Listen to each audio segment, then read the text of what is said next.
Good morning, ladies and gentlemen. Life is like accounting. Everything must be balanced. Some will agree and some may not. That's okay.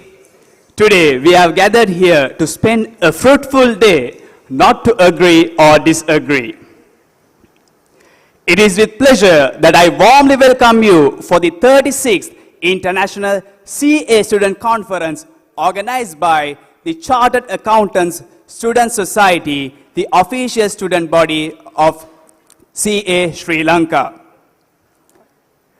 What a wonderful sight it is to see such an enthusiastic audience. We also have over 300 participants joining virtually, not only from Sri Lanka, but from the SAFA countries worldwide. I would like to especially welcome our delegates from India, Pakistan, and Nepal for making all their way to the conference.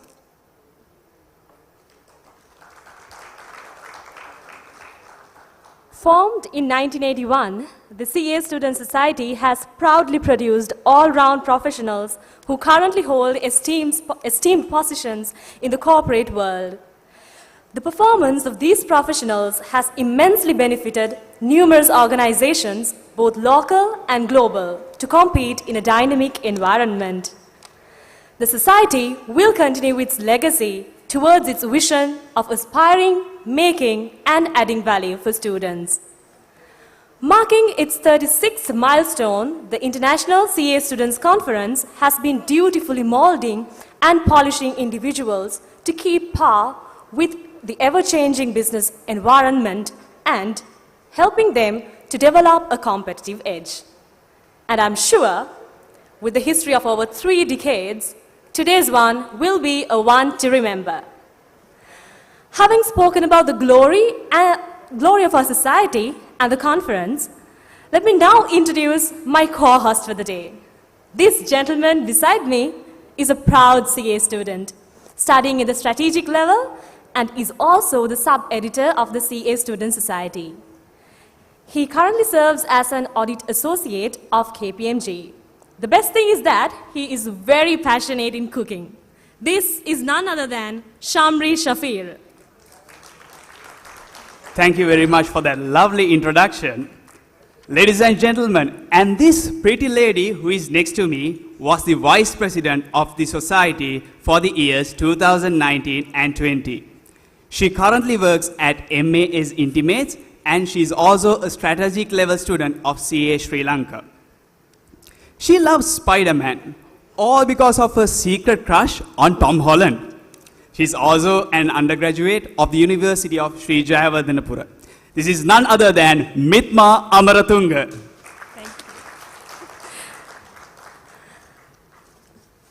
you. Lamps have played a significant social, cultural, and religious role in the lives of Sri Lankans. Keeping in line with our traditions, it's time to illuminate this wonderful occasion by lighting the traditional oil lamp. To light the oil lamp, let me now cordially invite Dr. Kishu Gomez, the chief guest of today's event, Mr. Sanjay Bandara, the President of CA Sri Lanka, Mr. Heshana Kuruppu, Vice President of CA Sri Lanka, Ms. Dulini Fernando, Chief Executive Officer, CA Sri Lanka, Mr. Sujiva Rajapaksha, Past President, CA Sri Lanka,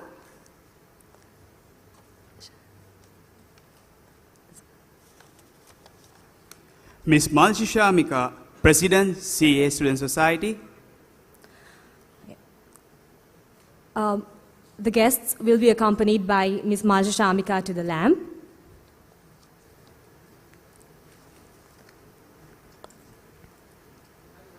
Mr. Tivanka Jayasinghe, Council Member, CA Sri Lanka.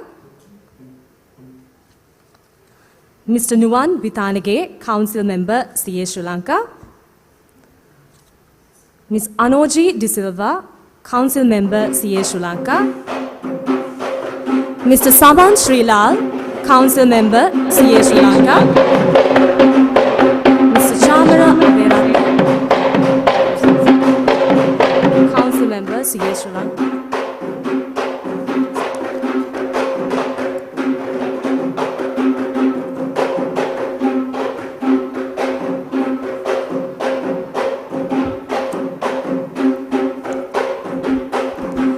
Mr. Manil Jayasinghe, immediate past President CS Sri Lanka.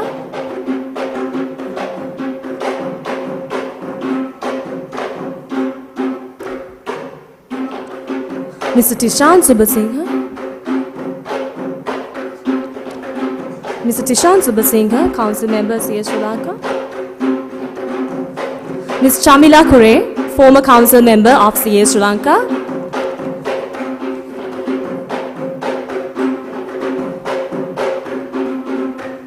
Ms. Sanduni Ratnayaka, Vice President, CA Student Society. Mr. Deva Sugandhan, Vice President, CA Student Society. Mr. Kavinda Balasurya, General Secretary of CA Student Society. And Mr. Amit Sampath, Education Secretary of CA Student Society. And could we have one representative from the foreign delegates to light the oil lamp?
Thank you very much, ladies and gentlemen.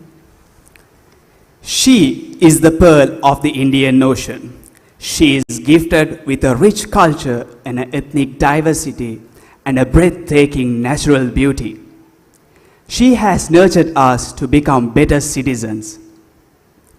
Ladies and gentlemen, it's time to pay tribute to our motherland, Sri Lanka. Please rise for the national anthem.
Thank you, and you may now take your seats.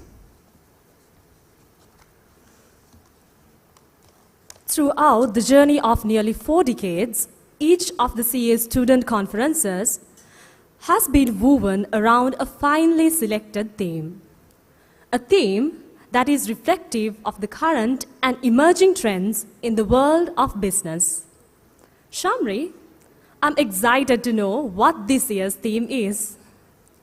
Well, Mitma, so am I. We are almost there. Why hold our curiosity any longer? Ladies and gentlemen, the official theme of the 36th International CA Student Conference will now be launched by our chief guest, Dr. Kishore Gomez, accompanied by Ms. Malsi Shamika, the President of the CA Student Society.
Leadership is not about titles, positions, or flowcharts. It is about one life influencing another. This quote reminds me of her in supporting us to elevate in this conference into a reality. She is a CA student reading for her corporate level and also an undergraduate from the University of Sri Jayawardhanapura. An ambitious individual who is always racing for challenges with a determined and an enthusiastic mindset. Ladies and gentlemen, please put your hands together as we welcome the President of CA Student Society, Ms. Malshi Shamika, to deliver her inaugural speech.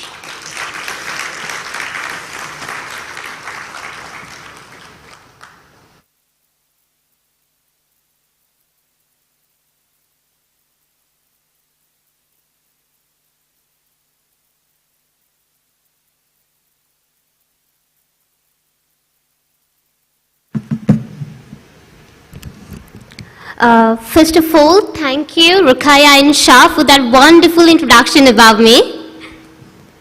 So, good morning, ladies and gentlemen. I see so many faces here. Can I have a good morning from back? Thank you. Good morning, ladies and gentlemen.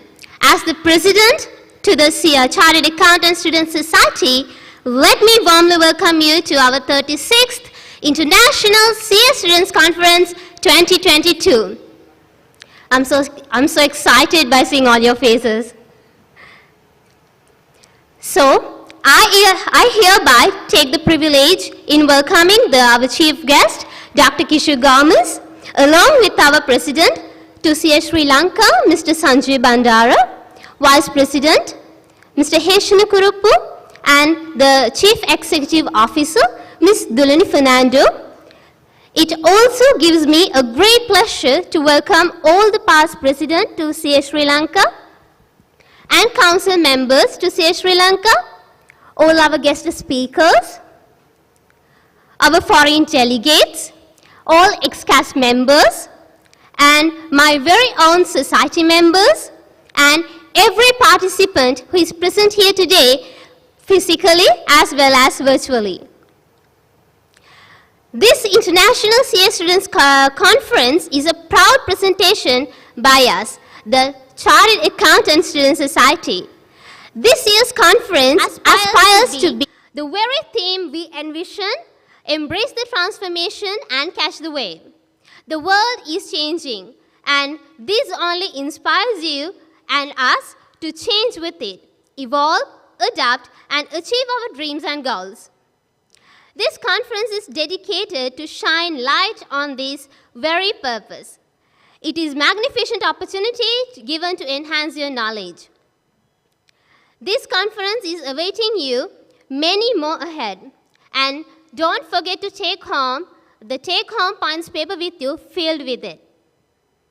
Today is a collaborative dedication of a team, as I always believe that teamwork makes the dream work, and here we are. On behalf of my team, I welcome all the distinguished guests and the well-wishers present here today again. I hope this conference will be a pleasant day filled with worthy and remarkable insights. Stay with us throughout the day and, most importantly, enjoy. Thank you.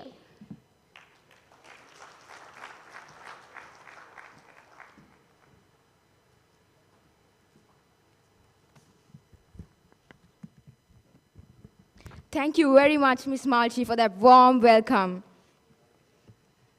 This eminent personality has served the Institute as a council member for the past 8 years.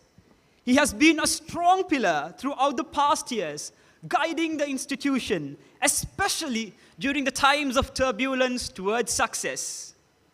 He is the fresh leader of this prestigious institute of CA Sri Lanka.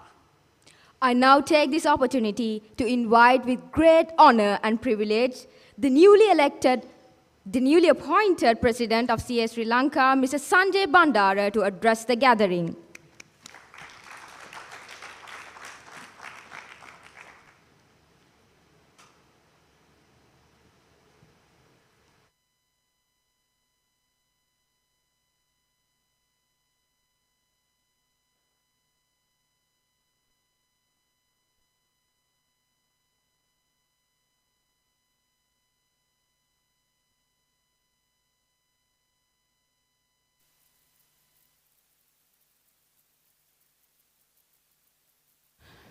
President and office bearers of the CA Sri Lanka Student Society.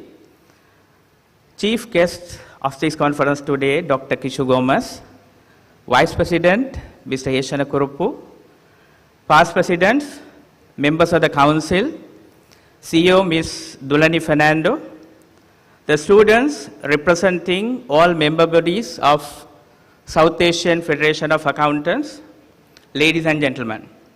Good morning to all of you. I am pleased to address you all today on the occasion of 36th International Conference of CA Students. The history of accounting is thousands of years old and can be traced to ancient civilizations, while the modern profession of the chartered accountant originated in Scotland in the 19th century. The accounting profession is always known to be progressive, and as testament to this, we have seen our profession evolve tremendously and overcome many challenges. From the abacus to the calculator to artificial intelligence and data, our profession has seen vast changes since today. When I qualified in 2002 as a chartered accountant, as much as we were expected to be a brand of progressive professionals, the world was not as fast-paced or technologically savvy as it is today. It was a totally different era.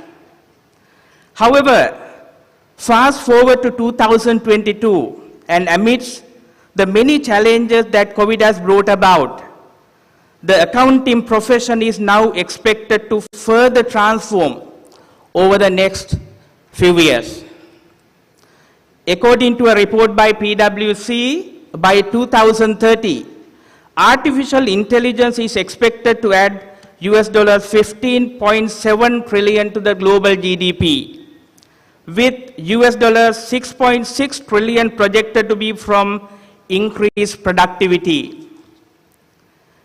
While AI is still at early stages of adoption, the digital transformation we have seen witnessing since the fourth industrial revolution is one important reason why we must reskill existing chartered accountants and produce future accountants who have the required skills to face the future with confidence.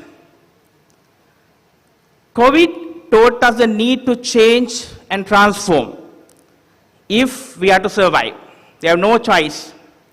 Some large businesses which did not change and adapt disappeared. You all might have seen, you all might have heard of those large business organizations.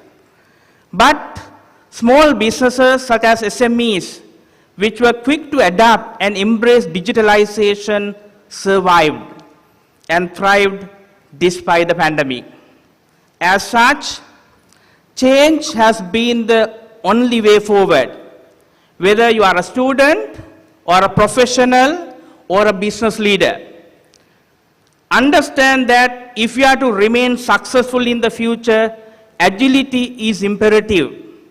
Adapting to change and understanding the need to be contemporary is your only way forward. So therefore, being the students and the professionals and the business leaders, we got to understand agility and adaptability are both compulsory or mandatory for us to sustain or for us to survive in the current context. CA Sri Lanka has been known for producing visionary accounting professionals, and one reason for this is that we continuously revamp our curriculum in line with international best practices and local requirement.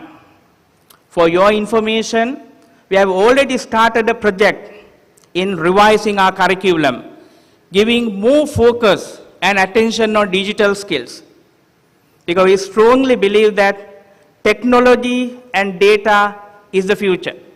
So therefore, we are going to incorporate especially the special areas like artificial intelligence, blockchain, cyber security, and data analytics. They are already there in curriculum, but we are going to increase the emphasis given on these areas and incorporate those areas into our curriculum to ensure that we produce visionary business leaders, or we produce professionals who are capable of facing any challenges in the local or the global corporates. Leveraging on data and technology is paramount. So therefore, apart from upskilling our students in leadership, strategy, and communication, we will continue to focus on these areas, the leadership, strategy, and communication. We will also provide critical training in the areas of technology so that you can be part of this transformation. So last month, we launched the advanced certificate course on data analytics.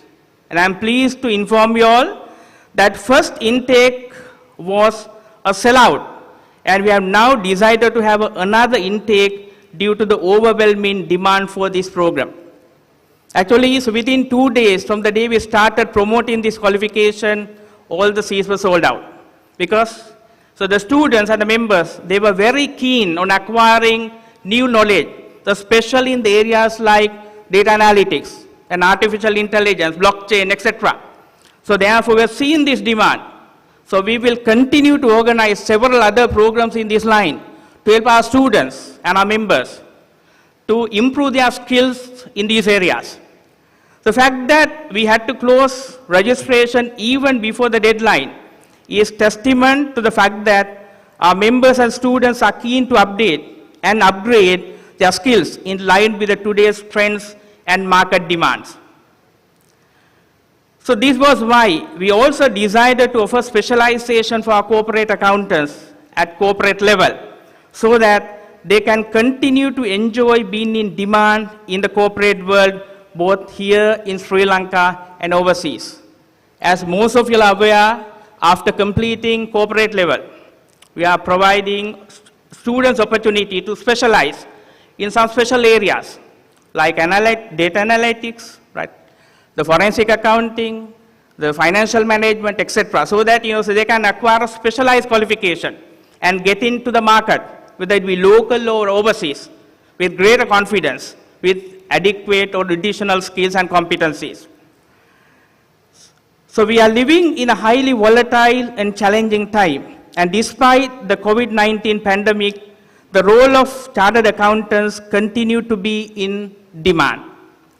Last year, research by chartered accountants worldwide and Edelman Data and Intelligence revealed that the trust in the accounting profession remains strong after the turmoil of the COVID-19 pandemic, with 1,450 global business leaders. Remember, 1,450 global business leaders consider chartered accountants as among the most trusted professionals, catching up to the doctors and engineers. Now we all can notice that the trust and confidence placed on the accountants by the global business leaders remains static even after the confidence. Good news for all of us. Right? So therefore, chartered accountants are in demand and will continue to be in demand provided you possess the right skills and competencies. Even at International Federation of Accountants level, IFAC level, they have identified the fact that the future chartered accountants will have to be co-pilots who will add value or who should create value for the corporates. So therefore, you all need to possess all these skills that require for you all to create value or add value for the corporates. As long as you all have those skills and competencies, so the accountants role in future will continue to remain and survive. As such, our ultimate aim at CS Sri Lanka is to transform you so that you can play a key role in driving forward the business ecosystem and our country to the prosperity.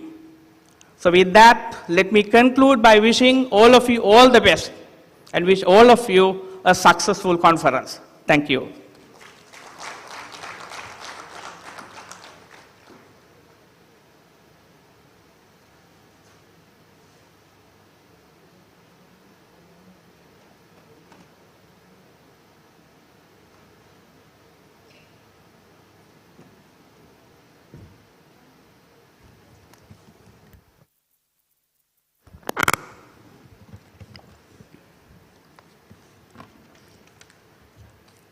agility and adaptability is compulsory for us. Thank you very much, sir, for your words of wisdom. So could you please come on to the stage back? Now, I cordially invite the President of the CEA Student Society, Malchi Shamika, to present the token of appreciation to Mr. Sanjay Bandara.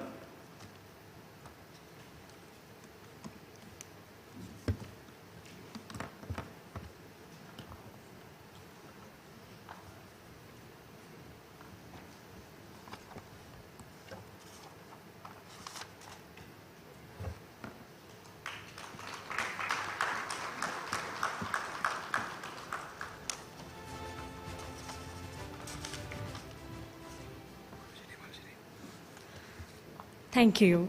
Now, to present the token of appreciation to the Vice President of CA Sri Lanka, Mr. Heshana Kurupu, I cordially invite the Vice President Public Practice of CA Student Society, Ms. Sadhuni Madhushika, on stage.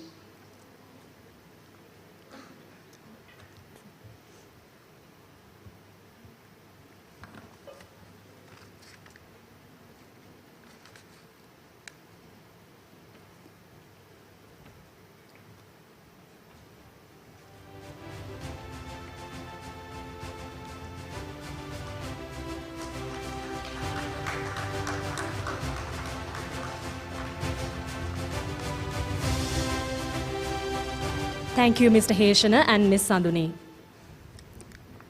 Next, to present the token appreciation to the CEO of CA Sri Lanka, Ms. Dulani Fernando, I now cordially invite Mr. Deva Sugandhan, the Vice President, Non-Public Practice of CA Student Society.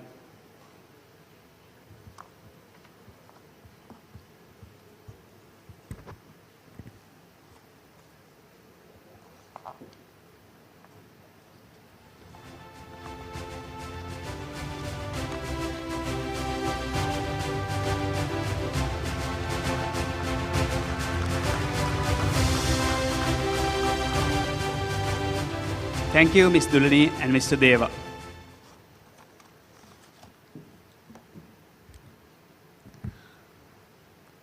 A chief guest is the spotlight of any occasion. Today, with us, is a popular all-rounder in Sri Lanka, who really does on the spotlight anywhere he sets foot on. Dr. Kishu Gomez, it's indeed a great honor to have you with us as the chief guest today. Dr. Kishu is the proud Group Managing Director of Dreamron Group of Companies. He is also the former chairman of the Sri Lanka Tourism Board.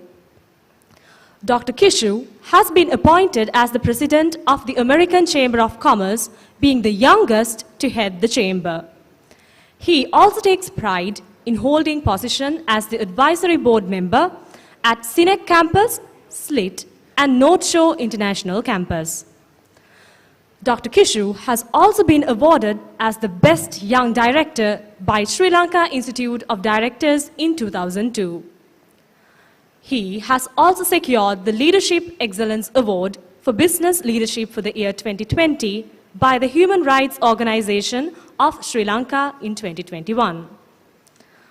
He serves as a corporate model in the corporate world while acting as a management consultant on business strategy, brand and marketing, and business restructuring. Ladies and gentlemen, we rarely get this kind of an opportunity to listen to the words of a great personality. This invitation goes out to Dr. Kishu Gomez to address the gathering.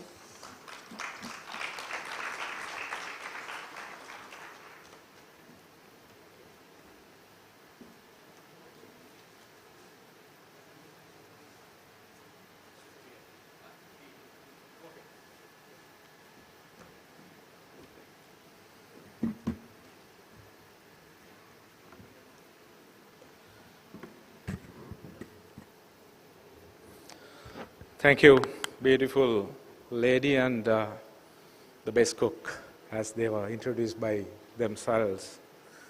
The world has gone through a transition over the past 2 years, which has been extremely negative. Where are we today? Things are not looking good, not just in Sri Lanka, across the entire world. What would it be tomorrow? Will it be any easier, better, for us to be able to play the game more effectively and successfully? You ask me, I'll tell you, world wouldn't be a better place tomorrow than today. It will continue to be hard, and we all need to find solutions as professionals. Somewhere today it was said that accountants need to balance things, and we all understand that balancing things in this environment is the hardest thing to do. But let me suggest, as a corporate leader who has been in the game for 30 plus years, don't try to guess my age now, that accountants' new role is not to balance numbers, but to create numbers. You set yourself with a goal and you do things to create the numbers you desire. So in doing so, balancing is all right. But your end game shouldn't be to balance things. And I thought I should say it up front because I was not feeling too good being seated there. And that's the job the accountants need to do, not just in Sri Lanka, but across the entire world. So I did say that last 2 years has been tough, and tomorrow is going to be harder. And I would take you through the story that I put together to explain to you as to how I think that you all should be responding to it from my perspective. And you can take back some of the key messages, keep pondering about them, and have your own realization and basically apply whatever knowledge you finally believe in order to play the game more effectively. But before I embark on my presentation, let me thank this great association with which I have had 3 decades of experience. We have some veterans in this audience by way of Sujiva and Manil and all of them. And I've had such a good relationship, and I love this organization. It's coming from the bottom of my heart. Though my background is marketing, I have that respect for this great organization. So thank you for roping me in for this very important engagement, which is of national significance.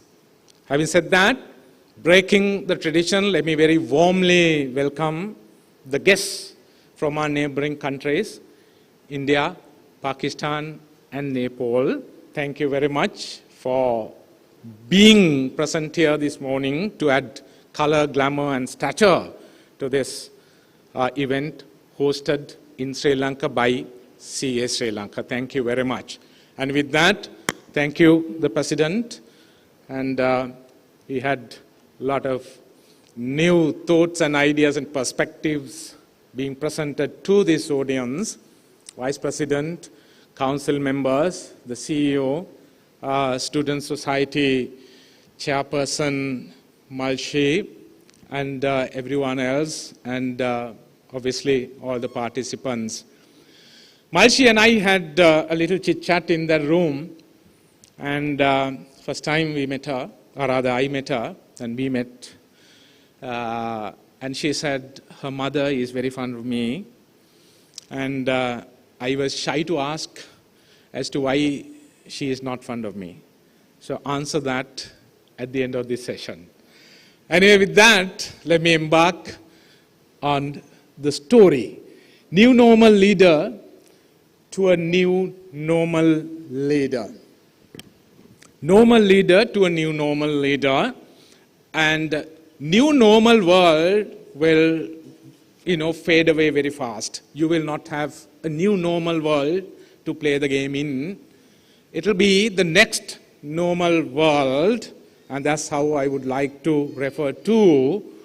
And that's the environment within which you have to play, because things keep evolving, for which you need the transformation in order to get the alignment with the transition. Transition is always external, transformation is internal. So that's how I would like to present it. So you've got to get that transformation, and to decide how you can and you should do it.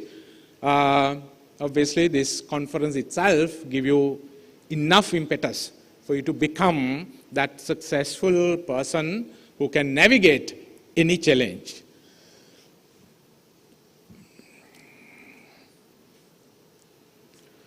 Right, so with that, I need to keep looking at the slides because the screen in front is not working anymore. The transition we have seen over the past 2 years have basically taught us several lessons. And in accounting and in corporate management, we all talk about risk management. Can risk management safeguard you or protect you from the risks at the rate they are happening across the world? So risk management has become almost impossible. You don't know what the next risk is going to be when the world had to face or is facing the worst ever pandemic. For the past so many decades, we never thought that there will be such economic landscape of the world. And we know how crude is going to respond to that issue, and a country's inflation is directly connected to the crude oil prices, be it a country where you produce or be it a country where you are a net purchaser, the numbers will look dramatically different. So risk management will have very little solution, given the fact that you will not be able to anticipate the next risk. So that's the learning. Higher the fixed cost, greater the challenge, which we have very clearly understood over the past 2 years. Right? So that's something that we got to bear in mind as accountants when creating the numbers that we need to create. Supply chain strategy. The organizations over the last so many years have been, looking at the most efficient, most cost-effective supply chain strategy. But the learning we had out of the pandemic is that you got to balance it. Sometimes at a cost, you got to, have most reliable supply chain strategy. Diverse product or service portfolio will help. When one industry goes down, you have another industry to, depend on. So that's another learning. BCP, Business Continuity Plan, and PRP, People Response Processors.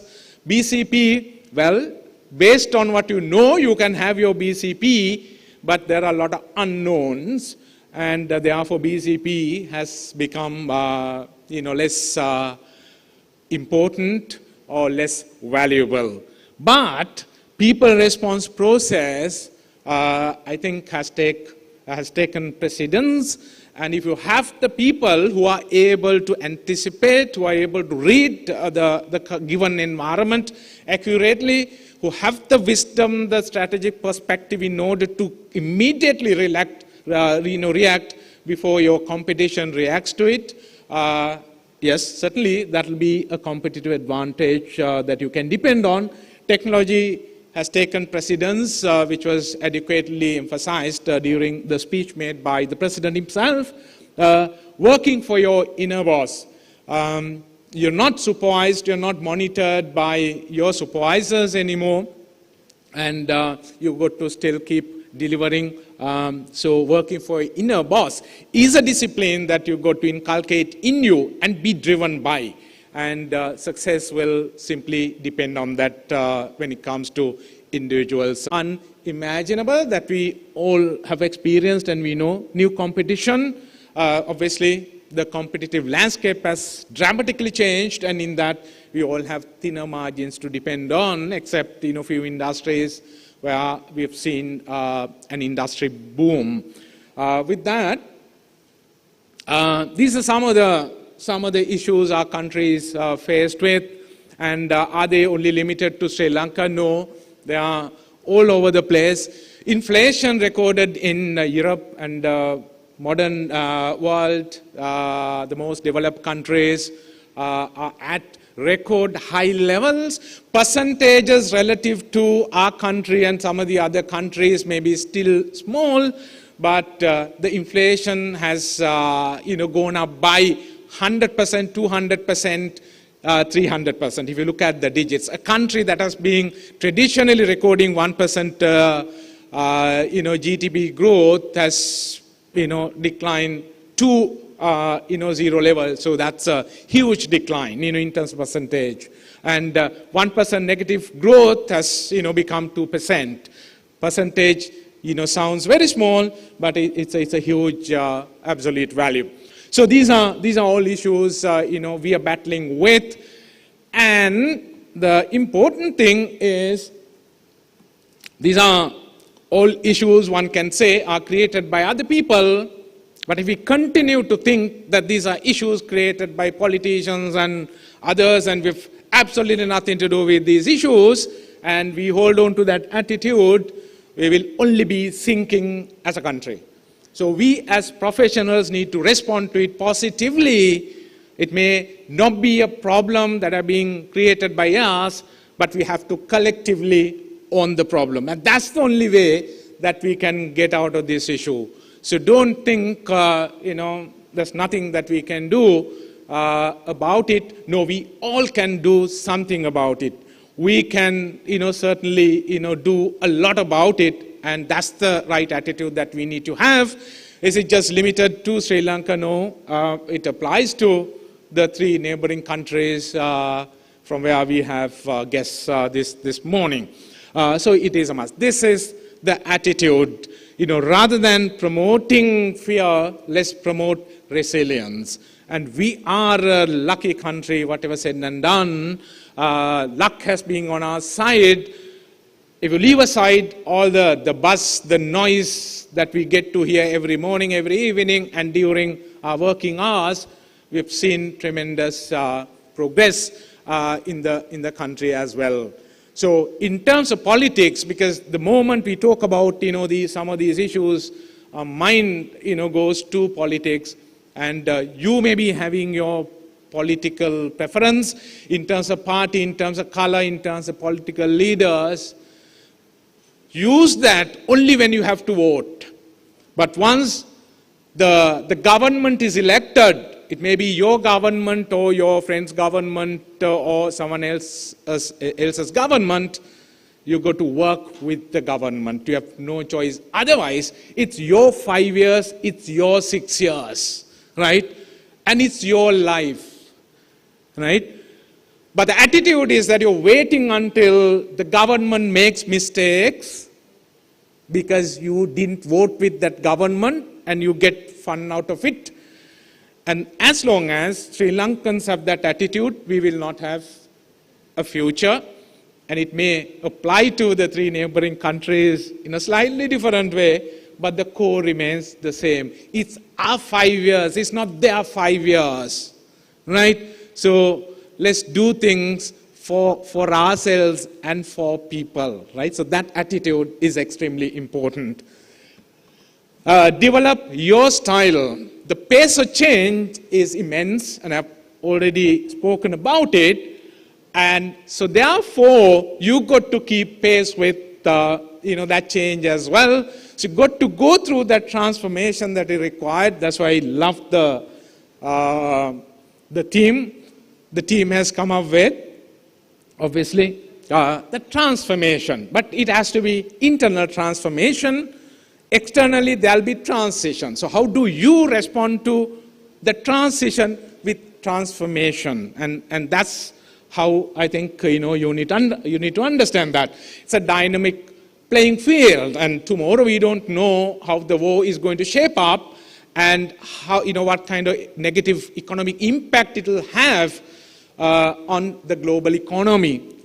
So that transformation, that agility, that flexibility, all that have been spoken about so far are attributes that you've got to develop in you. Plan to achieve results in the short term.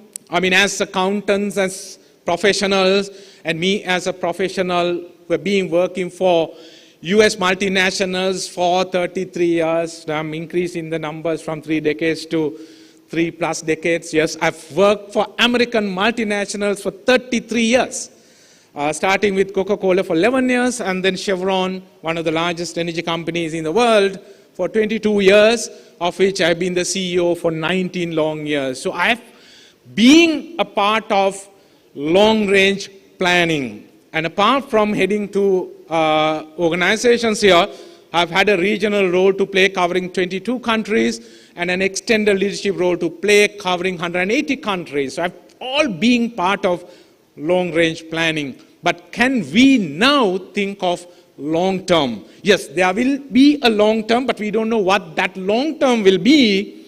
And to create that long-term, you got to achieve success in the short term, right?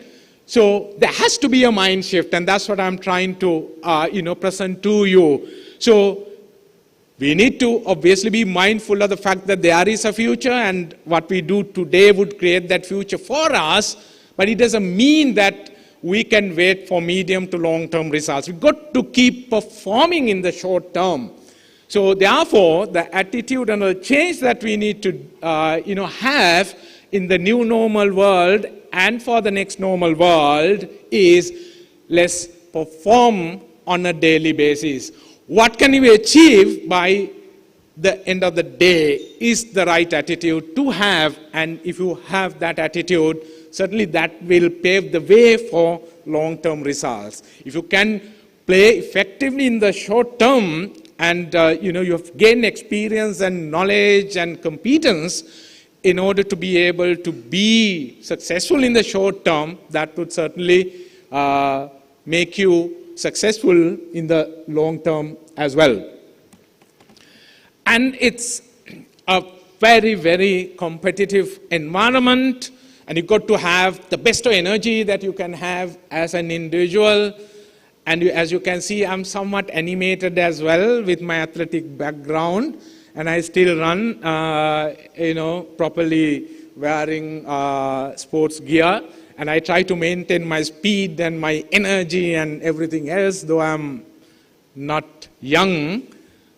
And that attitude is important because for our countries, for this region, productivity is all about economic success. It's productivity. We need productivity in Sri Lanka. We need productivity in India. We need productivity in Nepal. We need productivity in Pakistan. We need greater level of productivity to be able to take on the challenge coming from the Western world. It's efficiency and productivity, and that doesn't come with knowledge and skills.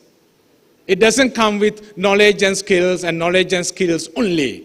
Let me re-emphasize. It comes with energy. It comes with the right mindset.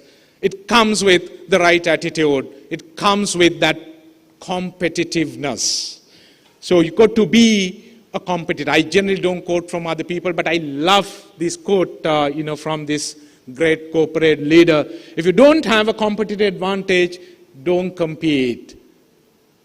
And if you can, just stay at home without competing and still live the life we like to live, that's all good, but we all know that we can't do that.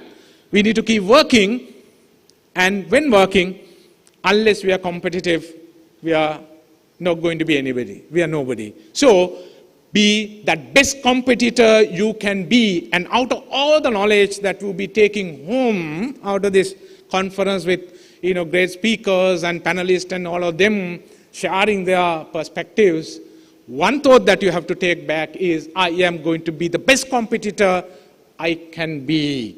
So for which, just do an assessment to see what your level of competitiveness today is and where you need to improve, and have that assessment taken home. You have enough time, during, today. So be that. And ladies and gentlemen, time allocated is only 15 minutes, and you can only do what you've done. So discover your genius is my final message to you. There is a genius in every one of you. Genius is not a different caliber.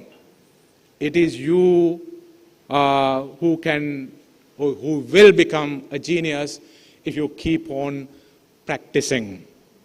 I've used a little example by way of a visual here, right? If you want to call, that professional visual as genius in his own field, see the journey you have to be on. So all of us can be a genius. Be the best competitor you can be and have the best competitive advantages that you need to have.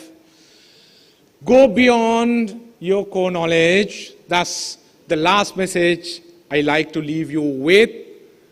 You can be the best accountant, but if you only have accounting knowledge, you will not be able to go far.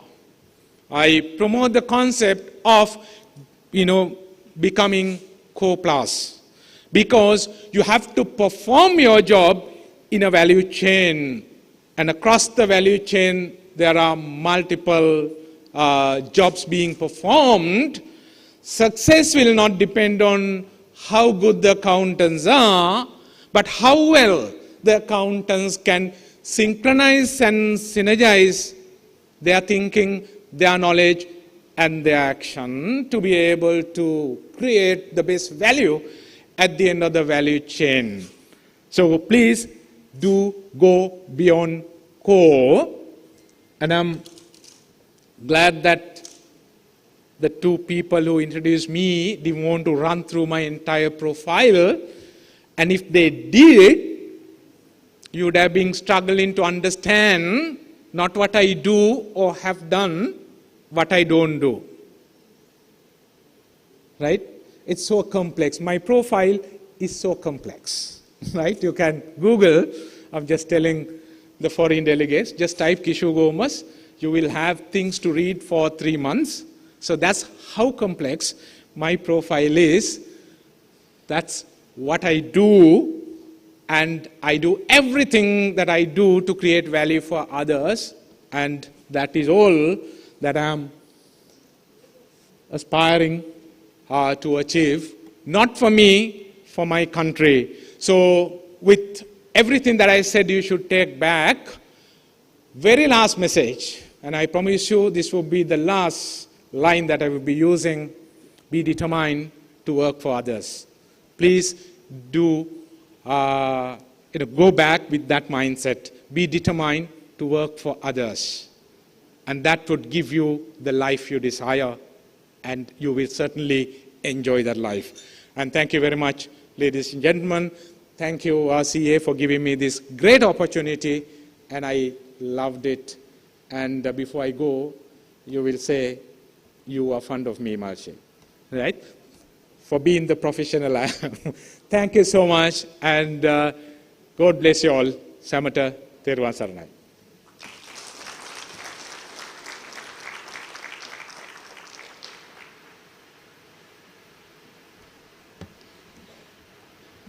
It is not my fault, but it is my problem.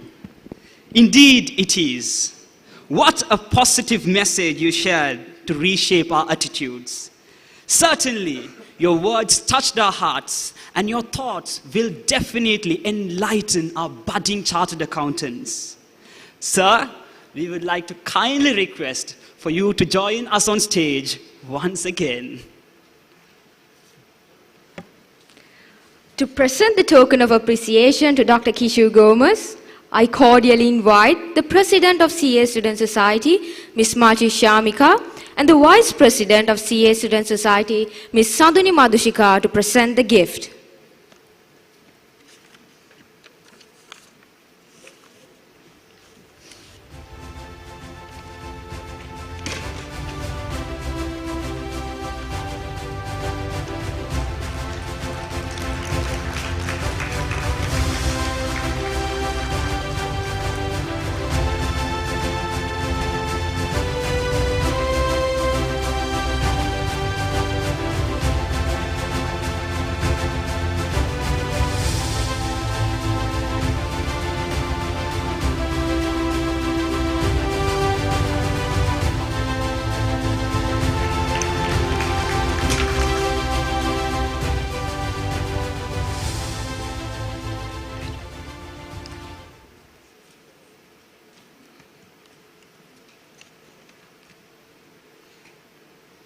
Well, Inshaf, have you heard of the saying, better than 1,000 days of diligent studies is one day with a great mentor?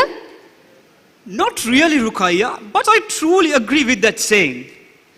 Mr. Riaz has been a guiding star for generations of CA Student Society, sharing his invaluable thoughts and experience. It is indeed with absolute honor and privilege I would like to kindly invite the patron of CA Student Society, Mr. Riaz Mihila, on stage to address the gathering.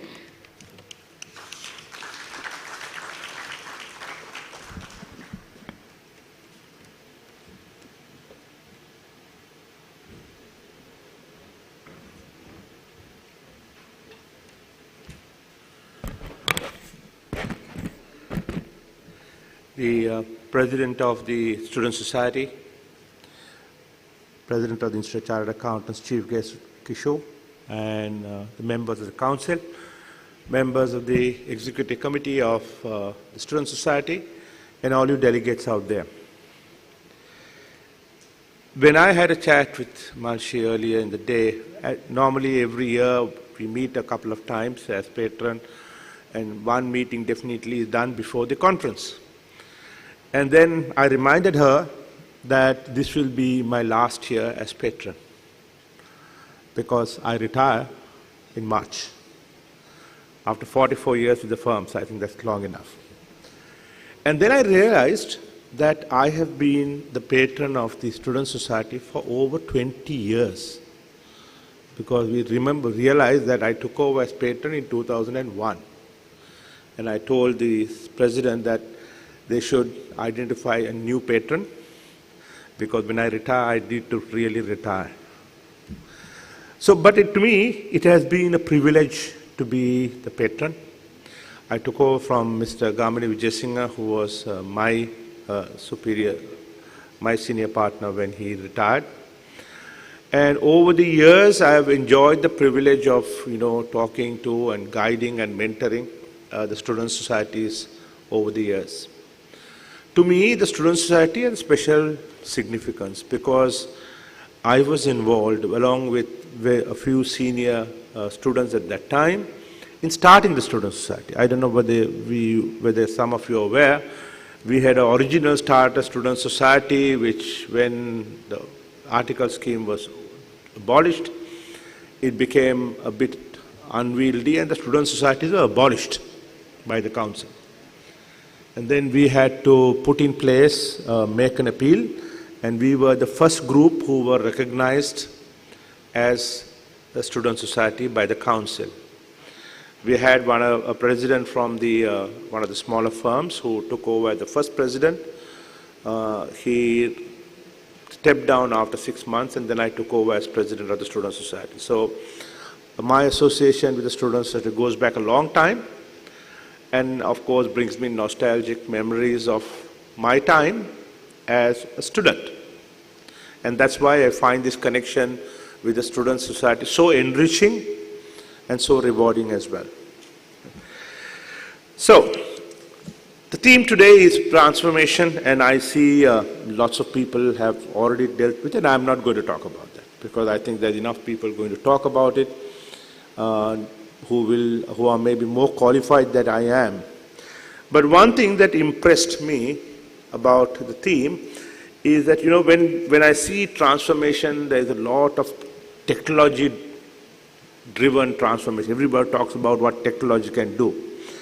But I like the fact that you have in your subjects or in your topics have dealt with the human aspect of it, which I think often people sometimes overlook. For example, you're talking about leadership styles in the current world. And, right now, that's a big issue. Our normal, traditional models of leadership are sometimes no longer valid. Right?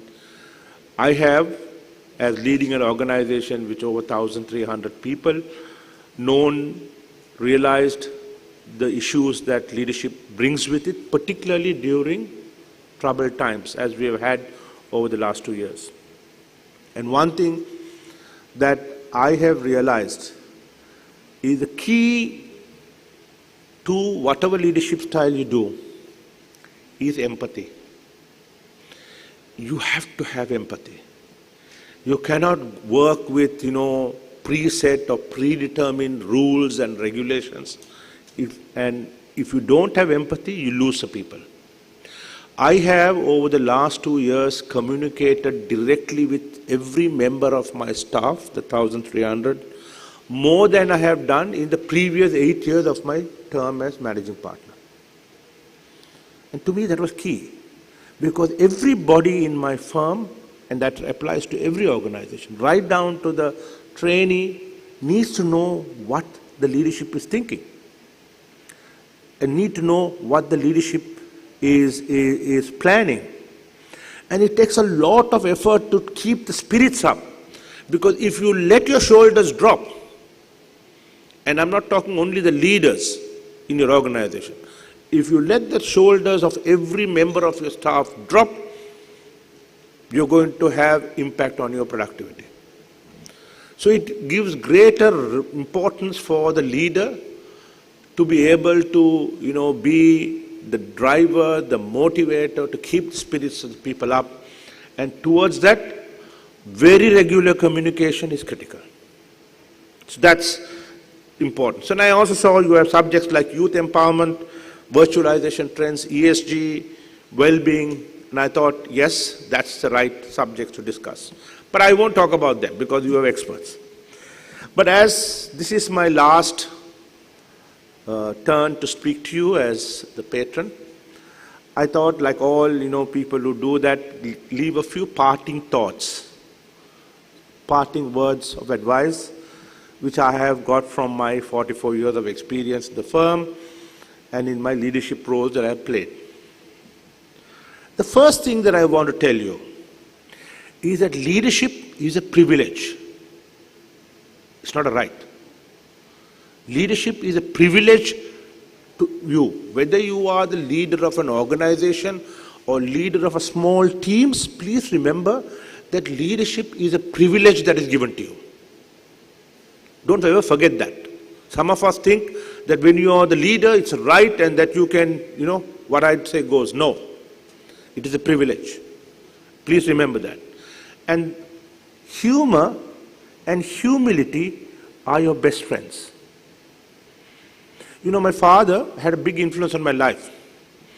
And he said something when I was getting through my exams, winning prizes and all that, and going up in my firm.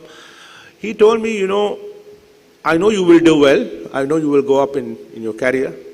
And he said, people will flatter you. Oh, say you are the great, you are this, you are that. He said, don't let it get into your head. He said, be nice to people on your way up. Because one day you have to come down.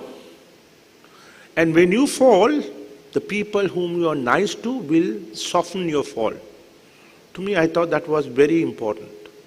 We all must remember that. Humility. And humor. You see, there are difficult times when you are as an auditor, sometimes difficult conversations. I have always found that a little humor can get you out of situations. Because the businessman tries to get some things done. If you start, standing on your right and say, oh, that is wrong and that and this, you are going to destroy a relationship. Oftentimes, I find a little humor can get you through. That's the first lesson. The second point I want to talk about is we talk about intelligent quotient, we talk about emotional quotient.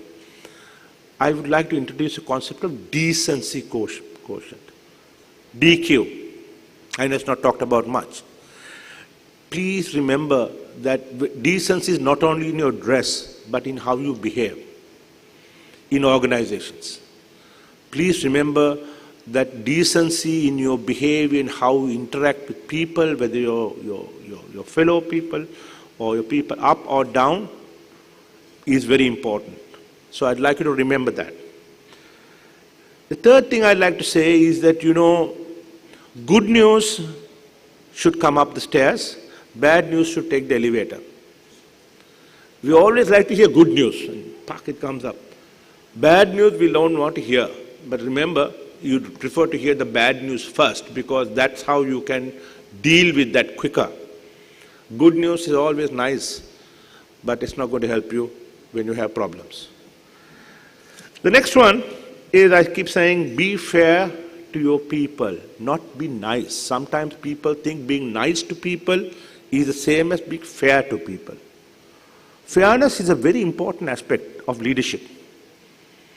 And it's not something you cultivate only when you become a leader. It is something that you start cultivating from your time as a student. In whatever your dealings, please remember, try to be fair. And people will respect you for that. So please remember, being nice is not the same as being fair. The next one I like, parting words, is that not everything is caused by bad decisions. Sometimes things don't fall rightly, due to beyond your control.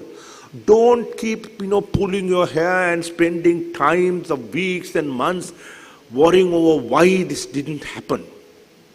I had all the right criteria in making the decision, it didn't go through, and you are bothering and tearing your hair. But remember that sometimes things go bad because the stack didn't fall, the cards didn't fall the way it meant when it happens. Don't let that be, something that you keep crying over because you need to just move on.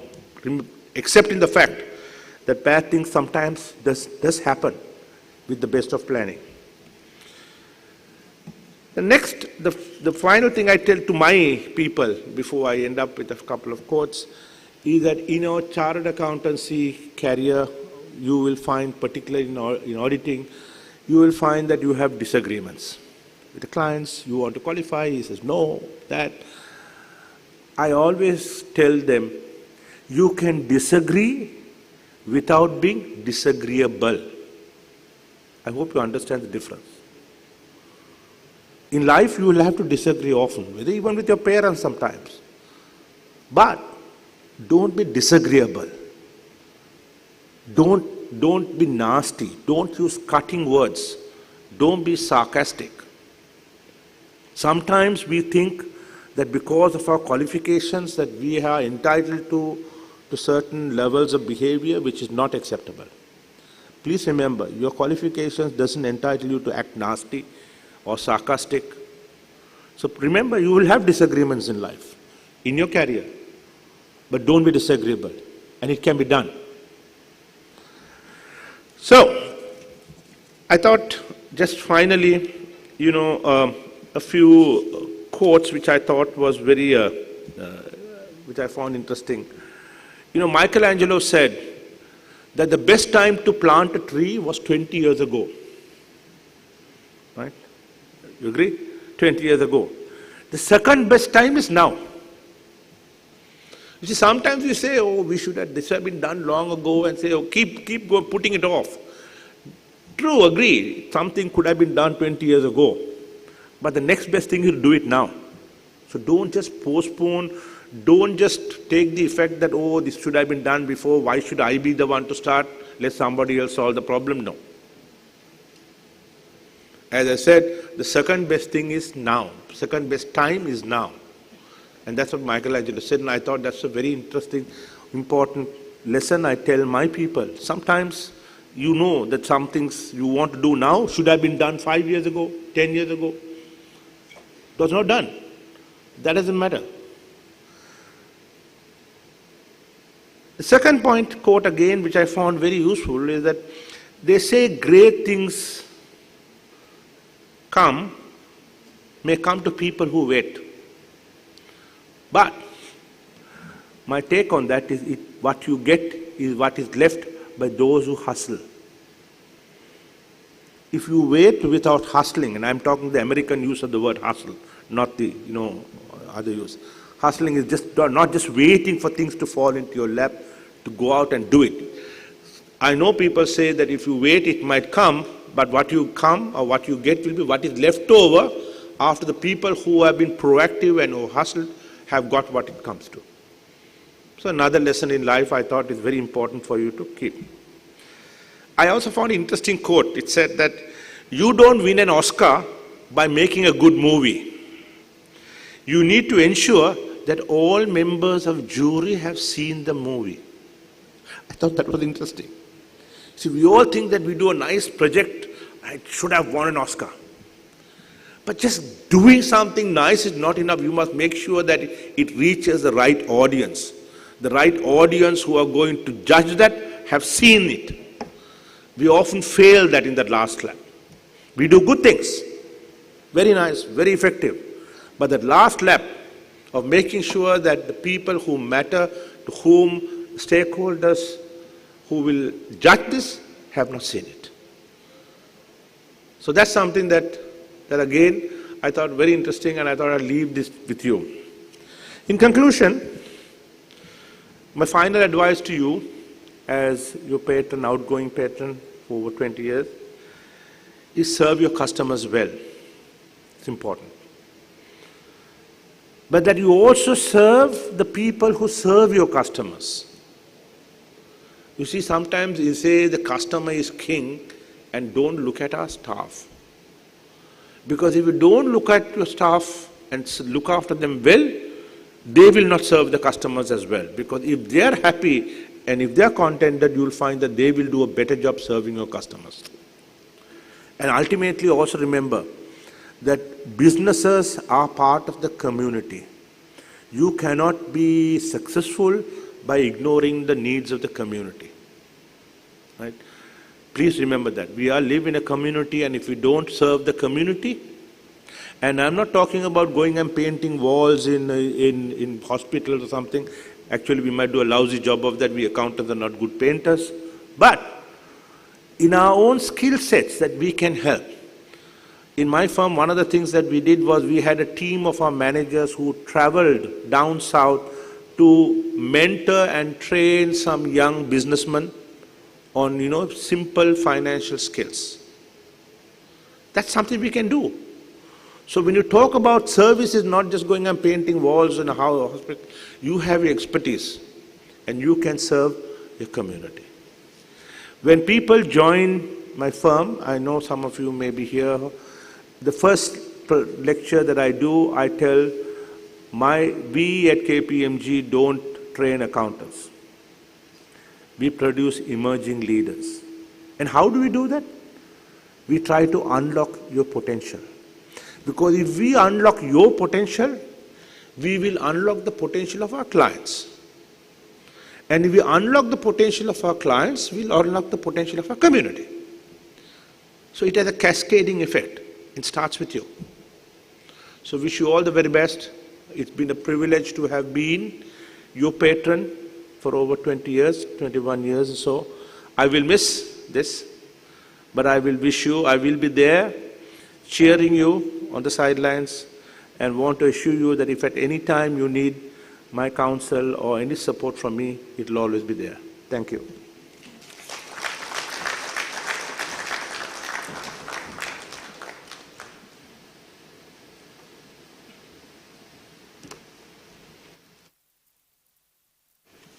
A true leader is the one who shows the way, knows the way, and goes the way. Indeed, it is, sir. Thank you so much for your thought-provoking advices. Sir, we would like to kindly request for you to join us on stage once again.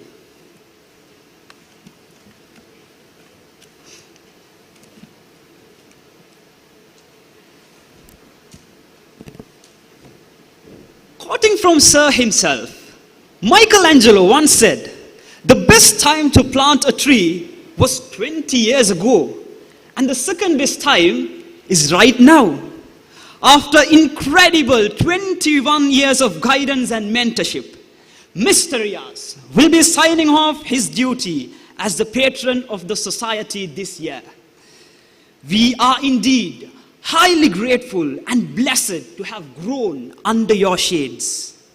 Ladies and gentlemen, please put your hands together once again for Mr. Riaz Mehla for the wonderful guidance and patronship he has given to our society throughout these years.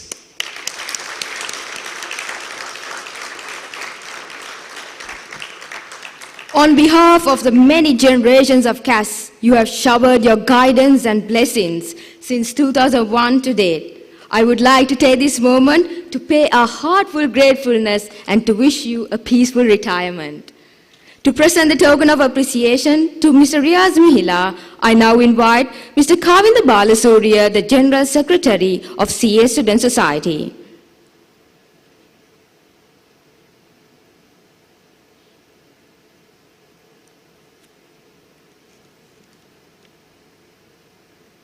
Can we have Mr. Kavinda Balasuriya on stage, please?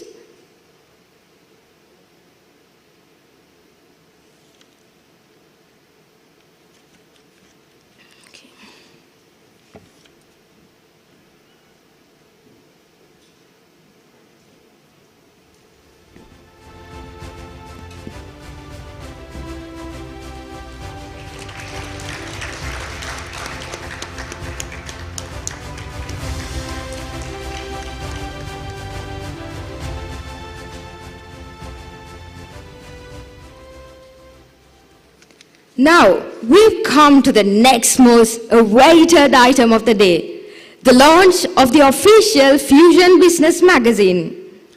We, as the Chartered Accountant Student Society, presents an annual magazine which will be circulated to the hands of over 45,000 registered students within Sri Lanka and even overseas. This year, we proudly launched the 18th edition of the official Fusion Business magazine. Rukaiya, let's see what this year's magazine holds for us.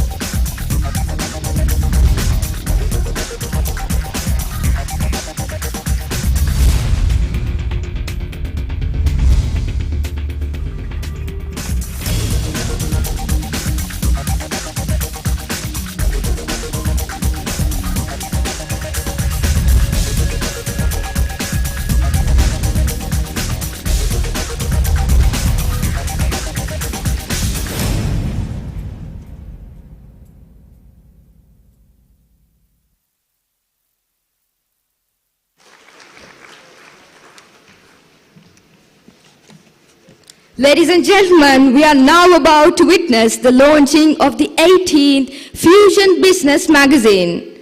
I cordially invite the patron of CA Student Society, Mr. Riaz Mihila, on stage, please.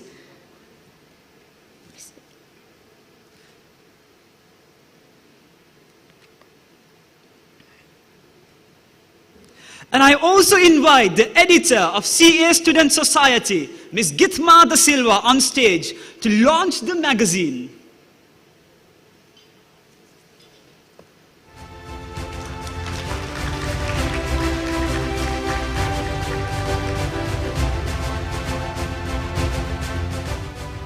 Thank you so much, sir, for joining with us, and thank you, Ms. Gitma. Well, I feel it's time for a good cup of coffee. What do you think, Rukaiya? Yes, of course. Let us all help ourselves for some refreshment. Please make your way to the refreshments area, to the left reserved for the VIP delegates and the VIP guests, and at the end of the conference hall for the students to be joined. You will also be guided by our students' representatives.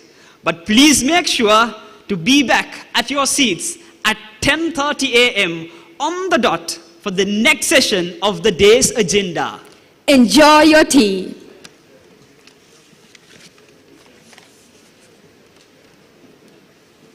Escape for the better.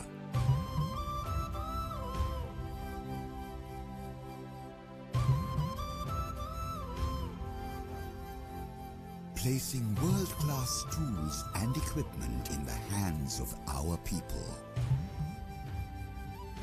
Empowering a nation to move ahead with confidence and hope. Creating a new generation with new knowledge, the forerunners of our future.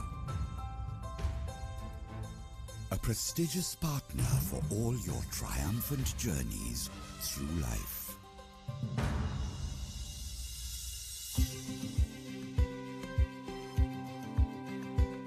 redefining our people's quality of life with world-renowned brands that are the best at what they do.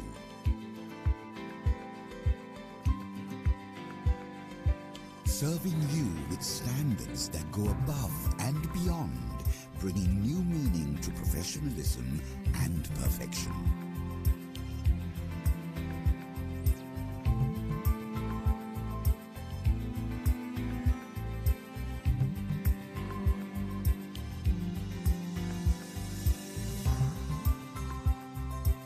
Helping create a healthier people and nation through cutting-edge medical technology.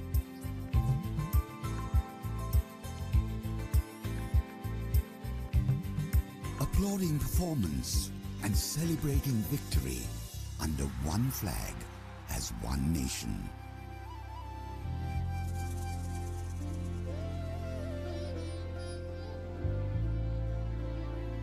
Growing the bounty of our earth so that our nation reaps a bountiful harvest from every seed sown.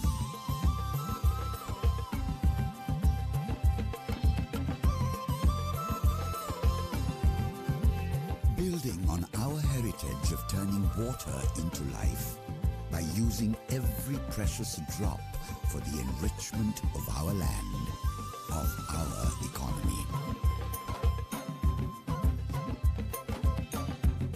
Providing a foundation of service and security as our skyline reaches for the stars.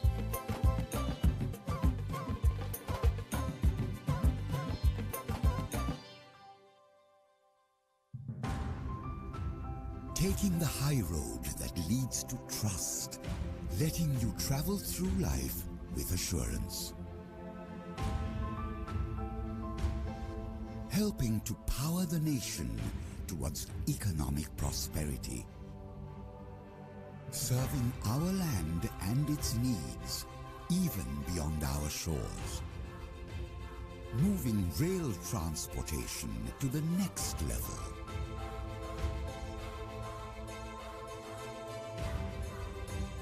Raising the flag of excellence through an extensive family of professionals.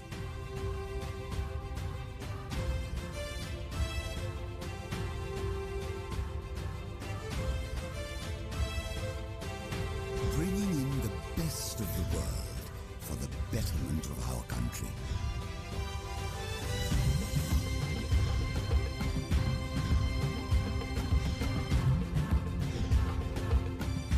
Gathering laurels and accolades in everything we do, with honor at our core. A distinctive vision that helped re-engineer the future of a promising nation and still continues to do so. Keeping our flag flying high by providing world-class technological solutions to the nation.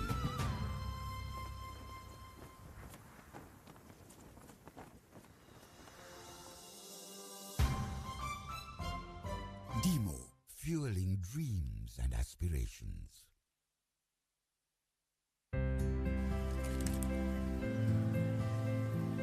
You also came shopping. Yes, Auntie. We came to get everything. We save on food and groceries with 10% better prices. We even save on cleaning products with 10% better prices. We all save on everything as Kiehl's products are 10% better priced every day. Just when we need to save more, Kiehl's products are 10% better priced than other brands on everything every day. තාත්තේ ticket ගාමුද? දැන් බෑ පුතේ.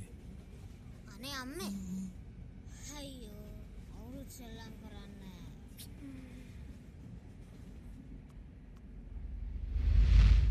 අයියෝ මගේ බෝලේ දැන්.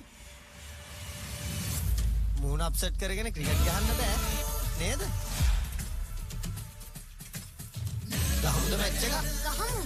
Match එක ගහන්න කලින් පිච් එක හදන්න ඕනේ.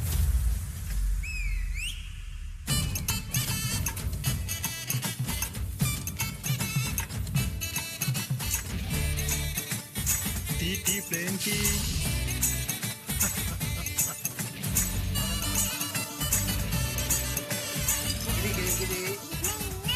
අපි ඔබේ එළියට ගියොත් අවුට් ආ. වහල කැට් ඔට්ටු නෑ. කෝ බැස්මන් ලෑස්තිද? ඔය ගේන්නේ.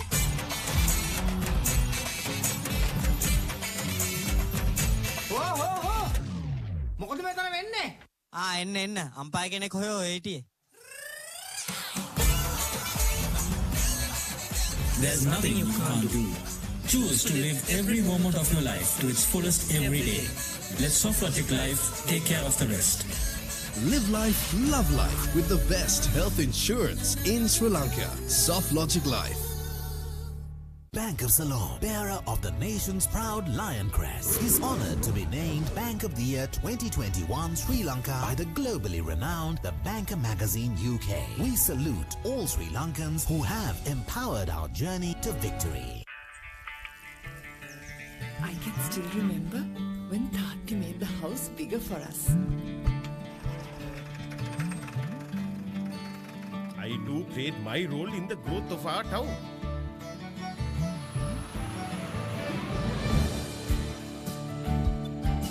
I never thought my first job would take me so far. It's amazing how our bridge just transformed this area. Our little school got world-class cricket equipment and training. We are rehabilitating this reef to protect Sri Lanka's heritage and the world's ecosystem. Tati, I'm calling you from the 40th floor. And we're going higher, much, much higher. Binding our stories together, past, present and future. The Tokyo Cement Group. Here's the latest on the beta stories spreading on mass media and social media. The necessary steps are being taken to protect families and ensure the nation's health through health insurance. Satutin apata inna beta. Satutin apata inna beta. Api gana hitala dunna beta. Api gana hitala dunna beta. Ape health ekata beta. Ape health ekata beta. The breakthrough solution for a healthy nation. Union Assurance Health 360. Sri Lanka's most comprehensive health insurance to protect you and your loved ones. Union Assurance Health 360. Your life, our strength.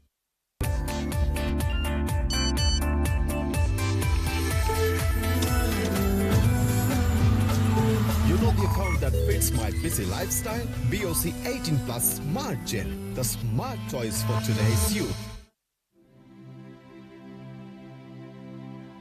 Brightening homes and lighting up cities across the length and breadth of our land.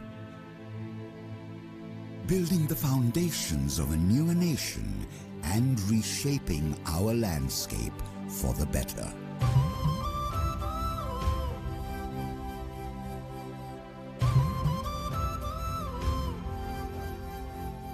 Placing world-class tools and equipment in the hands of our people. Empowering a nation to move ahead with confidence and hope. Creating a new generation with new knowledge, the forerunners of our future. A prestigious partner for all your triumphant journeys through life.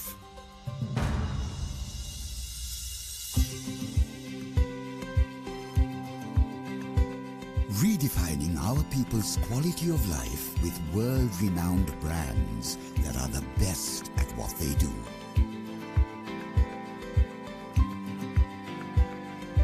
Serving you with standards that go above and beyond, bringing new meaning to professionalism and perfection.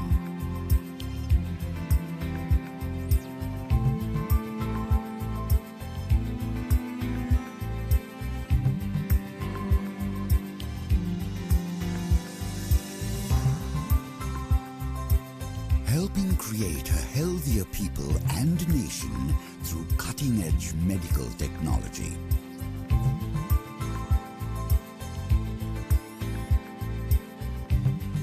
Applauding performance and celebrating victory under one flag as one nation.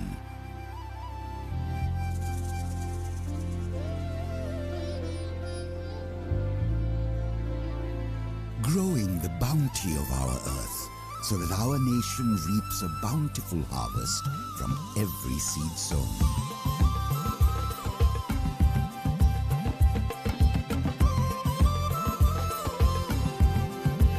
Building on our heritage of turning water into life by using every precious drop for the enrichment of our land, of our economy. Providing a foundation of service and security as our skyline reaches for the stars.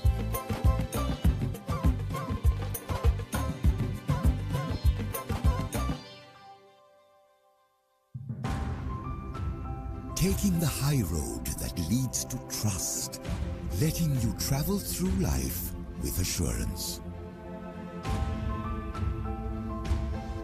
Helping to power the nation towards economic prosperity. Serving our land and its needs, even beyond our shores. Moving rail transportation to the next level.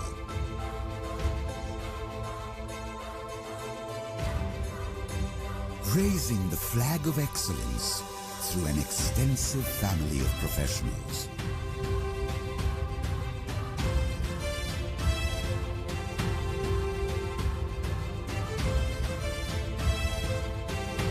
Bringing in the best of the world for the betterment of our country.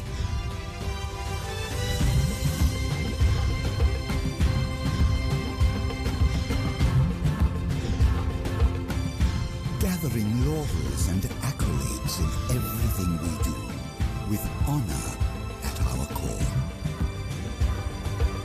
A distinctive vision that helped re-engineer the future of a promising nation and still continues to do so.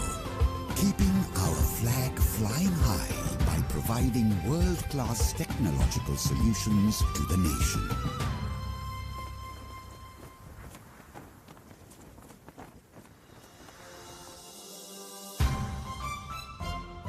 Demo, fueling dreams and aspirations.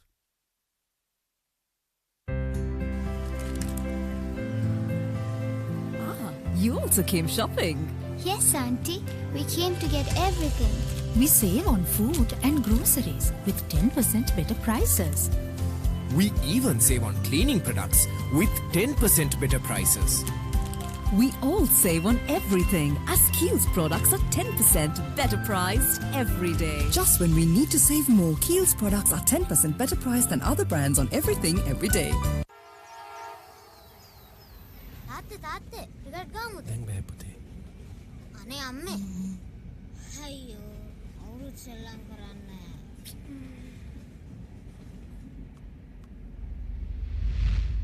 අයියෝ මගේ බෝලේ දැන්. මූණ upset කරගෙන cricket ගහන්න බෑ නේද? ගහමුද match එක? ගහමු. Match එක ගහන්න කලින් පිච් එක හදන්න ඕනේ.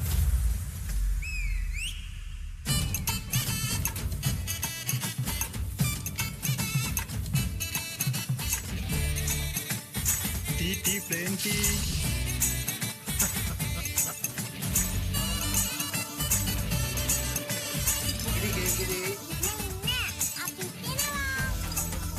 මේ එළියට ගියොත් අවුට් ආ.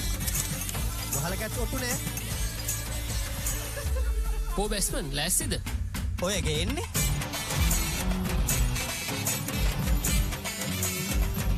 හෝ මොකද මෙතන වෙන්නේ? එන්න අම්පයර් කෙනෙක් හොයෝ හිටියේ.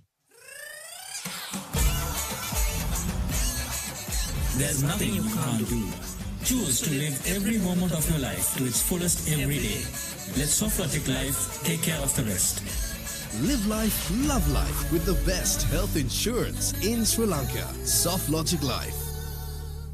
Bank of Ceylon, bearer of the nation's proud lion crest, is honoured to be named Bank of the Year 2021 Sri Lanka by the globally renowned The Banker magazine UK. We salute all Sri Lankans who have empowered our journey to victory.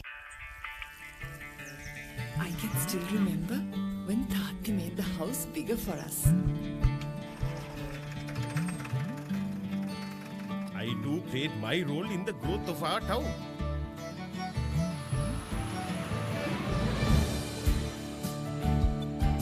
I never thought my first job would take me so far. It's amazing how our brick just transformed this area. Our little school got world-class cricket equipment and training. We are rehabilitating this reef to protect Sri Lanka's heritage and the world's ecosystem. Tati, I'm calling you from the 40th floor. And we're going higher, much, much higher. Binding our stories together, past, present, and future. The Tokyo Cement Group. Here's the latest on the Beta story spreading on mass media and social media. The necessary steps are being taken to protect families and ensure the nation's health through health insurance. Satutin apata inna beta. Satutin apata inna beta. Api gana hitala tunna beta. Api gana hitala tunna beta. Ape hel ekata beta. Ape hel ekata beta.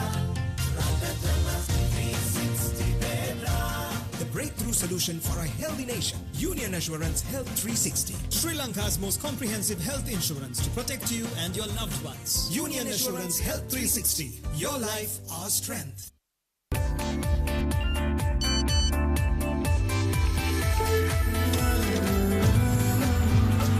You know the account that fits my busy lifestyle? BOC 18 Plus Smart Gen, the smart choice for today's youth. Brightening homes and lighting up cities across the length and breadth of our land. Building the foundations of a newer nation and reshaping our landscape for the better.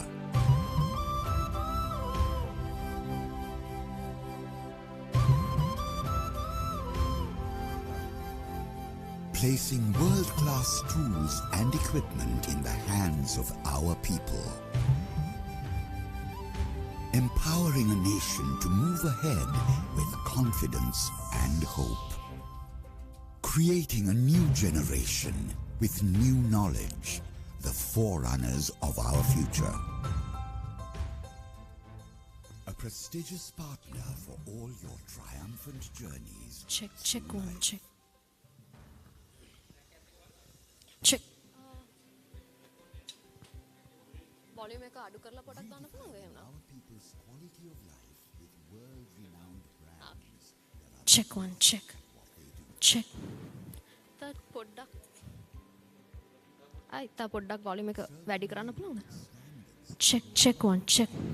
Check. Check.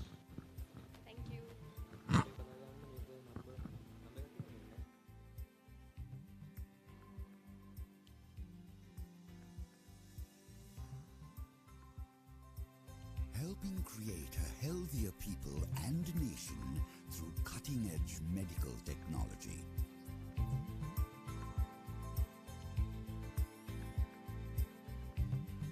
Applauding performance and celebrating victory under one flag as one nation.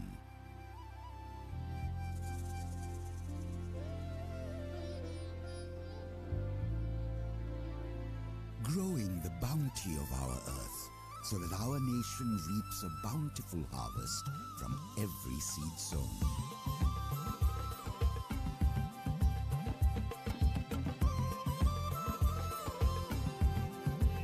Building on our heritage of turning water into life by using every precious drop for the enrichment of our land, of our economy. Providing a foundation of service and security as our skyline reaches for the stars.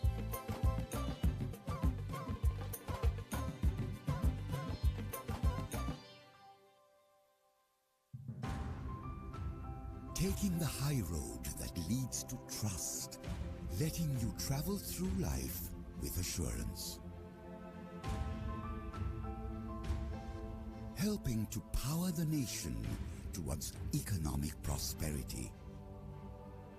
Serving our land and its needs, even beyond our shores. Moving rail transportation to the next level.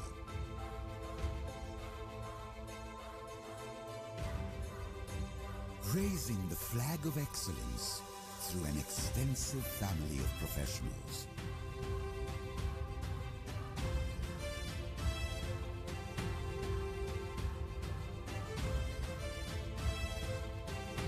Bringing in the best of the world for the betterment of our country.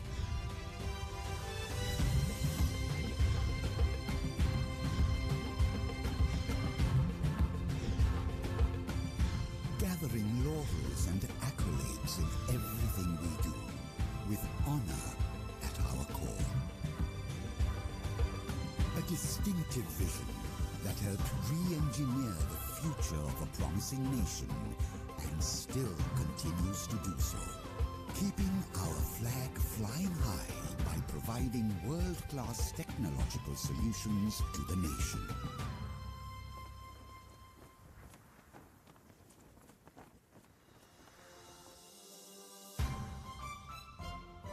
Demo, fueling dreams and aspirations.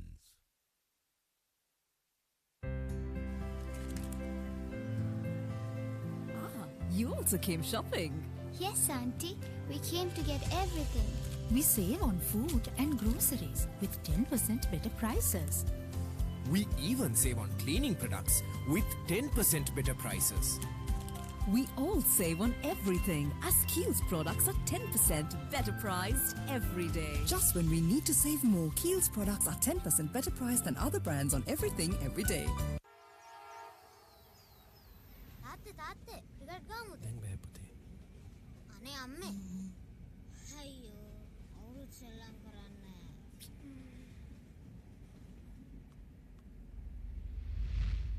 අයියෝ මගේ බෝලේ දැන්.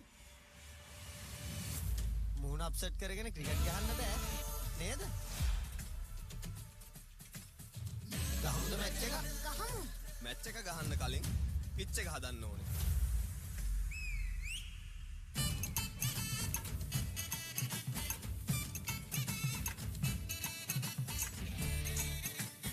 TT plenty.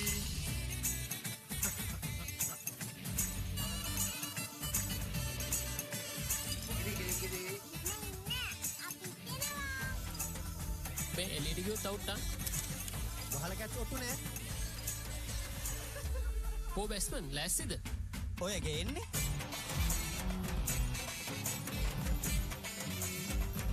හෝ මොකද මෙතන වෙන්නේ? එන්න umpire කෙනෙක් හොයෝ හිටියේ. There's nothing you can't do. Choose to live every moment of your life to its fullest every day. Let SoftLogic Life take care of the rest. Live life, love life with the best health insurance in Sri Lanka. SoftLogic Life. Bank of Ceylon, bearer of the nation's proud lion crest, is honoured to be named Bank of the Year 2021 Sri Lanka by the globally renowned The Banker magazine UK. We salute all Sri Lankans who have empowered our journey to victory. I can still remember when Tati made the house bigger for us. I too played my role in the growth of our town.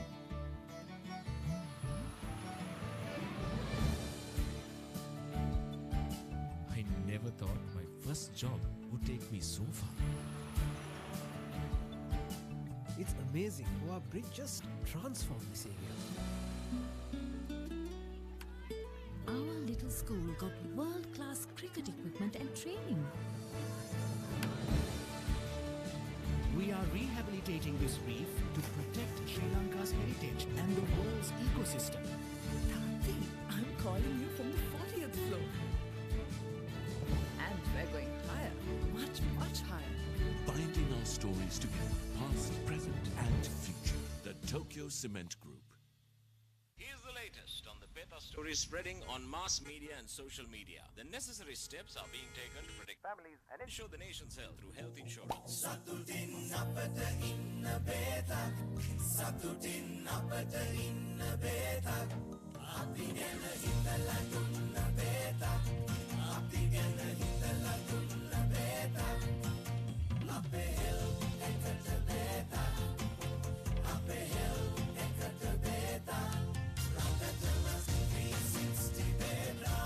The breakthrough solution for a healthy nation. Union Assurance Health 360. Sri Lanka's most comprehensive health insurance to protect you and your loved ones. Union Assurance Health 360. Your life, our strength.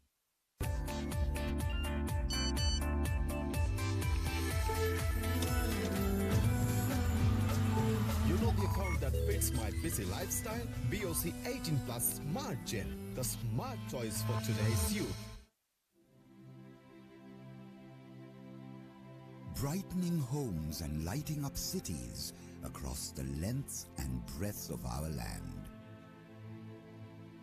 Building the foundations of a newer nation and reshaping our landscape for the better.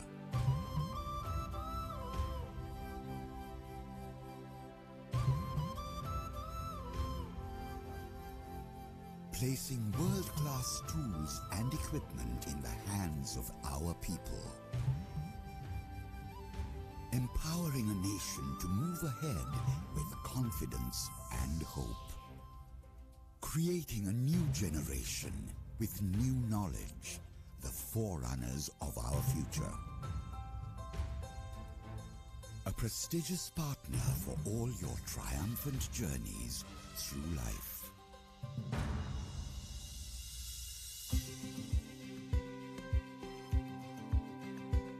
Redefining our people's quality of life with world-renowned brands that are the best at what they do.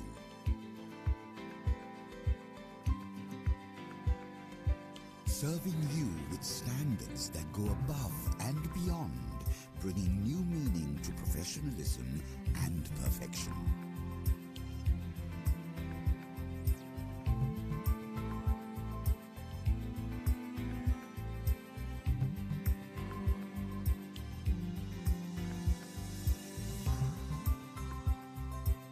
Helping create a healthier people and nation through cutting-edge medical technology.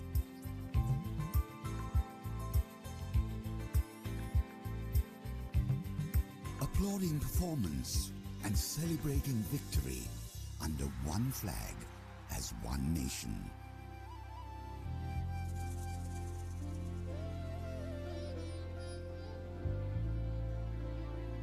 Growing the bounty of our earth so that our nation reaps a bountiful harvest from every seed sown.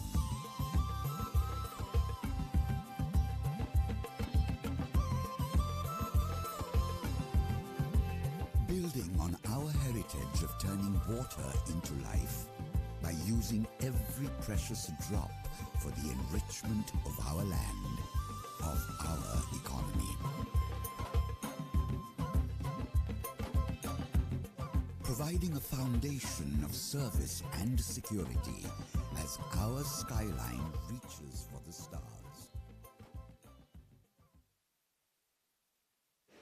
Welcome back, ladies and gentlemen. It is indeed a pleasant sight to see the refreshed faces after a warm cup of tea. I guess Ceylon tea would be the best.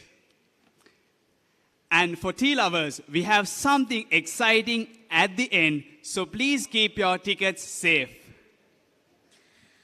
As we step into the second session of today's agenda, it's time for us to recognize the strengths behind the conference, our sponsors. Demo PLC, the platinum sponsor. Bank of Ceylon, the gold sponsor. Union Assurance, the silver sponsor. SoftLogic Life, the bronze sponsor. Tokyo Cement, the bronze sponsor.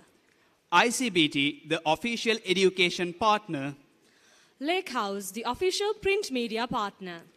Galadari Hotel, the official hospitality partner. Me Colombo Hotel, official hospitality partner. Vibrant, the official event partner. Hashtag the official photographer partner. And American Water, the official hydration partner.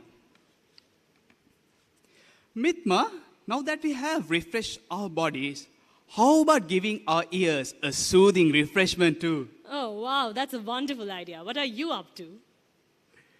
Ladies and gentlemen, put your hands together to welcome the popular teenage singer of Sri Lanka on stage, Madhuvi Vaithalingam.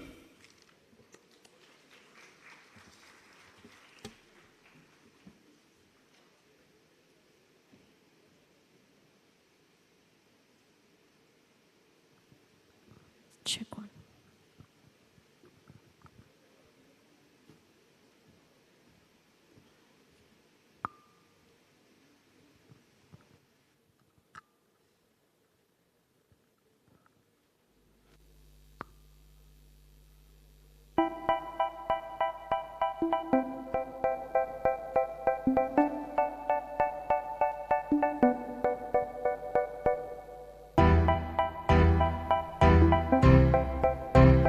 Take your hand, my dear, and place them both in mine. You know you stopped me dead while I was passing by. And now I beg to see your dances one more time. Ooh, I see you, see you, see you every time. And oh my, I like your style. Ooh, you make me wanna cry. And now I beg to see you dance just one more time. So they say, dance for me, dance for me, dance for me, oh, oh. I've never seen anybody do the things you do before. They say, move for me, move for me, move for me, eh, eh. And when you're done, I'll make you do it all again. I said, oh my God, I see you walking by. Take my hands, my dear, look me in my eyes. Just like a monkey, I've been dancing all my life. But you just beg to see me dance just one more time. Ooh, I see you, see you, see you every time. And oh my, I like your style. Ooh, you make me wanna cry. But you just beg to see me dance just one more time. So they say, dance for me, dance for me, dance for me, oh, oh. I've never seen anybody do the things you do before. They say, move for me, move for me, move for me, eh, eh. And when you're done, I'll make you do it all again. They say, dance for me, dance for me, dance for me, oh, oh, oh, oh, oh. And when you're done, I'll make you do it all before.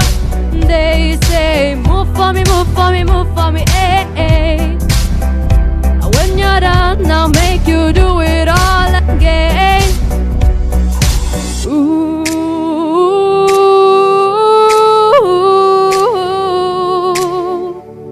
Oh, oh, oh,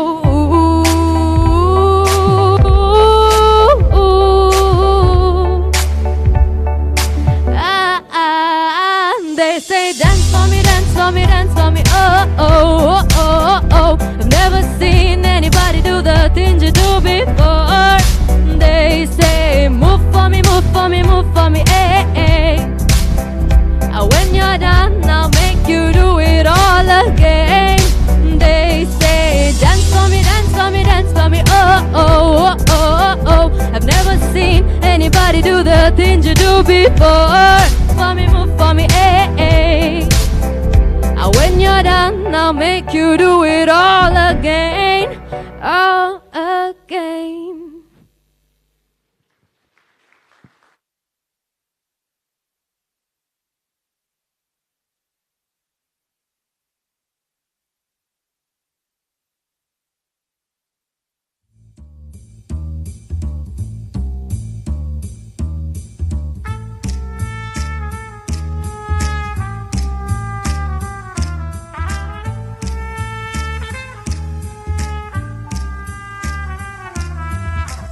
who's the hero? Who's the hero?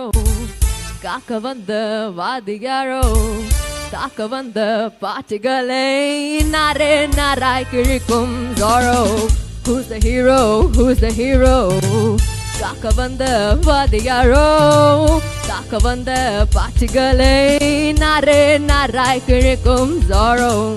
சாகசத்தின் மாறு பேரோ சிரி வந்த வேகமான arrow பாயும் போது அந்த லாவகத்தை பாரு டேய் come on பல்லமேட்டு சத்தம் கேக்குதே who's the hero who's the hero காக்க வந்த வாதியாரோ காக்க வந்த பார்ட்டிகளை நாரே நாராய் கிழிக்கும் Zorro. Who's the hero who's the hero காக்க வந்த வாதியாரோ காக்க வந்த பாட்டுகளை நாரே நாராய் கிழிக்கும் Zorro.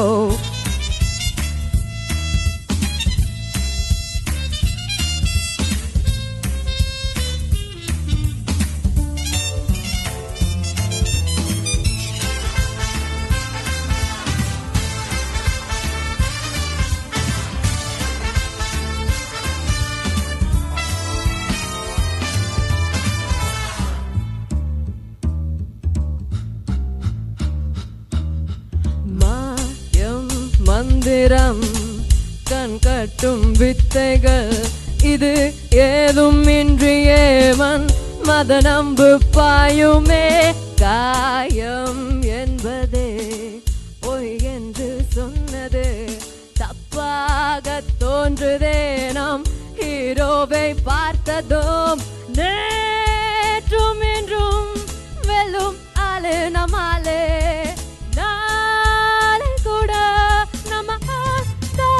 நல்லதுக்கு சாவி போடுவான் who's the hero who's the hero காக்க வந்த வாதியாரோ காக்க வந்த பாட்டுகளை நாரே நாராய் கிழிக்கும் Zorro. Who's the hero who's the hero காக்க வந்த வாதியாரோ காக்க வந்த பாட்டுகளை நாரே நாராய் கிழிக்கும் Zorro.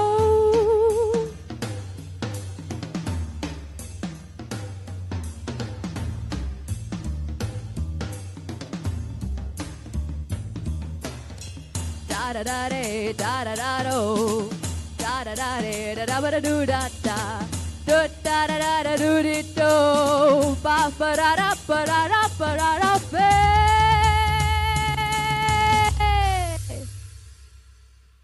mayam mandiram ekto ti chateva you do you baby ho da da da da da da da da mayam என்பதே பொய் என்று சொன்னதும் தப்பாக தோன்றுதே நாம் ஹீரோவை பார்த்ததும் நேற்றும் இன்றும் வெல்லும் ஆளு நம்மாலே நாளை கூட நம்ம யார் யார் யார் யார் யார் who's the hero who's the hero காக்க வந்த வாதியாரோ காக்க வந்த பாட்டுகளை நாரே நாராய் கிழிக்கும் Zorro. Who's the hero who's the hero காக்க வந்த வாதியாரோ காக்க வந்த பாட்டுகளை தாரே தாராய் கிழிக்கும் Zorro.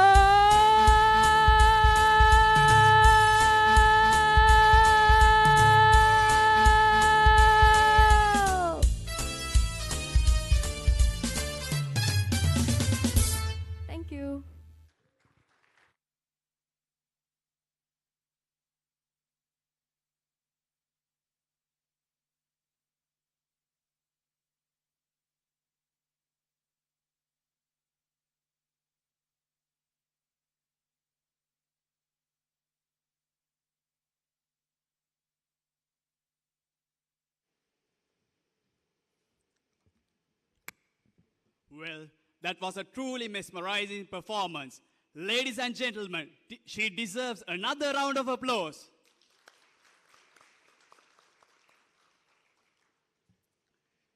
Our guest speaker, Mr. Shevan Daniels, has joined with us. I welcome you, sir, for the 36th International CA Student Conference. Our keynote speaker is a very popular personality in the country, a truly inspiring gentleman who has graced our previous conferences as well. Mr. Chevan is a Fulbright Scholar, an Eisenhower Global Fellow, and holds fellowship at Asia 21 Society. He also holds a seat at the Global Advisory Board of the Watson the Watson Institute of Public and International Affairs at Brown University in the US. In addition to his role as Group Director at Capital Maharaja, he also spearheads Project Gammadda. He is also a nationally and an internationally certified swift water rescuer and a global ambassador for Sri Lanka Life Saving. He also has the distinction of addressing the UN on several occasions and is an integral part of Sri Lanka's fight against modern-day slavery with his role in the Bali process, a global effort against slavery. Ladies and gentlemen, please welcome on stage Mr. Chevan Daniel.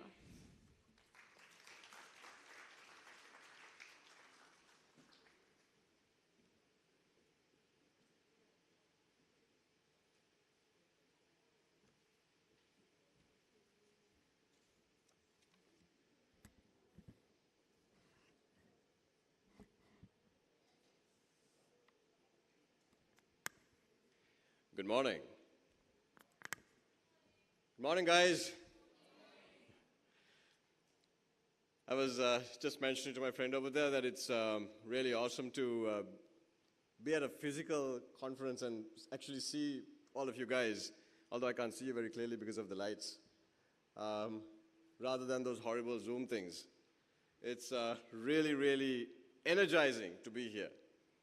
Thank you for the opportunity to speak to you, and today I want to speak to you about something that's very close to my heart and something that's connected to your theme, Embrace the Transformation, Catch the Wave.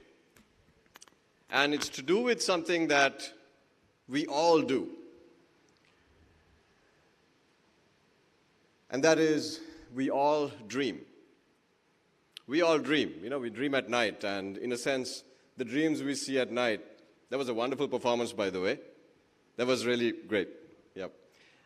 We all dream at night, and in a sense, we have a license to dream all sorts of crazy stuff at night. Yeah, we don't have any control over what we dream at night. But the dreams we see during the day are the ones that I want to talk to you about today. The dreams that we dream for ourselves, the dreams that we see for our families, our communities, and for our nation is what I want to talk to you about today. You see, if you don't dream for yourself, nobody else is going to dream for you. You have got to see a dream for yourself, something that's greater than what others have told you. You see, we're all born into a particular situation in life.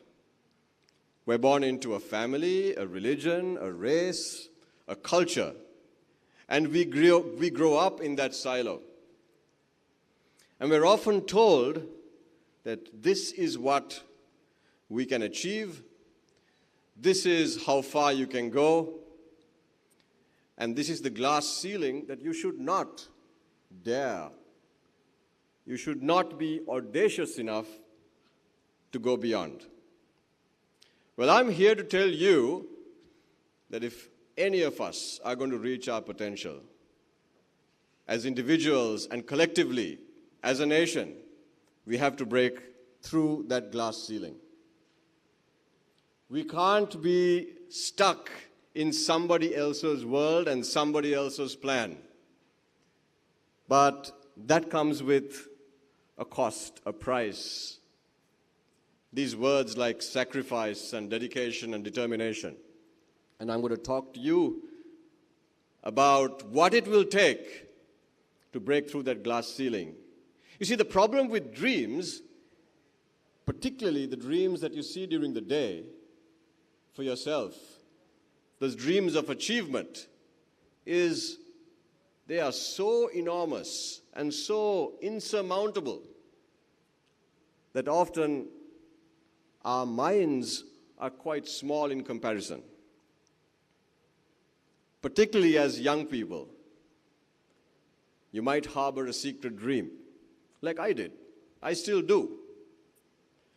But when you stand in front of that dream, your mind is small, incapable, weak. And that's okay. The trick is to expand your mind to meet your dream. Expand your mind to meet your dream. And there's a way that you can do that. The first thing is you have to see. You have to feel it inside of you that no matter what, you are going to reach your potential. And you know, in the introduction or the brief that I received from the organizers, the specific theme was leadership during turbulent times. Turbulent times, because you know, we are in turbulent times right now. But I'm least interested in turbulent times. I'm interested in leadership per se. Leadership doesn't care if it's turbulent times, good times, or bad times. It's always an opportunity to lead. It's always an opportunity to expand yourself. And the key to expanding your mind, is to be willing to learn. Open your mind and be willing to learn. Even from this bald guy who's just preaching to you this morning. Learning rarely happens in formal settings. It's important to learn at class and school and university and all of those credentials that were read out. Yes, they were great experiences, but that's not where the learning happens. To learn, you must open your mind and be willing to soak up information and knowledge 24/7. From any opportunity, from anybody that you might meet, that is an opportunity to learn. And in order to learn, you must be curious. If you're not curious, you miss out on opportunities to learn. You know, they say curiosity killed the cat. We're not cats. We're human beings. Curiosity is what has brought humanity to where it is today. And as individuals, you must be curious about everything, because everything is an opportunity to learn. And when you learn, your mind expands. You fill yourself with experiences. You fill yourself with incredible bits and pieces of knowledge that shape your worldview, that shape your opinion, and most importantly, helps you make better decisions for yourself and whoever you're leading. It might be a small team, it might be a company, it might be a country. The more experiences that you've put yourself through, the better leadership that you will give whoever you're leading. And so, in order for you to reach that dream at some point of your life, see, it's not a goal or an objective. A dream is not necessarily a designation or a title. I think we sometimes tend to hitch our dreams to a very specific thing. Like, I want to be a CEO at 35, or a member of parliament at 40.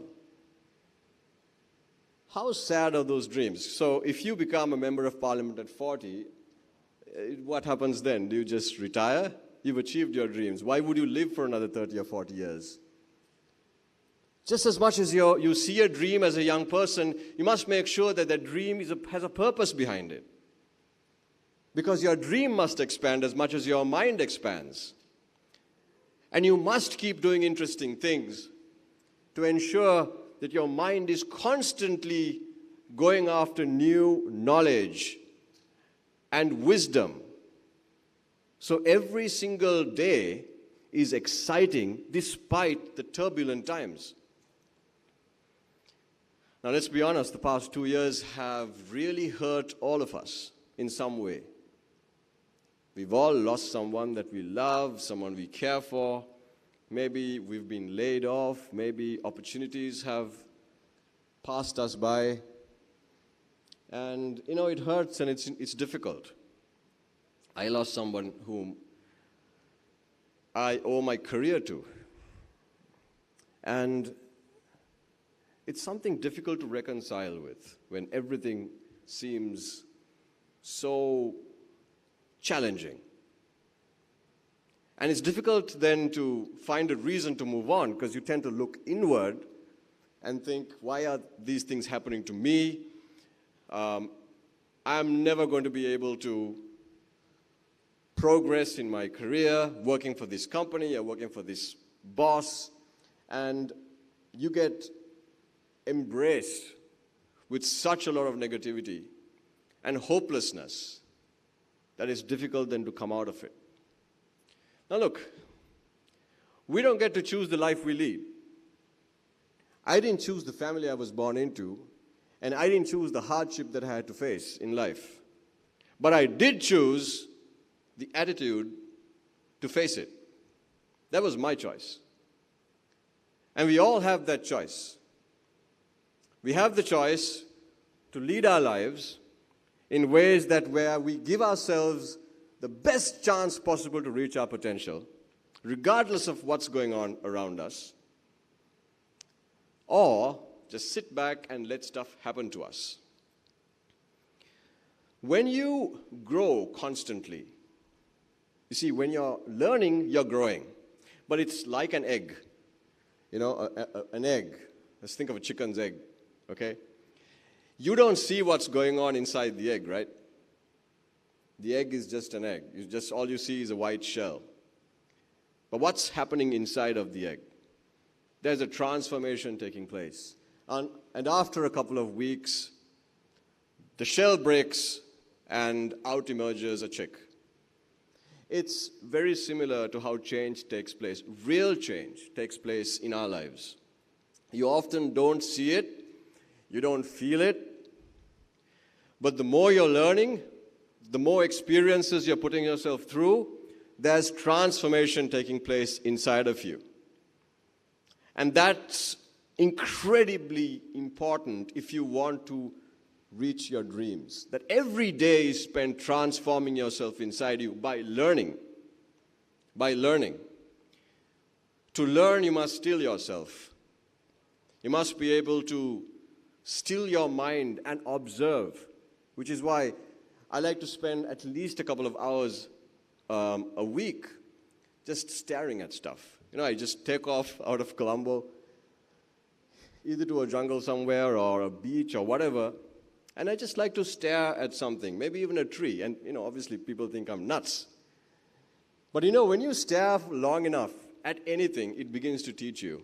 Even something as mundane and boring as a tree. There's an opportunity to learn. If you still your mind and you're able to observe something long enough, the problem we have is because of the urgency of our life, the urgency of how we lead our day-to-day lives, particularly with our phone, it's difficult to actually give yourself the opportunity to still your mind and allow your mind to learn, because we're constantly in this mobile rat race where we're trying to reply WhatsApp messages and Signal messages and Telegram messages and SMSs and emails and Facebook, and it's impossible. It's just impossible. That's just not how human beings were created to thrive. Our minds have evolved over thousands and millions of years. And that has been a process. Just because the mobile phone was invented and our lives have become far more connected, which is great, that doesn't mean that the fundamentals of personal growth have changed. The fundamentals of personal growth have not changed. They remain the same. There are no shortcuts. There are no shortcuts. Because we live to maybe 75 or 80 or 85 years. And that period of time is an opportunity not just for us to reach our potential, because what a waste it would be if you don't reach your fullest capability and capacity. What a waste. And not only that, beyond that, leaving a legacy and inspiring countless generations after you to do better for themselves and be better and not accept what society tells you you should be. Do not accept what society tells you you should be. That is just an encumbrance that will hold us back, not only as individuals, but as a nation.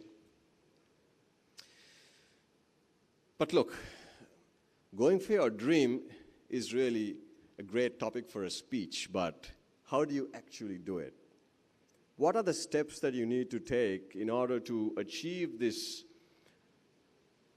insurmountable challenge in life and do something that nobody thought that you would do? And I'm going to just segue a bit into something that I've become really, really passionate about in recent times. And I want to talk to you about somebody whom I've never met, but someone I've been really inspired by. I'm sure you've seen that image staring at you for the past couple of minutes. And I'm also sure that very few of you might know who this guy is. If you know who this guy is, could you please raise your hand? As I thought, nobody. That's a guy named Alex Honnold. Alex Honnold. He's one of the world's greatest rock climbers. He's an American, and he's clinging on to a 3,000-meter vertical rock at the Yosemite Valley in America, in California. When this photograph was taken, he was about 2,500 meters above ground, and he's without a rope. No rope. Okay? Now, can you imagine the price of a misstep? This is the only sport in the world in which if you make a tiny little mistake, in cricket, if you miss a ball and you get bowled, you can bat the next time. Here, if you miss a single move, you die. You're dead, that's it. And Alex Honnold climbed El Capitan in one go, straight up, 3,000 meters. I think it was 2018 or 2019, and there's a great movie about it. It's called Free Solo. I would urge all of you to watch it. You see, rock climbing is kind of like life.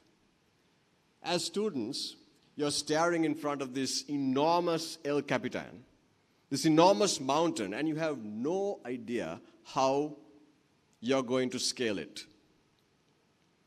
Your parents, your teachers will tell you, wear a rope and climb like 25 feet, because if you fall, you won't die. And then you set your goals and your benchmark at that level. But some of us want to go to the top. You see dreams that are bigger than the dreams that others see for you. So what do? You expand your mind, but you also have to train your body.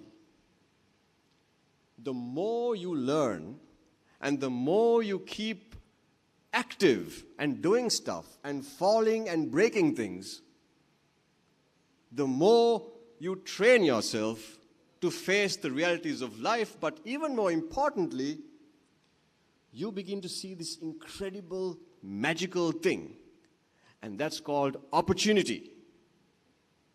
Opportunity. See, Alex Honnold is clinging on to little ledges which you and I would never even see. They're crimps which are like a couple of millimeters across, where you need the tips of your fingers and the tips of your toes to hang on to it.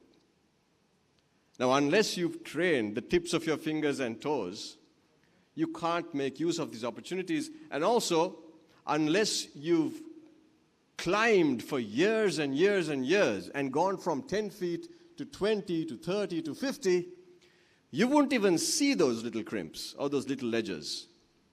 It's the exact same thing in your career or life. You see, if you want to fall, fall at the start. You don't want to fall at 3,000 meters. At 3,000 meters, you have to be the master at your game. You have to have fallen so many times at the start that you would know your strengths and weaknesses so well, and you would have trained where you're weak, that there is no way you're going to give yourself the opportunity of falling at 3,000 feet, because it is failure that you cannot come back from. You cannot come back from it. So most of you guys, you go to the gym, you train your biceps and triceps and stuff. I go to the gym, don't laugh, I train my fingers and my toes and strange parts of my body, which I need not to climb 3,000 meters like Alex Honnold, but much smaller boulders around Sri Lanka. Because, to me, it is a magnificent reflection of what life really is. I know most of you might be staring at this kind of rock today. You don't see any opportunity. You don't see any way forward. That's okay. Push yourself against the rock and start falling today. The more you fall, the more you will learn, and the more your mind will expand, and the better you'll get. And just like Alex Honnold, someday, you see, there's an amazing interview of his on YouTube. I think it was a TED Talk, where he says he came up to this mountain for 10 years and just dreamt about climbing it. How many times have all of us just dreamt about achieving something that we really want to achieve, but you're not ready? So for 10 years or 15 years, he went back. He didn't climb because he wasn't ready. He would have fallen and died. But he went back, climbed smaller rocks, climbed smaller mountains, and turned himself into the kind of guy who could climb this rock. And it's incredible, because when you listen to what he has to say, he just says that on the day he climbed the 3,000 meters, it felt like a walk in the park. It felt like he was just, walking on the street. Because he was so good, he was a master at his game. He knew every inch of this rock. He knew every move. He had memorized every single move. The difference was he had no rope, but that was okay because he was so comfortable. He had conquered the rock years before he actually climbed it. And he was up in a couple of hours, and he, in my opinion, completed the most incredible athletic feat in mankind, in the history of humankind. Because every single other achievement in sports, the risk is not death. In this it is. Every time he free solos up a rock, he dies. Remember that although you're not risking your life oftentimes, you are risking your career. You are risking the opportunity to reach your potential if you make a mistake at the wrong time in your life. And so, right now, as we're facing all of this turmoil, all of this chaos, how are we going to get home, for instance? There's no gas. There's no fuel. These are stuff that we've not faced ever. But instead of staring at those challenges and issues and problems, if we somehow find a way of remaining positive, and even the turmoil and chaos, if we can learn, then remember, although the rewards of that learning will not be immediate, you're not going to get a raise. You might get a pay cut, in fact. You're not going to get a promotion. But the learning is going to make you a better leader. And it's going to definitely help you and strengthen you climb your own mountain. But it all starts with a dream. So I'm going to ask you to go back and dream. Not at night. We all dream at night. But I want you to dream in the day and see for yourself something that's greater than what you've imagined for yourself so far. Because it is possible. And it must be possible. Because if we don't dream the impossible dream, then we cannot carry this incredible nation to its rightful place on the world stage. And forever, we're going to be this little island, the pearl of the Indian Ocean, that's almost the world's greatest story, but we've never got there. This generation should be the generation that pushes this country to where it should be. This generation, you. So let's start dreaming. And I know it's a peculiar way to end a speech, but let's start daydreaming, learning, experiencing, expanding our minds, and growing every day so that we can all reach that impossible dream. And I want to end by quoting T.E. Lawrence, who's better known as Lawrence of Arabia. And he speaks of people who see dreams at day and in the night. And this is one of my favorite quotes. All humans dream, but not equally. There are those who dream at night in the dusty recesses of their minds and awake to find that it was vanity. But the dreamers of day are the dangerous ones, for they may act on their dreams and make it possible. Let's make it possible. Thank you, guys. Have a great day.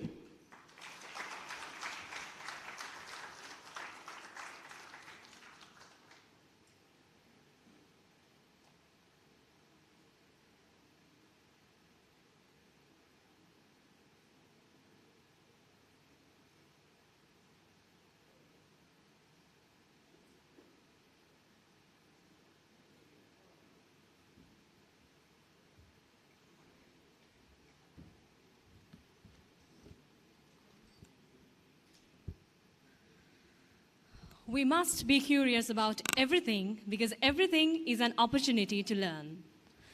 The more you fall, the more you learn. Dear sir, you have always left us inspired. We are indeed lucky to learn from a leader himself. Thank you for those eye-opening words. I kindly request you to join with us back on stage.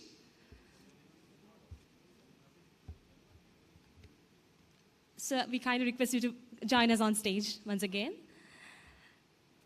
To present the token of appreciation to Mr. Shevan Daniel, I cordially invite Mr. Deva Sugandhan, Vice President, Non-Public Practice of the CA Student Society.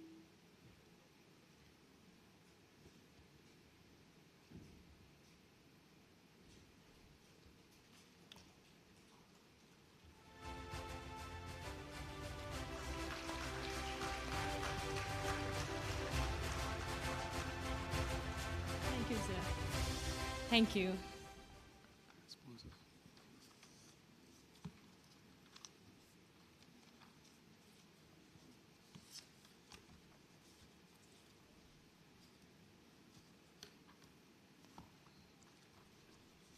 Ladies and gentlemen, once again, it's time to recognize our dear sponsors, the strengths behind the conference. Demo PLC, the platinum sponsor. Bank of Ceylon, the gold sponsor. Union Assurance, the silver sponsor. SoftLogic Life, the bronze sponsor. Tokyo Cement, the bronze sponsor. ICBT, the official education partner. Lake House, the official print media partner. Galadari Hotel, the official hospitality partner. Mi Colombo Hotel, the official hospitality partner. Vibrant, the official event partner.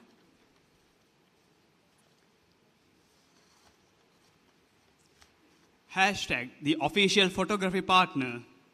American Water, the official hydration partner. Thank you.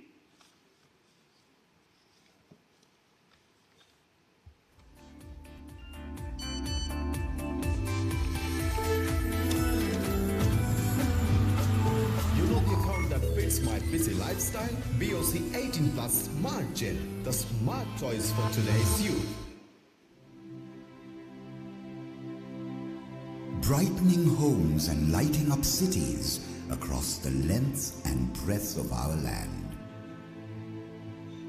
Building the foundations of a newer nation and reshaping our landscape for the better.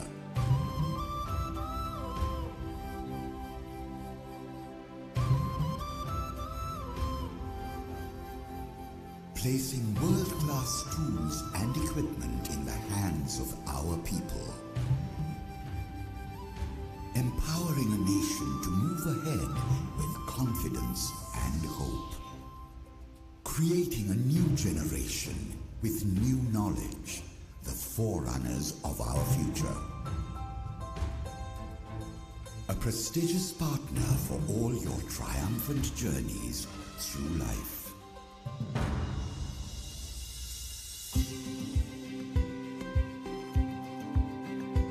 Redefining our people's quality of life with world-renowned brands that are the best at what they do.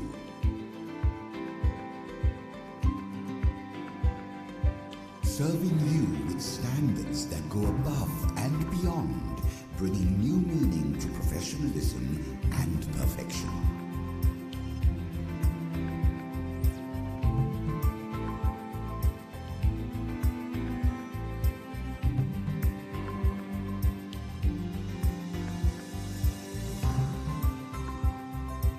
Helping create a healthier people and nation through cutting-edge medical technology.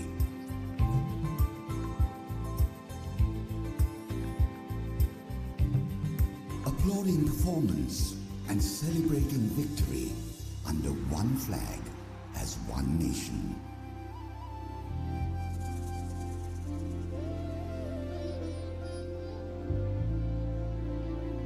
Growing the bounty of our earth so that our nation reaps a bountiful harvest from every seed sown.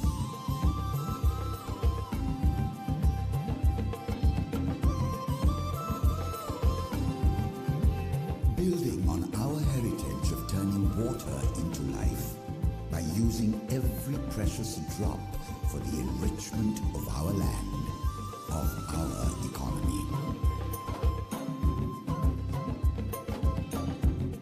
Providing a foundation of service and security as our skyline reaches for the stars.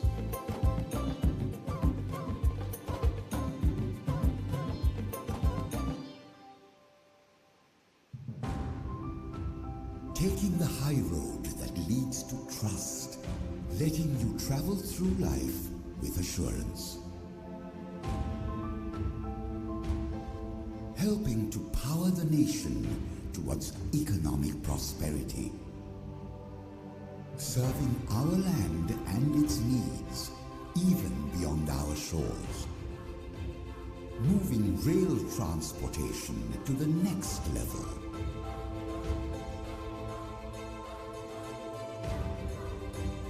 Raising the flag of excellence through an extensive family of professionals.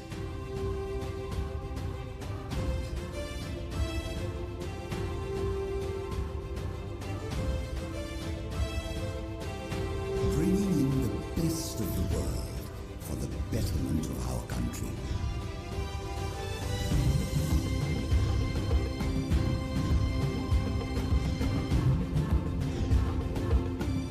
Gathering laurels and accolades in everything we do, with honor at our core. A distinctive vision that helped re-engineer the future of a promising nation and still continues to do so. Keeping our flag flying high by providing world-class technological solutions to the nation.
Having heard of amazing speeches of several individual speakers, the time is ripe to get yourselves ready to witness a set of industry experts sharing their knowledge and experiences.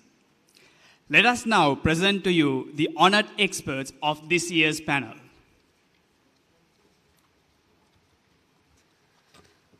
Mr. Manil Jayasinghe. Mr. Manil is the immediate past president of CA Sri Lanka. He is a fellow member of CA Sri Lanka.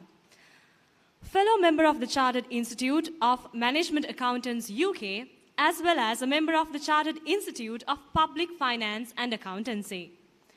Being the country managing partner of Ernst & Young Sri Lanka and Maldives, Mr. Manil heads the assurance of banking and financial services service practices. He currently serves CA as an appointed member to the Council, chairman of the Statutory Accounting Standards Committee, and also as a member of the Statutory Auditing Committee. Let us now welcome Mr. Manil Jayasinghe on stage.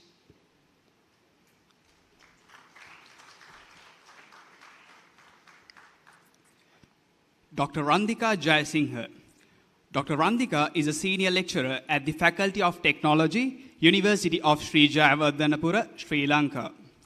She holds a bachelor's degree in forestry and environmental sciences from the University of Sri Jayawardhanapura and a doctoral degree in environmental engineering from the University of Western Australia.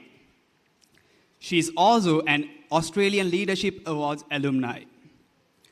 Dr. Jayasinghe works in areas of sustainable waste management, waste upcycling, waste-based business development, and circular economy. She is also a proud recipient of the 2018 Green Talents Awards for High Potentials in Sustainable Development awarded by the German Federal Ministry of Education and Research to promote the international exchange of innovative green ideas. Now let us welcome Dr. Randhika Jayasinghe on stage.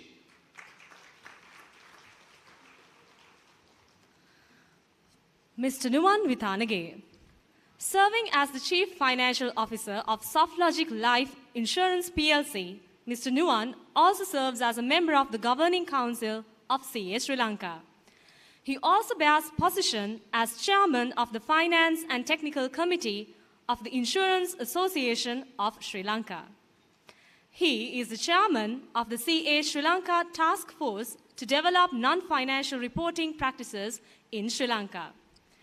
Being a proud fellow member of CA Sri Lanka, as well as a member of Certified Management Accountants of Sri Lanka, Mr. Nuwan holds a Master's in Business Administration from University of Sri Jayawardhanapura and a Business Management Finance Special Degree from University of Kelaniya.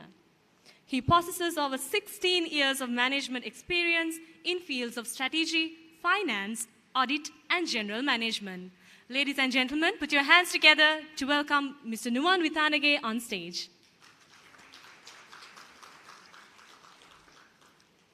Ms. Selina Pires. Ms. Selina, an attorney at law, is the Director, Business Development at Celine, Sri Lanka's only fair trade handloom company and one of the country's largest social enterprises. She is also a co-founder and partner at Positive Impact Consultancy, an advisory service assisting stakeholders in various sectors. She previously served in the capacity of the Deputy Director Programs at the Office for National Unity and Reconciliation of the Government of Sri Lanka. She has consulted for numerous national and international non-government organizations, including the United Nations. As a proven practitioner, she sits in many high-level advisory committees for both government and private sector entities. Now let us welcome Ms. Selina Pires on stage.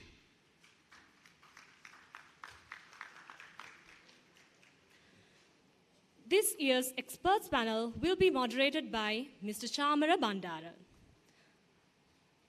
Dr. Chamara Bandara is the proud founder of SCB Corporate Doctors Private Limited, as well as Berry Technology.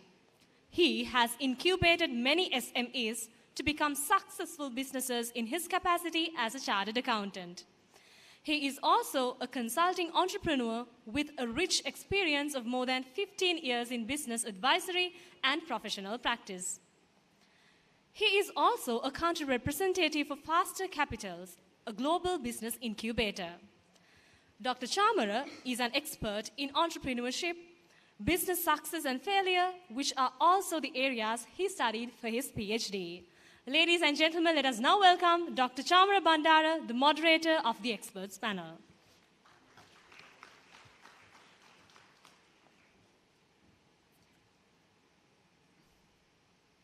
Now let us start the expert panel. Mr. Bandara, over to you. The introduction. I hope you can see us very well. And as of you, of course, certainly the students, our institute, I remember my time as well, how so far we went with many things, organizing, doing very interesting thing, and we enjoyed a lot.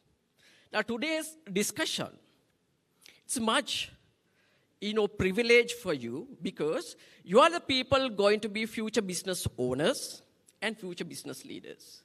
There are few, but very important concepts today we are going to discuss.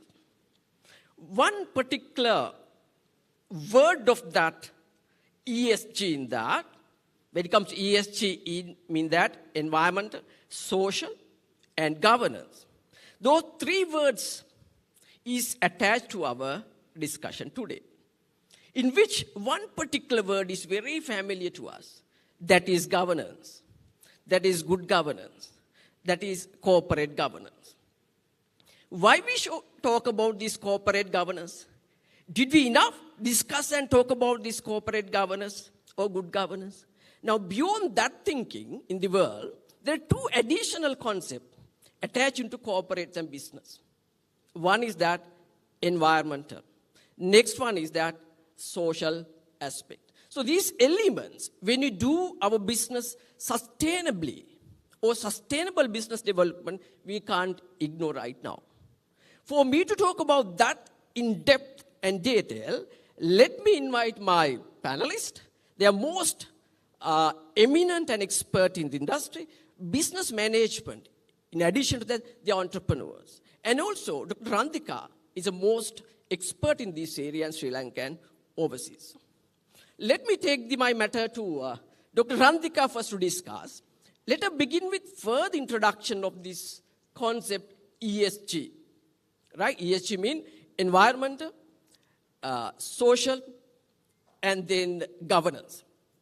In that, Dr. Randhika, let them know what exactly the meaning of this ESG, why that is that important for us to talk about.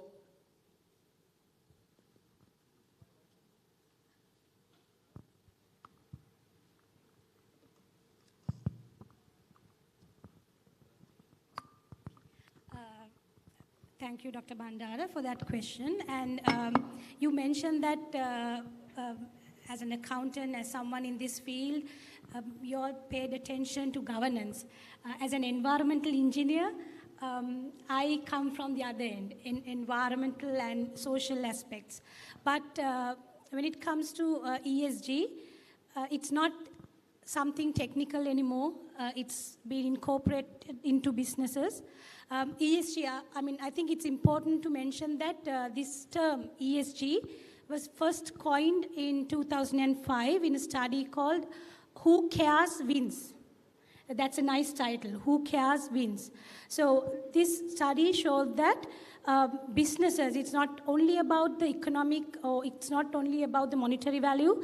Businesses have to care about the sustainability. Businesses have to care about the environment and the social well-being. So we know that sustainability is a very hot topic today. And sustainability, however, is not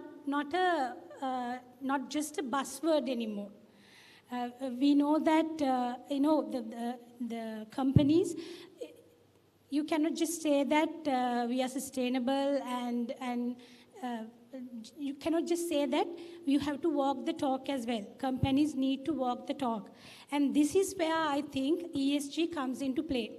So ESG has, as Dr. Bandara mentioned, it has 3 key focus areas: environment, social, and governance. So environmental, in the environmental aspect, the companies need to look at the climate change, how they manage their waste, how they use resources sustainably. And then in the social aspect, it's about the relationship that they have with their employees, with the community, with the investors, with all the stakeholders. And then comes the governance. This governance factor is really important because it leads to corporate transparency, where the data and with information is shared transparently with the stakeholders. So in a nutshell, this is environment ESG, a company's willingness, the company's consciousness towards these 3 factors: environmental, social, and governance, and how that will affect their businesses. Thank you, Dr. Andika. Now, what she's trying to say, now, we as accountants and professionals in this, our industry, the good governance, corporate governance, why it brought to our business management, merely to eliminate, to minimize corruption, various other irregularities. Now, in addition to that, what Dr. Andika is trying to say, because of climate change, global warming, various things are happening. Therefore, these environmental matters also critically we should look at. So that's the reason ESG that we are going to talk about. Now I'm just going to our immediate past president, Manil. Manil, just now we know that is ESG. We'll stay there for a while. What is the sustainable business management or development? It's a word is very popular and common everywhere. Sustainable business. We have to manage the economy sustainably. What is exactly for this our students to know about that? Thank you, Doctor. First, let me just set the space by defining sustainability, right? In many places, it is written that sustainability refers to doing business without negatively impacting the environment, community, or society as a whole. So that is sustainability. If you just practically think about, in the past, we felt sustainability was only the economic criteria, must make profits. If I make profits, I will last in the future. So that was the fundamental premise and theory of all built up, right? Today, we look at it and say, yes, you can make profits, but by making that profit, what are you harming? And by harming those, are we really impacting the sustainability? Can we go in the future? Is what is really being looked at today. So if I give you the imperatives as to why we need to look at this is, if you looked at in the past, in the near future, they found that 90% of the millennial investors, that is your category of investors, right, invested in pursuing investments that are closely reflecting their values. So 90% of the new investors now are investing in sustainable businesses, right? Up to 2018, something like $12 trillion was invested in sustainable investments or assets. In 2020, I don't know, you would have heard of this company called BlackRock and Vanguard. These are both operating 2 ETFs. These are exchange-traded funds. They added 6 new ESG-based funds into the markets. So basically what I'm trying to get at here is the financing part now is closely looking at the ESG concept. Now in the ESG, I think inadvertently we keep telling it's environment, social and governance. The E stands for two E's actually. It's economy and environment.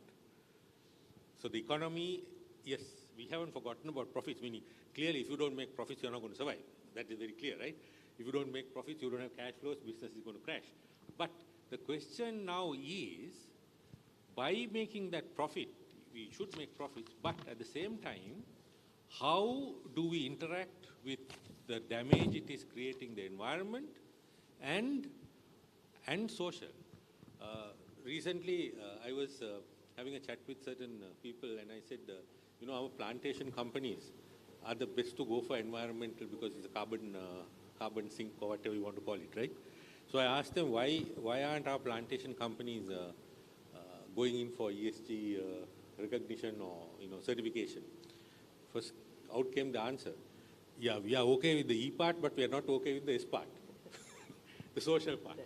Because at the end of the day, still I think the plantation workers and all, their living conditions and whatever it is, there is a problem, right? That mean, Manil, you are talking about social aspect, bringing to this discussion, mean it affect the employees and various other stakeholders. Yes. That's the reason we should consider definitely social aspect as well. Exactly. One more thing, Manil. Now, when it comes to this particular implementation of the sustainable business management, is it that the responsibility of business entrepreneurs, or it's a kind of a statutory need, or that's also very critical for us to look at? So when you're running a business, what is your fundamental focus? Your fundamental focus is about adding value, creating value. So how do I create value? So now empirical studies show that companies that go into, how would I say, sustainable strategies add more value than the historical or traditional companies which go for profit motive, right? Just to give a couple of examples, you have heard the word AstraZeneca, right? Everyone should be familiar with AstraZeneca today. AstraZeneca some years back went into Africa, and then they said that they wanted to reduce the people who are getting impacted by smoke, harmful smoke, and then having chest complaints and various things like that. So they went into Africa and they started populating biofuel. This, I think with cow dung and whatever it is, you create this fuel to burn. And then they found they invested. So for them it was a cost actually. They invested in that society, and then they found that they were able to reduce the health or improve the health of the females, because they were inhaling all these bad toxic stuff and all that. So that is where today companies are going. I'm sure you would have heard of the company Lego, right? All of us have at some point had access to Lego. Lego are these small building blocks where you can do various things. That company brought in sustainability, and they said that let's relook at our packaging. By repackaging and making the packaging 14% smaller, same effect, right? They saved billions of dollars. So from an economic point of view, they saved money. Not only that, they save the environment, because now you don't have to produce all this paper and whatever it is, right? Starbucks, coffee making company, they are going in for ethical sourcing. So they are now buying coffee only from people who use farmers, who looks after the farmers' interest, who support those farmers, and then they are producing. So one of the compelling reasons for businesses going forward, in my view, is going to be the fact that access to finance is going to become a problem. Okay, that's you are there. That means looking for an investor to get the funds to develop your business could be critical in case we don't apply these concepts, ESG.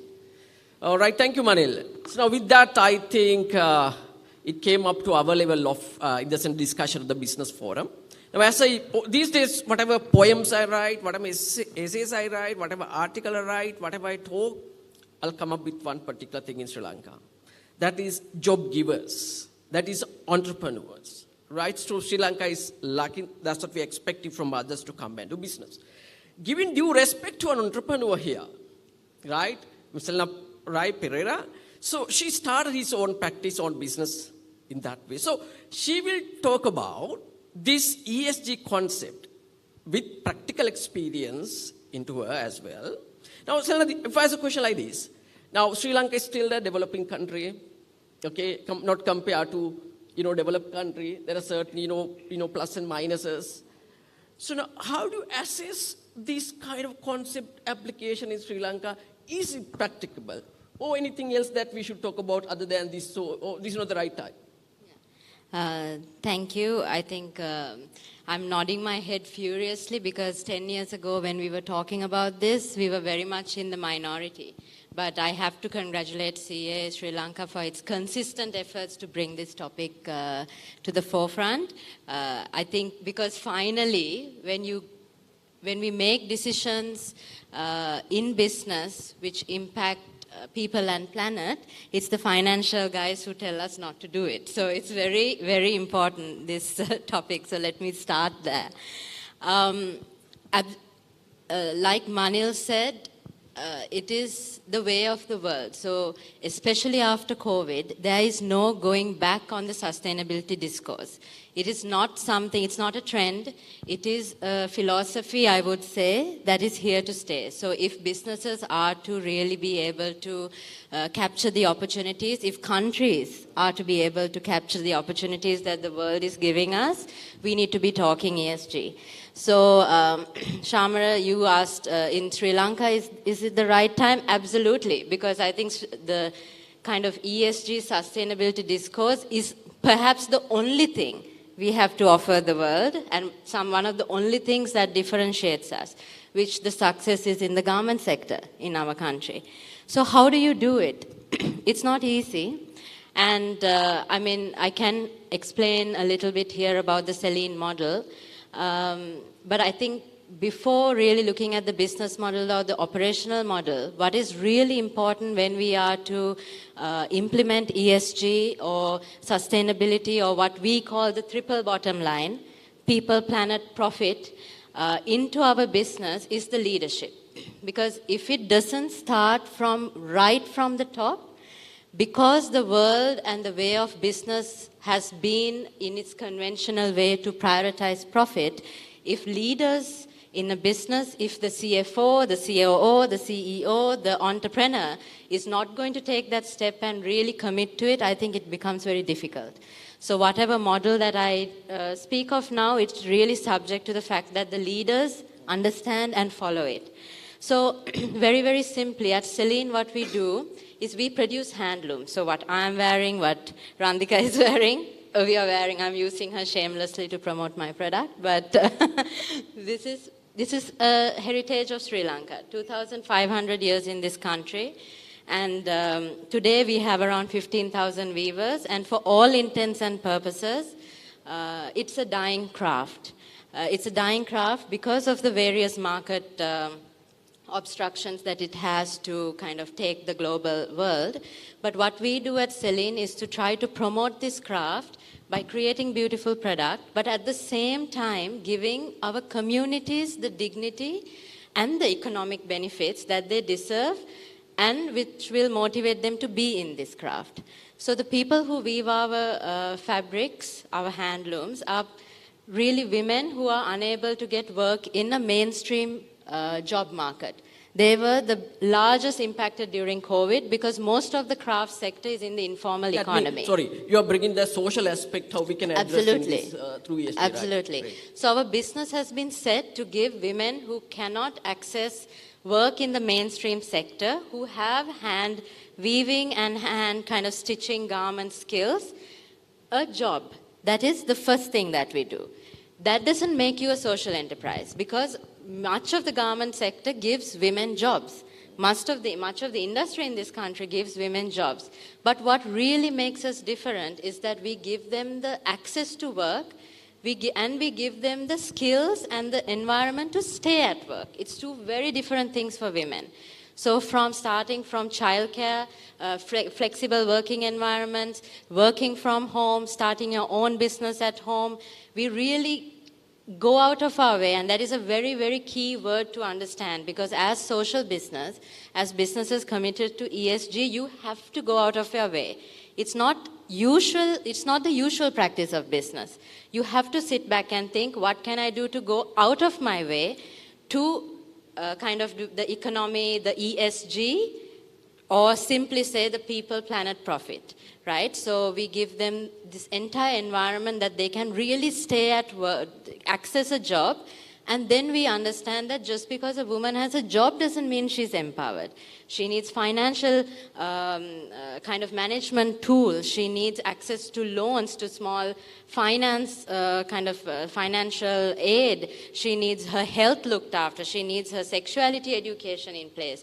She needs to understand that she needs to be in control of her mental health. So we've set up a foundation to really give that holistic empowerment, we call it, so a woman can say, no, I don't want to go abroad.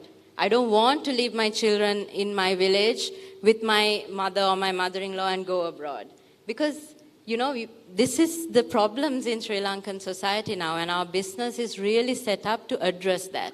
So in essence, that's how we integrate ESG into our business model.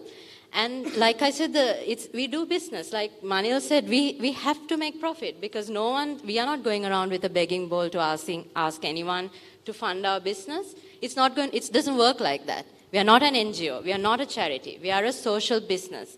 And with everything we do, we are doing usual business. But at the back of our mind, we go out of our way to make sure that our people and our planet are never compromised in any business decision that we take, which is why I think it was important, Shamara, right at the start, what I said, the leadership. Yep.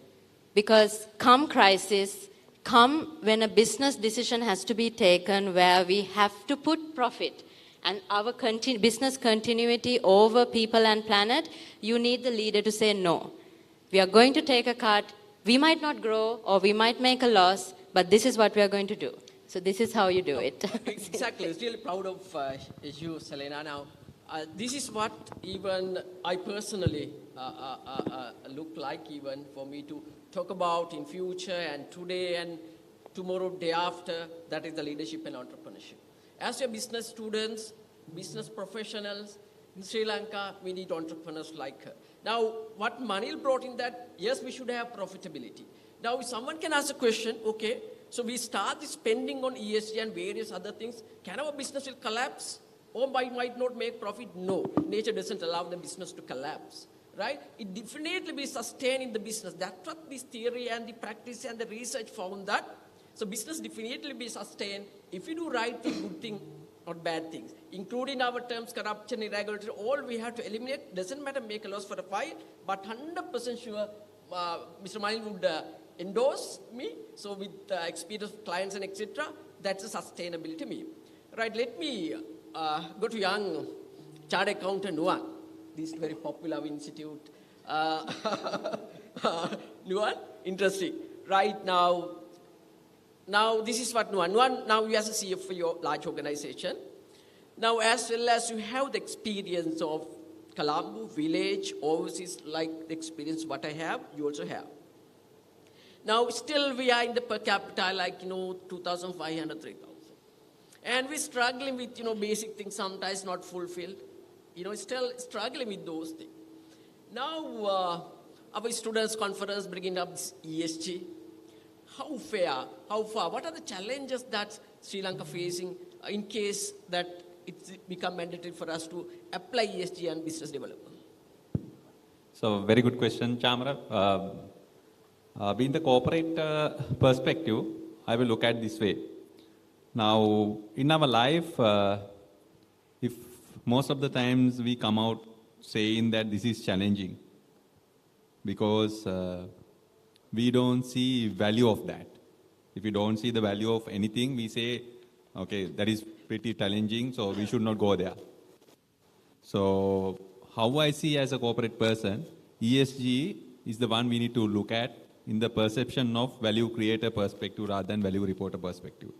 Most of the corporates in Sri Lanka, they look at this as a mere reporting platform to get an award, to showcase the public, okay, we are practicing ESG, but not as a value creator perspective.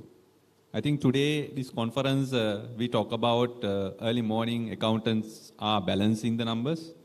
Thereafter, Kishu Gomez told that accountants are creating the numbers. I would say one step forward, we are in the regime of in value creator perspective rather than value reporters.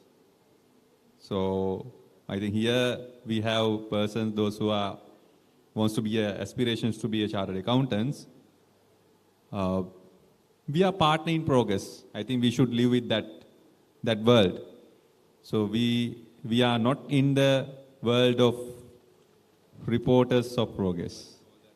I think if we apply that one to ESG, if we think this as a value creating platform, I think that's where we can persuade any corporates to go behind this framework. I think that perception about we are looking now this as a mere reporting platform become a challenge to us because we don't see real value in that. That's the first point I would like to put forward. Second one is that normally I look at most of the things in simple terms. So normally if we want to do something, if we get the instruction from 5 people, so we don't know what to follow.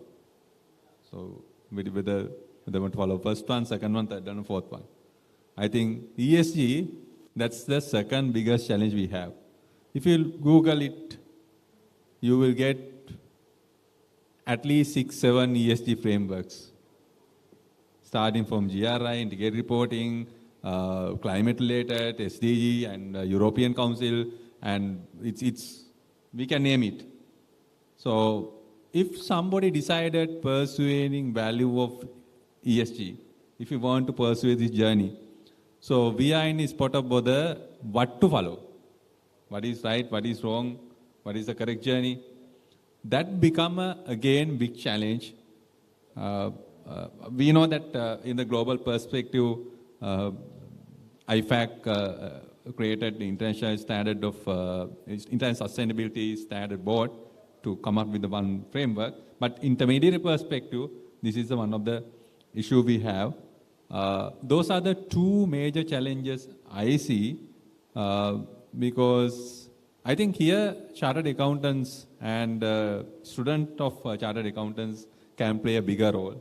So you are I think most of the times in corporates, so chartered accountants take in the leadership of implementation ESG in their corporates. I think we need to understand why we want, how we can create. No one, I disturb you. Now, can I say this way? Now, there's a word I use always when it comes to SME entrepreneurs and maybe some entrepreneurs, big organization, other than her. Asymmetric information. That is that information is not equally or substantially or fairly distributed for whatever reasons. Right? Maybe that less knowledge in English, less knowledge in technology, etc. Don't you think that's a challenge in Sri Lanka to implement concept like this? Simple terms, no. So I would say if you look at Sri Lanka is a country we consider as anything we can implement faster. We have talent, so and we can adapt faster. So if you look at integrated reporting perspective, if you look at accounting IFRS perspective, I think we go a long way. So in that sense, I feel I don't see any challenge on this perspective because of that platform. Because we learn, we have proved it, so we can do this. So that means we haven't reached out to them of this kind of concept. They know, oh, I don't know this exactly ESG, how that is important for other businesses to implement here. I think we have failed to showcase what is the value we can derive from here. Agree. That's what I want to come. Yeah. Yes. So that means that message has not been gone. Yes. And it's still somewhere with us, so with Dr. Randika. Exactly. So that may be the reason. That's a good scene, right? Next, I'll move to anything else, Nuwan? No, I think those are the 2 points I want to highlight. Just to summarize that, first point is that we yet to see this as a value creating platform than the value reporting platform. That's one thing. Second thing is that so there is no single framework to follow. So that's the second biggest challenge I saw with regard to this one. Those are 2 main points I want to highlight in summary form. Thank you, Nuwan, the proud Sri Lankan. Next, Dr. Randika. Now, when it comes to we talk about this sometimes. Theory, of course, we need to have theory. Theory, we can't exactly put in the practice that we know, but theory is coming, and then sometimes we have practice. Sometimes the practice we do, and we bring it to the theories as well. Now, when it comes to a very simple thing, I just send a drop an email and say, don't print it. Save the environment. Right? Sometimes some people don't know. Right? So there are so much of, myths and misconception or disinformation sometimes. So let me come up with a question related to that. If an entrepreneur or investor who wants to invest in a business, okay, why that person or the entrepreneur or the investor should talk about this environment? What is a direct impact to that business? I know, as Manil said, that there's a responsibility for that. That's our duty to protect the environment. If I get that into an individual, like, investors and entrepreneurs, how do you define and talk about that thing? Yeah, I think sustainability, are a consideration for environment and the social aspects are absolutely necessary. I think Selina explained that beautifully. She said that, some time ago, maybe 10, 15 years ago, when they first started talking about this sustainability, they felt that they are the minority. Very few organizations talk about sustainability then. And for us, as environmental engineers, Dr. Mandara, you are correct. The theory part, the application in our work, that was there, but not in businesses. So there's a gap there. And I think investors and entrepreneurs were not very keen about this whole concept earlier because they felt that their responsibility is to maximize profit. Yes, environment and social aspects, the governance, they are important, but they must have felt that they had a bigger responsibility towards their shareholders and shareholders' values. But now it's changing. The tide has changed, and we know that as investors, as entrepreneurs, as businesses, we need to do our part. We need to do our part for the environment, for the society, and we need to walk that talk. It's not only just saying that we are doing sustainable work. We have to really walk that talk, because no one would like to invest in a business. No consumer would like to buy from a business that's creating negative impacts. There are many examples around the world. If, as an organization, as a business, if you create negative impacts, you have to take the responsibility. Sometimes, a monetary compensation. You damage an ecosystem or an environment, you will have to pay compensation. You will have to face public protest if you are not doing ethical businesses. So there are many other, even lawsuits, if you don't really, follow the ethical business principles. So these things are really important. And as I mentioned in my last comment, this whole thing, this ESG, the word was coined in a report, Who Cares Wins. And in that report, they gave evidence to show that, businesses who kind of follow sustainability principles, who think about their environment, their society, the community, they do better than the companies who are not actually taking these things very seriously. So I think, yes, it's very important, and it's today. It's not tomorrow, and it's not in another 5 years or 10 years. It's today. When we work with companies, they say that, we had a very difficult time last 2 years, so let's start our environmental projects or our corporate social responsibility projects in a year's time. No, it's now. It's today, and that's really important for us to make that change. Change is not easy. Change is not easy. It will take time, but we need to start somewhere to actually make a difference in this arena. Thank you, Dr. Andika. Now, when it comes to environmental matters, when you're doing our business management or sustainable business development, when it comes to you, as also I'm telling, young entrepreneurs, maybe you are business leaders one day. Now, there's, I don't know whether you know one company in Sri Lanka, the entrepreneur girl is 25 years, she's not a scientist though. She does cow milk that is artificial, but it's natural. I use the word artificially to make you understand. But it's natural. That's a cow cell. It's making her lab, and manufacturing these cow milk. So what I'm trying to emphasize you on, now there are problems in relating to this environmental, social, and governance. So that could be one business opportunity for you to start with it or solve with it. So having I said like that to you, let me go back to Manil once again. With his experience of managing, meeting, and advising, so and so forth of large and small businesses in Sri Lanka. Manil, when it comes to sustainable development of businesses in Sri Lanka, ESG, particle-wise, if we get it, for them to understand how we can practically apply. Doctor, just listening, just a couple of things I think I just wanted to mention first. No problem. We are questioning as to why this is not picking up, right? Yes, okay. One of the problems is the measurement and reporting of this. Okay. So today, you know that you have a problem. How do you know that you have a problem? So one of the critical issues that we have today is, I think as Nuwan mentioned, there is no one common framework under which this can be measured.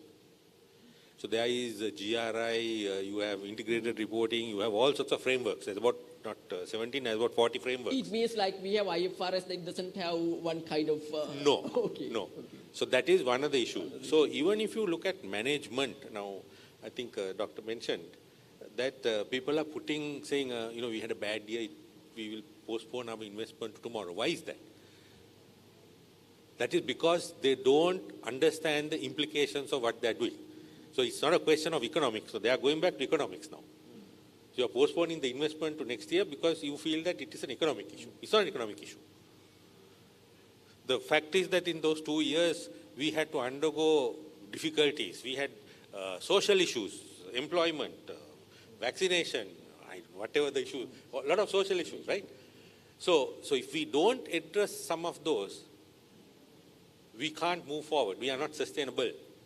We are firefighting. One of the biggest problems we have today is short-term versus medium to long-term thinking. Short-term is profit. So if I take a simple example of fishing, if you want to make profits, you catch the maximum number of fish, right? So they have this bottom trawling and whatnot techniques you can use. But then what will it do? It will destroy your fishing fields or whatever you want to call it for the future. So I will fish everything, the fellows will die. After that, there are no more fish in the ocean. So that's what is sustainability is. So you fish, no problem, but you have to fish in a manner which that you don't destroy like the golden egg. You don't destroy that. So you have to do it in a manner in which you continue, that supply source continues, but at the same time, you make your profits as well. Now, that's the part people are not understanding, and that is because, I believe, it's this measurement issue. So if someone were to say, by you doing this, you have destroyed so much, or you have shortened the life. Now, people in the oil industry tell that, right? By pumping all these oils, your fields are going down, we have energy only for another few years to go, or whatever, right? So if you don't have that kind of reporting, don't you think people are not going to get excited about it, right? They're just going to go and do the same old thing that they do forever and ever. I think that's the biggest problem.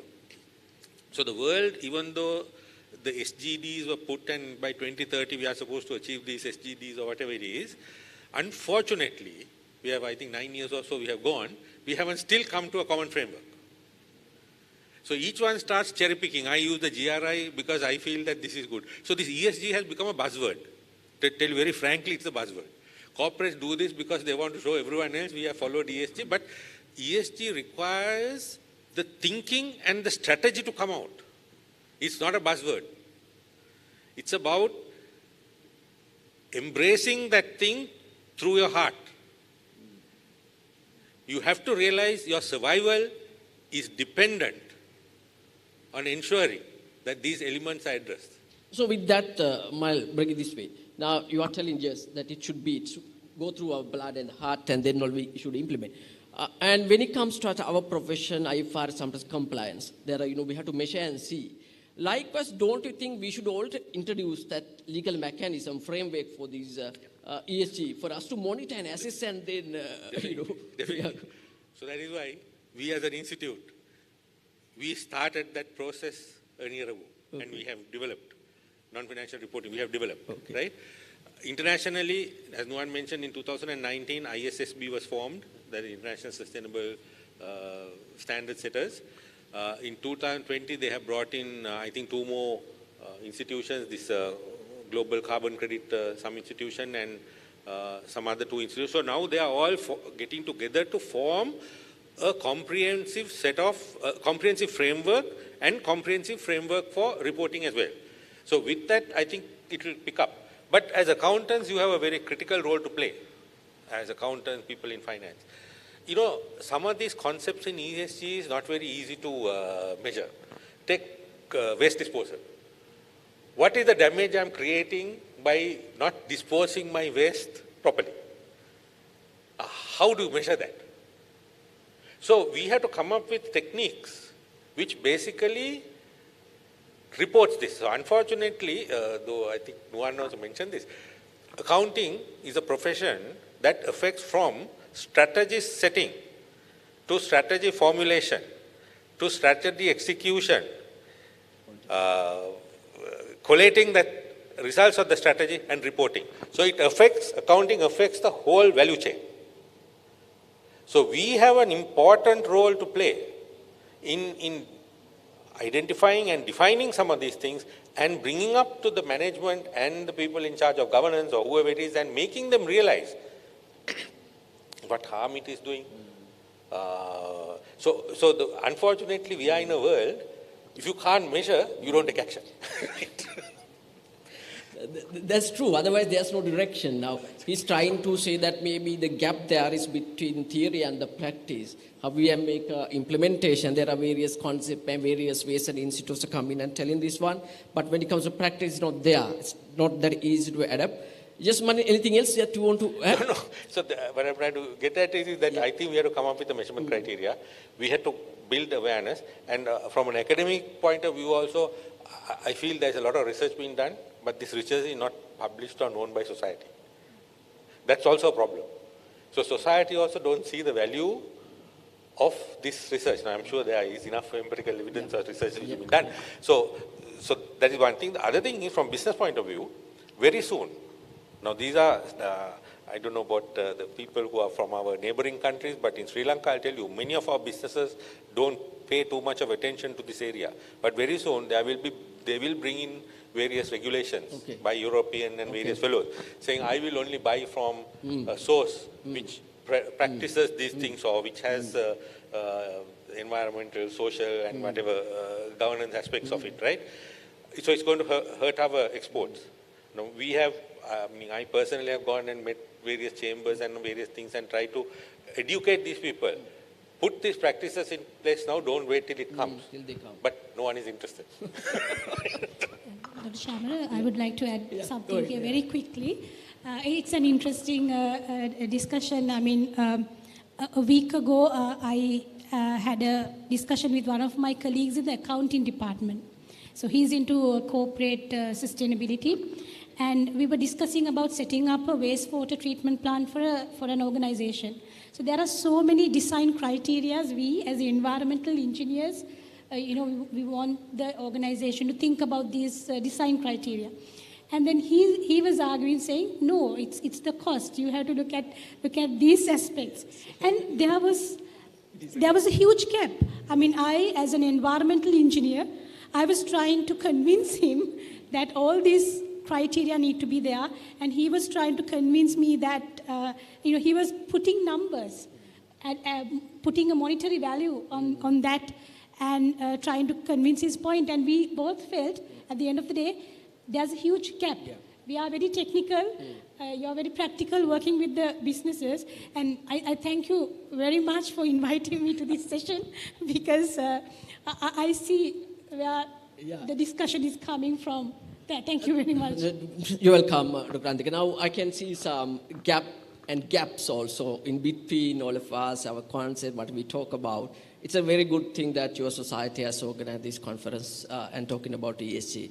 And ESG now, for an example for you, like, when it comes to ESG company, that if they display that is ESG compliant company, so you can join and see that, enjoy the business as well. When it comes to customers, as Manil said, that in future, probably customer demand will for the companies that their goods are through this particular ESG, otherwise we can't export. That's what Manil is trying to say, that we should have some criteria, assessment criteria. So maybe that we should measure those. Measurements that when it comes to our proposition monetary terms, definitely it should be. We can say this and that, but when it comes to transaction, when it comes to the cost and revenue, all we have to take into consideration. That's what I can say from Manil's points of this matter. Now let me come back to Selina now. Right, now this thing now. Still I want to make it much narrowed out, element-wise. Maybe that audience should understand in one or two practical experience that you have done in your business. I know we should have profit that's sustainable when it comes to continuity. Any examples that you can share with our crowd audience? Yeah, of course. And I think in answering your question, Shamra, I will even try to leave a few kind of points, like areas where businesses really need to, if they want to integrate this holistically and sustainably into their business. So I think, just to sum up, I think what is really needed to understand is that sustainability shouldn't be a separate budget, right? So it's only when it's a separate budget, it is left behind. So ESG, or the triple bottom line, has to be integrated into every business decision that you take. So a most recent example of that that I can share is when the lockdown happened in March 2020. We had CFOs who told us, you need to lay off your staff. That's it, right? I remember the conversation was had with me and my MD. Said, that's it, you can... I'm just disturbing you. What he said was that lay off staff, reduce the staff. That's a strategy. Yes. What we heard about and learned about maybe through papers and documents. Yeah. So why lay off staff? Because in 6 months' time, we needed to have capital reserves to kickstart our business, because that is the way that we would be ahead of our competition. I was told that. I took this proposal to my mother, who's the chairman. And I'll tell you, this is where leadership matters, because that is when I think, learned the most important lesson for the rest of my journey. She said, if you lay off any staff in this company where community comes first, you go home, right? Because this business was not set up to leave the community in crisis. I'm not preaching here, right? I know when you're maybe a public company, when you have shareholders to report to, it's much harder than this, because we are a family-owned business, we are an SME, we can take decisions in a kind of a quicker and less, in a way that doesn't have repercussions, right? But this is the best example, Shamar, I can say, because, and then what happened? She didn't stop by saying, you go home and all of that. She said, now figure out a way to keep this business going for the next 2 years. So when my as head of business development and my uncle as MD, when we were put to that corner, we had to innovate. Out came masks. We cut saris. We had to innovate. These saris are worth like 6,000-7,000 rupees, right? We cut into these saris to make reusable masks. Actually, EY was the first customer that we had. And actually, we didn't know Manil going into it. And not Manil didn't make the order, but the EY as an enterprise decided at that time, no, they want to support us, right? And we were the first movers in this kind of reusable masks in Sri Lanka. So it's another good example. Sorry, my notes are on my phone. I should never do that again. We were the first movers, and not only did we bring out a concept of reusing your mask, it also impacted the environment because these surgical masks, which have become a necessity now to an extent, which wasn't the case back then, were being destroyed, you know. So within 2 weeks of the lockdown, we had a product in the market. I think the fastest ever for Celine, because we were such in our comfort zone of making craft. This crisis hit, the leadership message came, and we just had to innovate. But keeping in mind that our community and our environment was always first in this journey, right? So this is what I mean when you say that you don't have sustainability as a different budget. Because if you did at that point, I would have saved my capital reserves to kickstart my business ahead of my competition in 6 months. Would I be sitting here? Then no. Would I be able to sleep at night then? Probably not. Because that is the passion that drives me and my business, right? So very short to sum up, this is also made possible by consumers. So one of the other challenge Manil said about measurement and impact, which I will get to in a second, because we might have a solution for that. Consumers. So most of our consumers are fair trade customers. Our business is a fair trade certified business. We have customers who require us and who expect this from us. So it's an easy choice to make, Shamara. So when you come to conventional business, these are the challenges, because consumers are finally going to turn around and say, hey, you can talk ESG, but I need my, I'm not going to mention names, I need my drink at this %. I need my sari at this %. If the consumer is asking that, then what is the motivation for the business? So businesses who are ahead like us, businesses who are like Patagonia, there's so many MAS in Sri Lanka, Brandix, like they need to now take a forefront and say, look, this is the way of the world. We need to change how the way the business is working.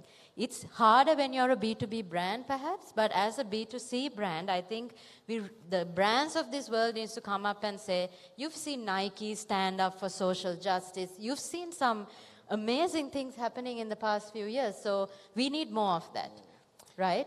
That is of course, absolutely necessary. Yeah. And one more point, Shamara, actually 2 more points I'll quickly finish off. You need also a balanced team. So these are the elements you need. You just can't have my mother who's saying, go and do it. You do need your CFO to say, okay, you can do this, but please watch out, this is the red line. Right? You need a balanced team, because without that team, you can't do this. And in the composition of a company who's going to integrate ESG, you have to invest in that balanced team, and absolutely agreed with Manil on the measurement and impact reporting. I won't go into too much because even we struggle. My colleague Geetika sitting here, we like rack our brains every day. How do we report this consistently? Because my HR team and my artisans, when I tell them to report, they're like, are you mad? Like we are trying to kind of keep recruitments going and all of that. So this impact reporting becomes crucial, and one of the challenges of having impact measurements in place by third parties, especially for SMEs, is cost. Because now I'm going to have to choose, fair trade certification, PETA certification, this certification, that certification. This is all going to add to my cost. My product is already expensive. So this is where last year USAID funded a project for us, and we are in the throes of it, I would say. The first, I think, and we have found out we'll actually be the first in the world to do this in the craft sector.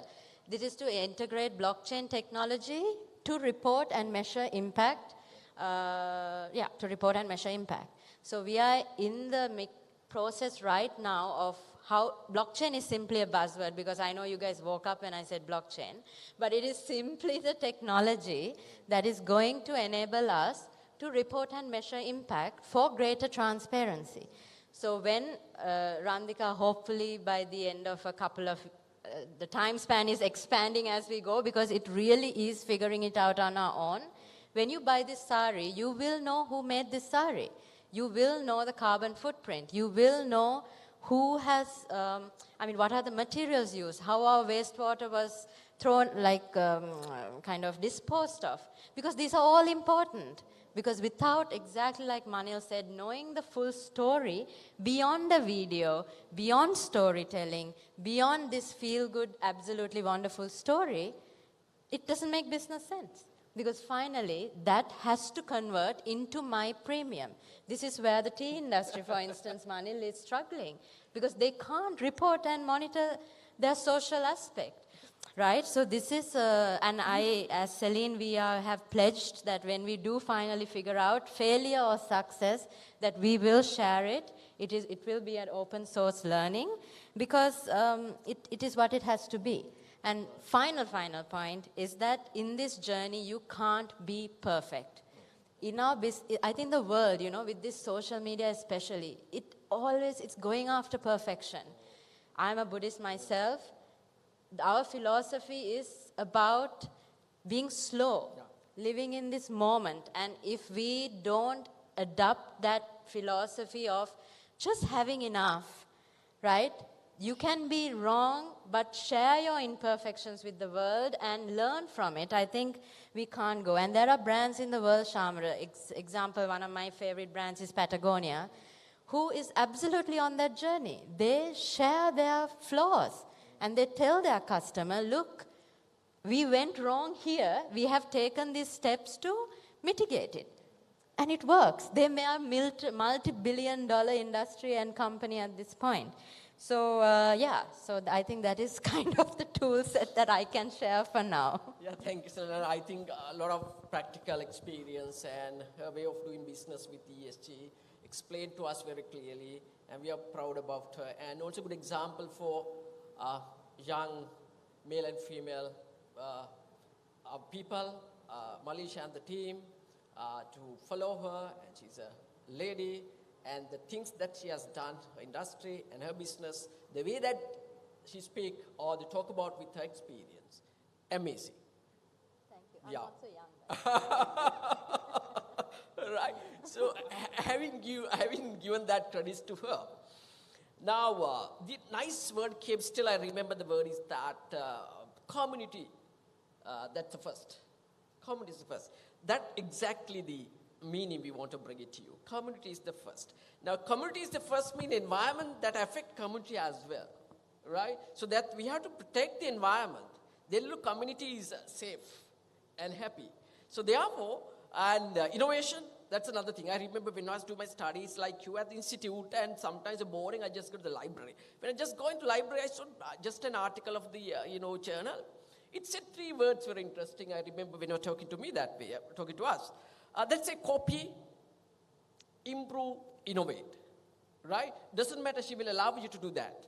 Copy, improve, and innovate. So then it's there, that still I remember the way that I got it from those journal and articles. So these things are very important one day for you to get your journey to a success end. Now let me go back to within 3 minutes. I think one we have, let's keep it to that time. Now, I think Manil's perspective of practical application and the difficulties, and her view of her own example and experience that she has used in her business. And she understands there's a gap and between us also. How we can build KPIs in case if we required for Sri Lanka to do that way. Is there a need right now? Definitely, Chamara. I think before building KPIs, we should have one framework. So that's a starting point. So, and I think CS, I think Mr. Jaising also mentioned, CS Sri Lanka already completed this journey. I think we are expected to launch this one end of this month. That will basically give simple message, simple guidance to prepare us to follow one framework. So now nobody is questioning about application of accounting standard. That's universe. So that's one. I think having framework itself won't address unless we come in up with the specific KPIs. Otherwise, preparers will pick and choose from somewhere to showcase, okay, what are things they have done in better rather than basically show their true picture. So that's where this framework needs to embed specific KPIs to make sure clear message consistently delivered to public. That's second thing. And again, finally, Chamara, so whether we have the framework, whether we have the KPIs, I think we should bring some evidence-based reporting mechanisms. How we can bring that is that bring some assurance aspect to it. Otherwise, people will report if it doesn't have a credibility, So, and that's where again public won't basically accept it. So where those who are doing really well, they cannot capitalize it. So that's why assurance comes in to avoid greenwashing. So to answer specific question that you asked, KPI is required. So definitely if you come up with a specific framework, KPI we can inbuild. To improve the credibility and value of that, we can bring the assurance part of it. Definitely people can capitalize from there onwards. Thank you, Nuwan. As the time is already over now, we are going to end this session. And one thing that's very critically important, the knowledge, what we should have to consider about these aspects is critical. Therefore, I think we tried our best to give our knowledge to you, to share our experience with you. And don't ever stop at the point. Try to learn it, implement it, talk to your superiors. Right, talk to your kids one day about this ESG, environment protection and social and governance of your business as well. Having said that, and thank you very much to the panel and giving support, real support to me to continue this session over 1 year, 60 minutes. So, and also I'll take this time to thank the committee or the society, Malisha and the team. It's a wonderful event. When I come to WOW, it's nice. I think I wish them all best in future endeavors. Thank you.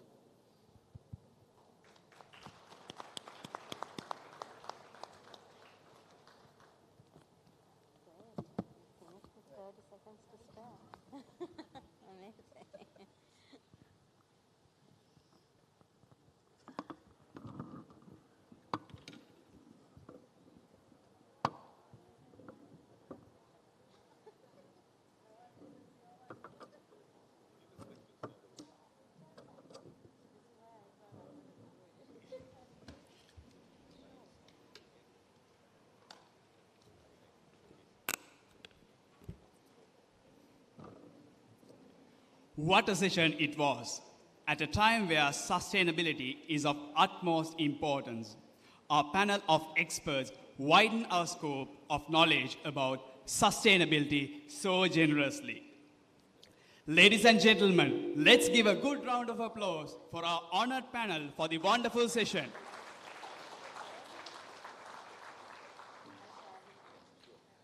Now, to present the tokens of appreciation to the experts panel, I cordially invite the General Secretary of the CA Student Society, Kavinda Balasuriya, on stage.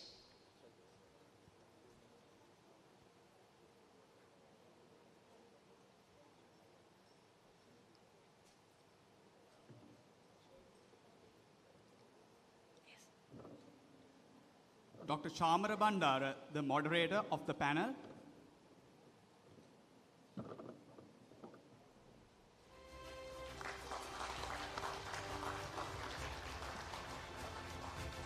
Mr. Manil Jaisingha.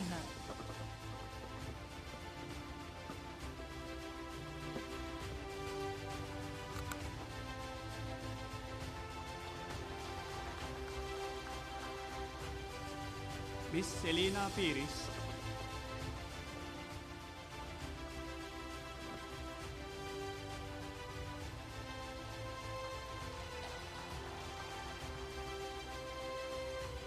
Mr. Nuwan Vithanage.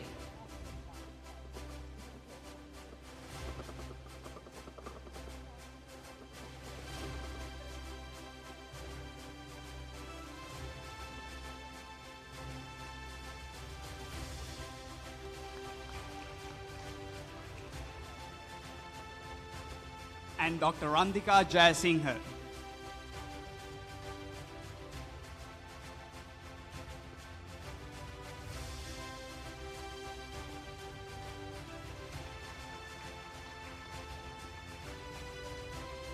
Thank you very much, dear panelists, and thank you very much, Mr. Kavinda.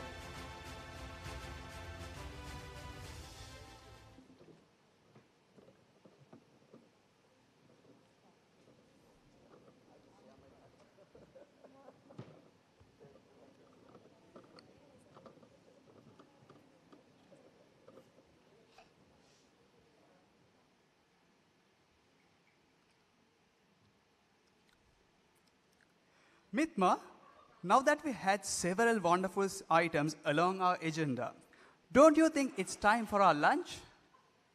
Wow, you read my mind, right? And before the lunch, there is an exciting announcement to our participants. So please take your mobile phones and log on to linkedin.com, or you can log into the LinkedIn app and search for Union Assurance PLC. Give the tap on the follow button, and then it's Union Assurance PLC.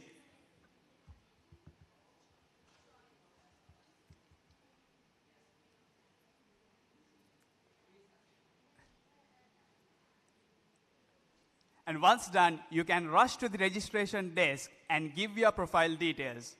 So we'll be selecting a winner or winner. We will be selecting some winners for some gift vouchers from courtesy of Union Assurance PLC. So stay tuned. And the vouchers will be given today itself.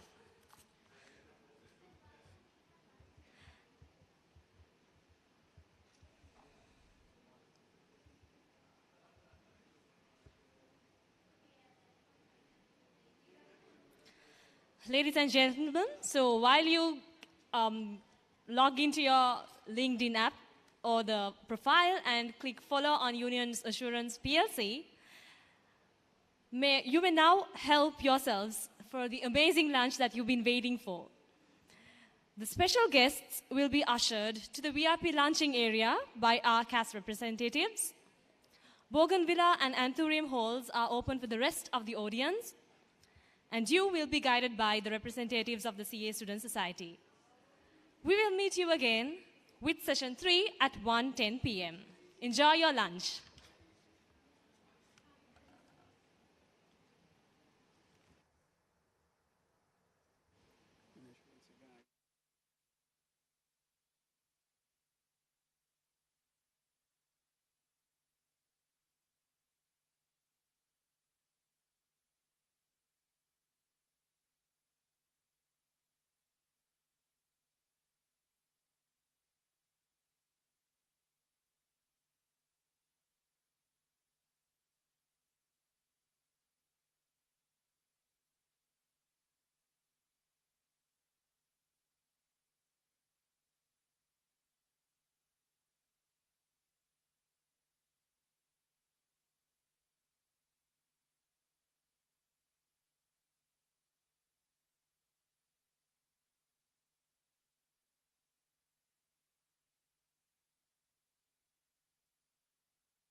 Check 1, 1, 2. Test.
Right, okay, fine.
Ladies and gentlemen, we warmly welcome you to session 3 of today's agenda.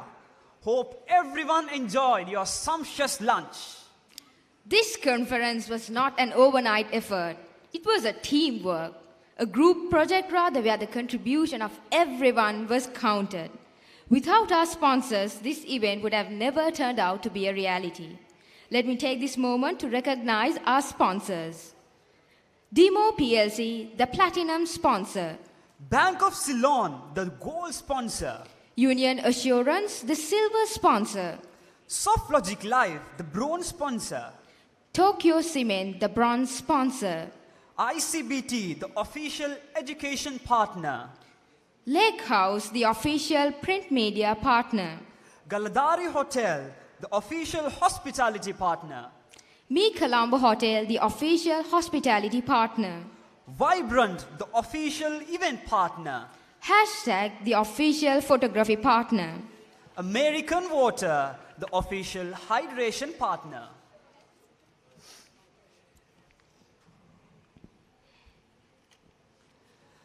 Rukaiya, generally, after having a heavy lunch, especially where you've got lots of dishes to try out, we find it difficult to keep our heads up, don't we? I agree. Well, but I've got a solution for that. Wow, what is that? Some good music and some rhythmic dance is ready to boost you all up. Welcome on stage the dance troupe Darkshine.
दे गए हमका Hicky Hicky Hicky Hicky सैया ये मोड़ी हमरी भैया हाय मैं तो मर गई दया वो दे गए हमका हिकी हिकी हिकी हिकी पगला ऐसा कर डाल के सैया नाचे है ताता थैया नाचे है जैसे हिप्पी हिप्पी हिप्पी हिप्पी फुलरी चमकाती और ठुमके लगाती गोरी मेरे होठों से बाजे सिटी सिटी सिटी सिटी ओ सैया तेरा ट्रिपी ट्रिपी सैया के लिए मैं तो मेकअप लगा के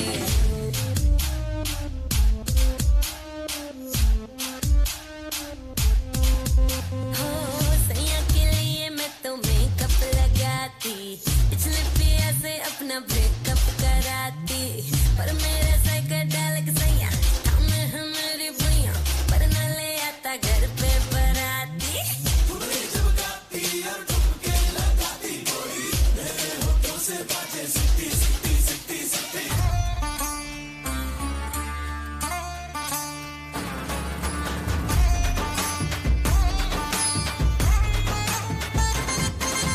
బ్యూటీ బాటిల్ నేను నిండా నషా నింపాను ఇష్టంగా వచ్చేసాను నీ పెదవుల్ని వెచ్చంగా టచ్ చేస్తాను నీ కోరే నషా వేరు దూసుకెళ్ళాలి నాలో జోరు మోత మోగిస్తూ గానా పేరు అన్ని దిక్కుల్లో అచ్చేస్తాను ఏ సిగ్గు సింగారాల ఓ అగ్గి పుల్ల నేను నీ పడకంటి కాకటాలు వెలిగిస్తాను ఈ పుట్టుకతో నేను ఓ నిప్పుతో పుట్టాను అడిగాడు సూర్యుడికే పంపిస్తాను అదే వేడి నిన్ను నాకివ్వమన్నాను స్వింగ్ లో రెచ్చిపోయి ఊగిపోదాం స్వింగ్ జరా స్వింగ్ జరా స్వింగ్ జరా స్వింగ్ జరా స్వింగ్ జరా స్వింగ్ జరా స్వింగ్ జరా స్వింగ్ స్వింగ్ జరా స్వింగ్ జరా స్వింగ్ జరా స్వింగ్ జరా స్వింగ్ జరా స్వింగ్ జరా స్వింగ్ జరా స్వింగ్ స్వింగ్ జరా స్వింగ్ జరా స్వింగ్ జరా స్వింగ్ జరా స్వింగ్ జరా స్వింగ్ జరా స్వింగ్ జరా స్వింగ్ స్వింగ్ జరా స్వింగ్ జరా స్వింగ్ జరా స్వింగ్ జరా స్వింగ్ జరా స్వింగ్ జరా స్వింగ్ జరా స్వింగ్ స్వింగ్ జరా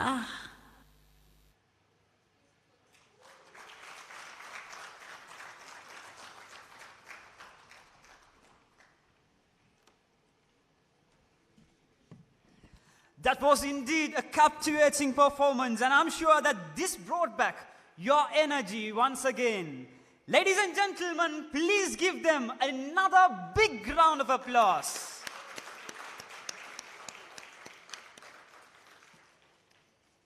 Inshaf, as a youth, do you think you are empowered enough to drive the future? Well, frankly, I think I have more to develop. Then you are at the ideal place. Our next speaker will shed light on the topic youth empowerment. Mr. Eranda is a social entrepreneur in Sri Lanka. He is the founder of Social Enterprise Lanka, aimed at building a thriving social enterprise sector in Sri Lanka in 2025. Mr. Eranda played a leading role in developing graduate entrepreneurship in Sri Lanka. He has also organized the National Entrepreneurship Week in 2008 and created Sri Lanka's first ever Hackathon Graduate Enterprise Challenge in 2009 and 2010, followed by Youth Enterprise Awards, which was held for 5 consecutive years.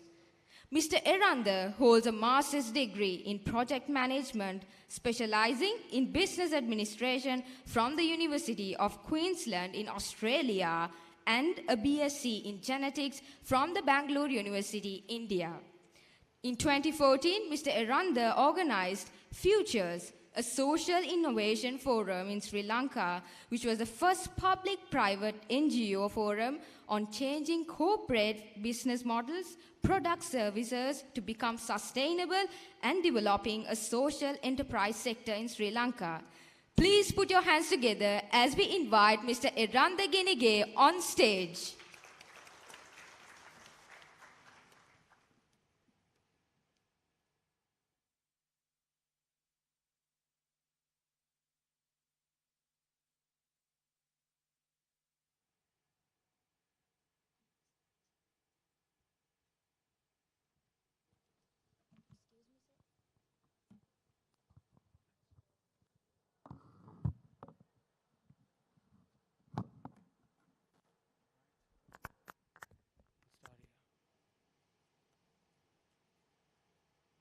Okay, that's a hard act to follow.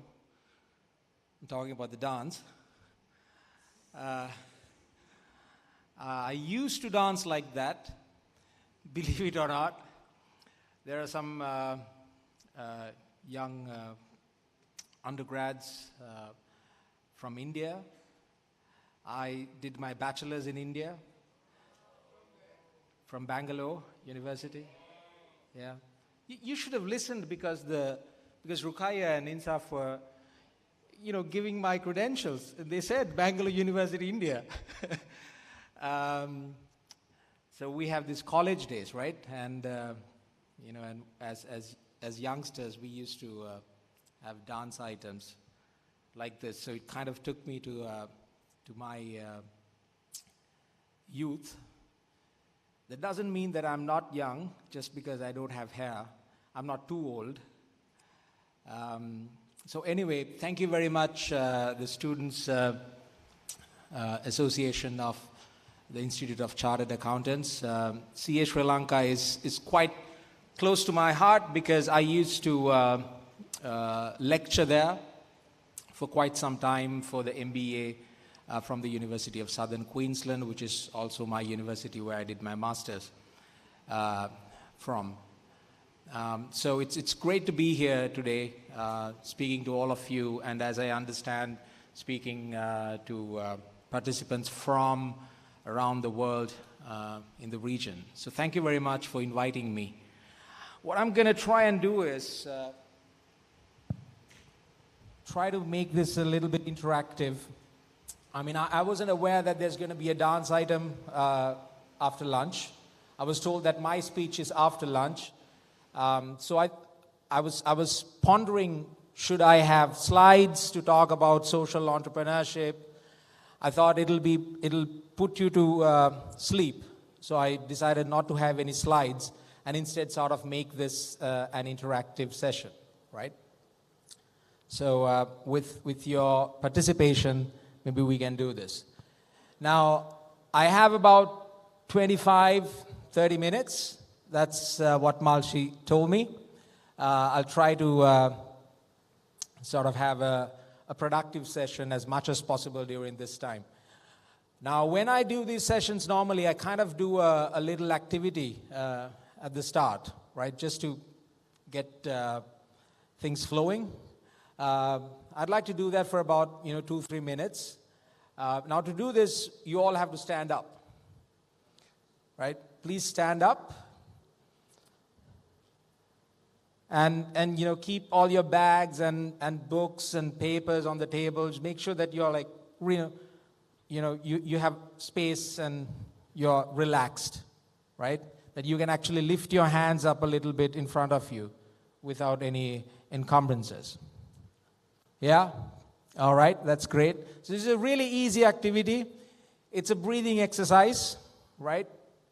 So when I say breathe in, you have to take a really, really deep breath, okay? And you have to take it with your nostrils, through your nostrils, right? Feel the breath, feel the air entering through your nostrils all the way to your lungs, right? So take a, right? You need to sort of feel it and make that sound, okay? So breathe in,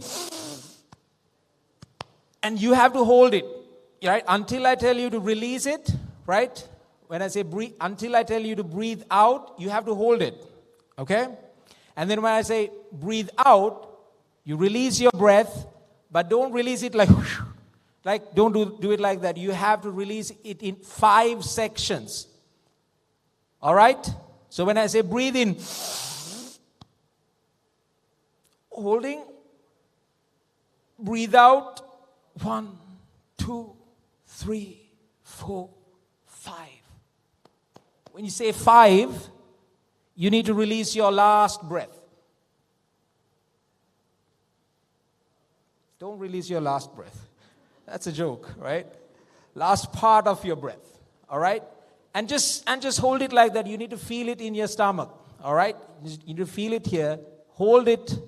And then again, I'll say breathe in, and then take that nice deep breath.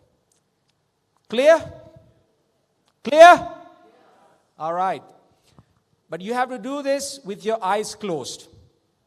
I would appreciate if you can switch on all the lights and make this, let's illuminate the place. Right now it's a little dark. You have to do this with your eyes closed. And do not open your eyes until I tell you so. All right? Let's do it. Eyes closed. Right? Relax. Relax. Can you hear me like this? Yes, sir. In the back? Now, all right. Relax. Breathe in. Hold it. Breathe out. 1, 2, 3, 4, 5. Hold it. Breathe in.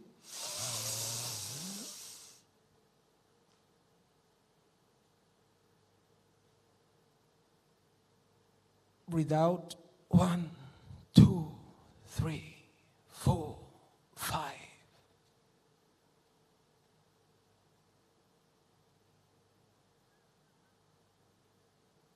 Breathe in.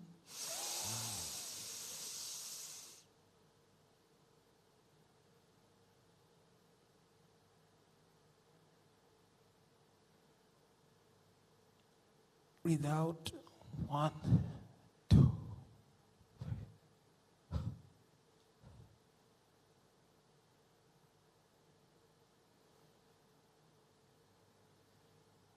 Breathe in.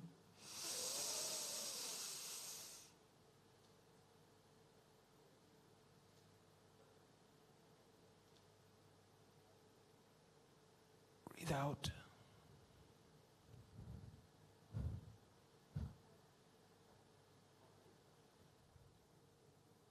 Breathe in.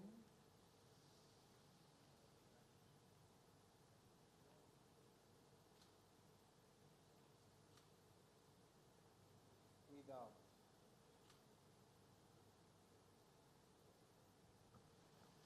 Keep your eyes closed. Breathe normally. And listen to my voice. Now go back to the early morning, how you started today, how you woke up. What did you do first? How you got ready? How you arrived at this venue? What did you see first? Who did you meet first?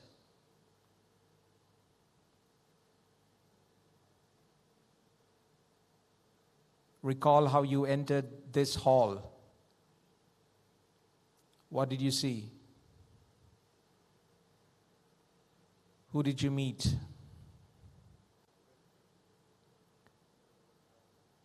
Recall the first session, the panel discussion, the speakers.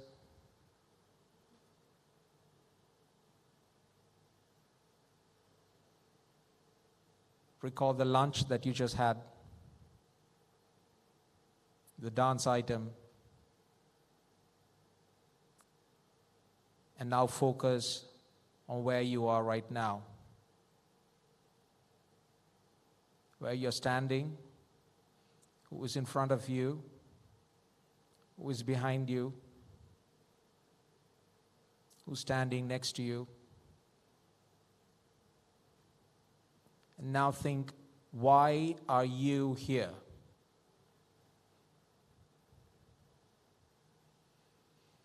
You're here to learn something new, have a new experience for your life. And with everything that you learn here today, you want to serve yourself, your family, your friends, your community, your country, and the whole world. So every minute that you spend here is important.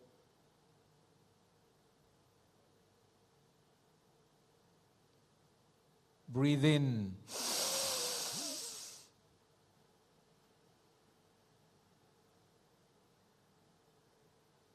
Breathe out.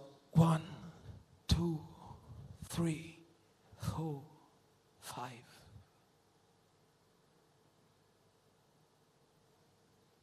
Breathe in.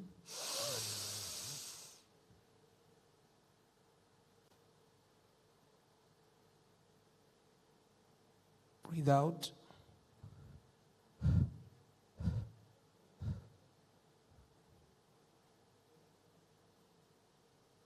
Breathe in.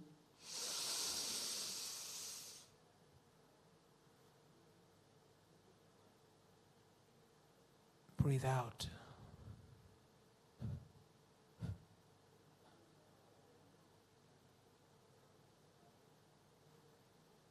Breathe in.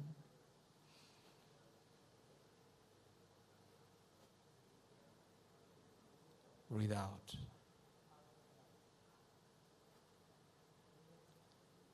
Open your eyes. Thank you. You may take your seats. How are you feeling? Good? All right. It's always good to have some oxygen in your brain, right? Now, so the theme today is embrace the transformation. Catch the wave. But what is this transformation? I mean, can we get some mics, guys, and hover? Ruqayya, Insaf, can you run around and, or maybe you can shout out from wherever you are. What is this transformation?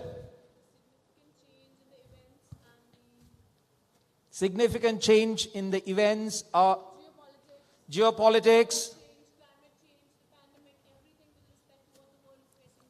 Wow. Change of inner attitude towards yourself and everybody else.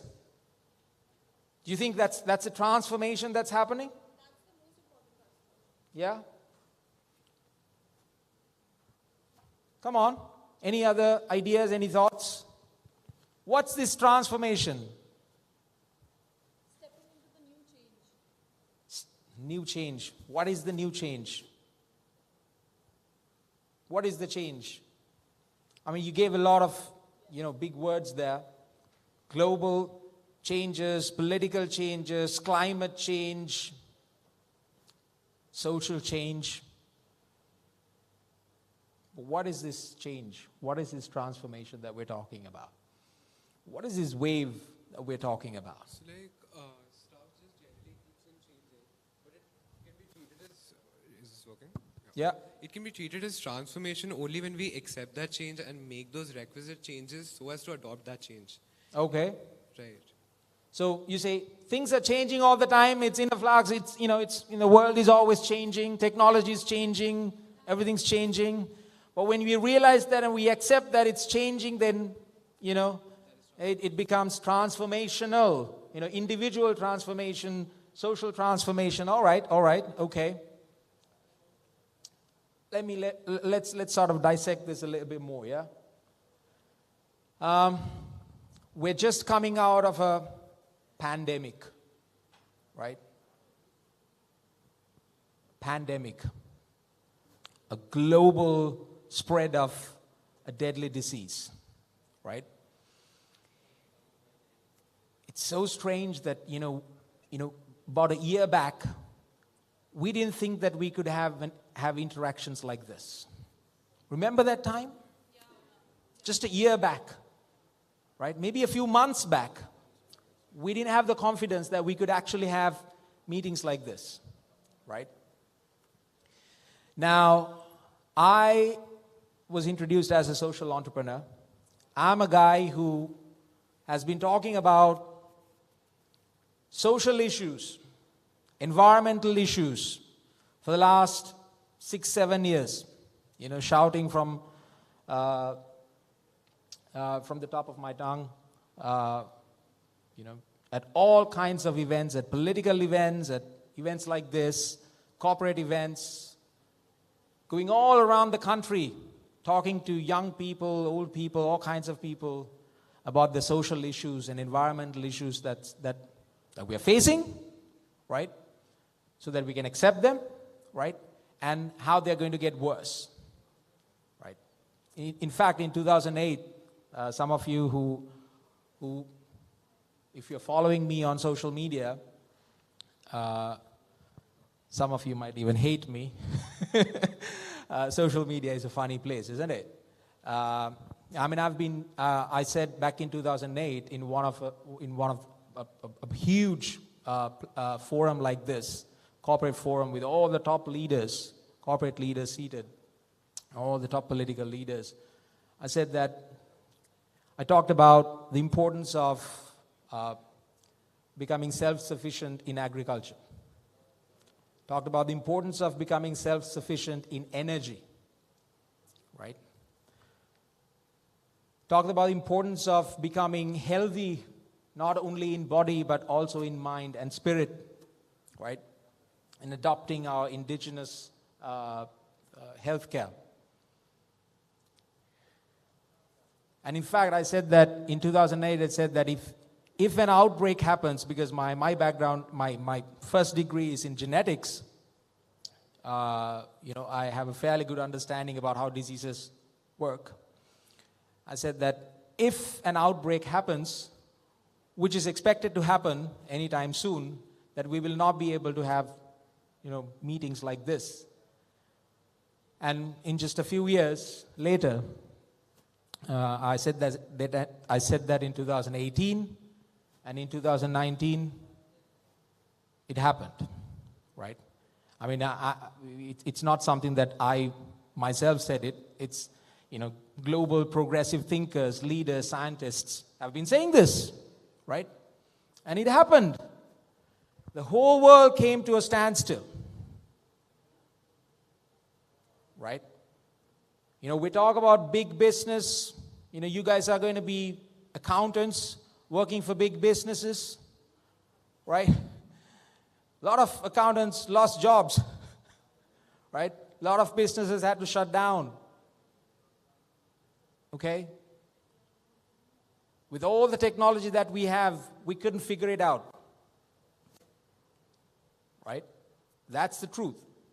That's the reality, and we all remember that. This is not something that happened in our parents' time or whatever, right? This is not a story that we hear from our parents. Now, your kids might not believe it when you say this to them, right? But this happened to you, us. And it's a fact. And somehow, we managed to overcome that, as we always do as humans. That's a great thing about humans, right? When we are faced with challenge, we're able to overcome that challenge. That's part of humanity, right? Can you please take your conversation outside, because it's disturbing me. It's part of humanity, overcoming challenge. We did that, and we're just coming out of that challenge. Just coming out of that challenge. And what's happening right now? All the production, the manufacturing, the global economy is bouncing back at a very rapid pace, right? And as a result of that, the demand for material, gas, energy, oil, coal, chips, potato chips? What chips? Also potato chips, right? I love the Indian potato chips. I miss the potato chips that they slice on this, on the roadside, right into the boiling pot of the wok of oil. Potato chips.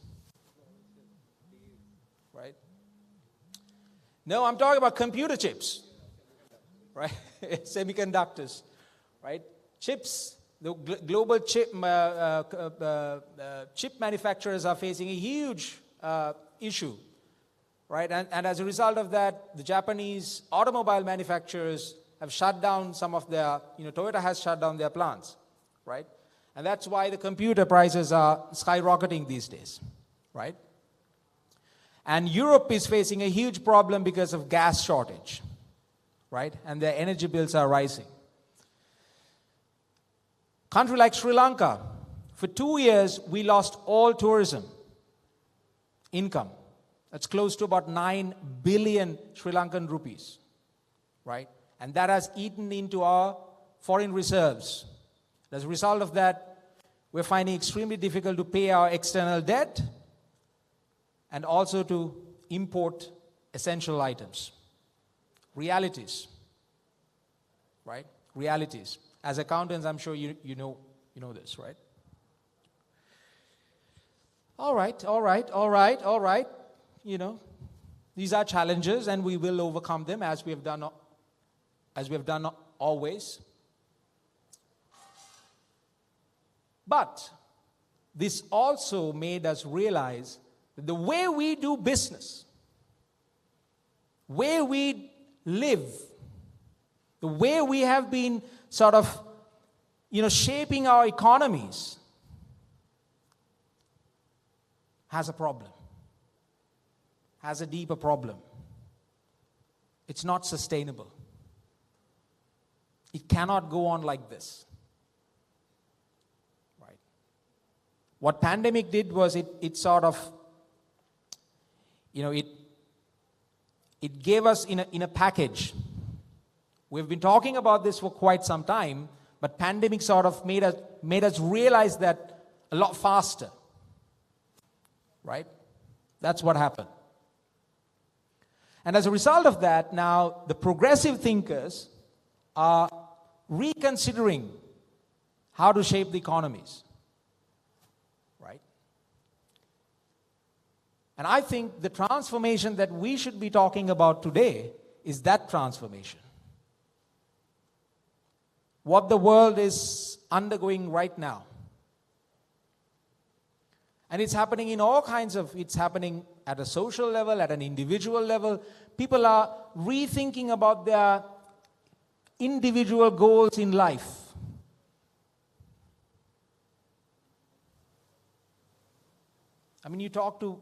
As a person who supports entrepreneurs, social entrepreneurs all the time, in fact,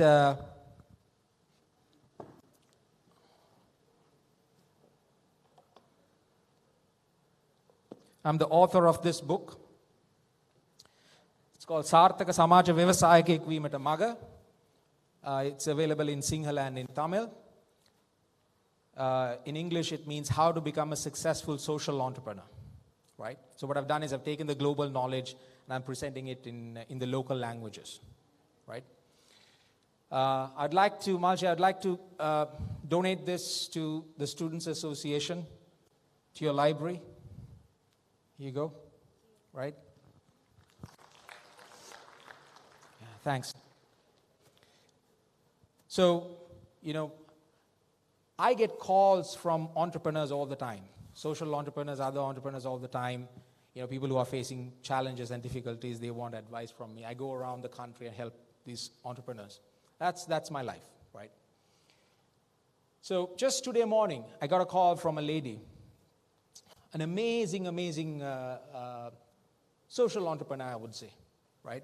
She has a vegan restaurant down south, beautiful coast, and in the East Coast, 2 restaurants. She has an organic farm. She has a wood stove. She's creating a really nice experience for the tourists.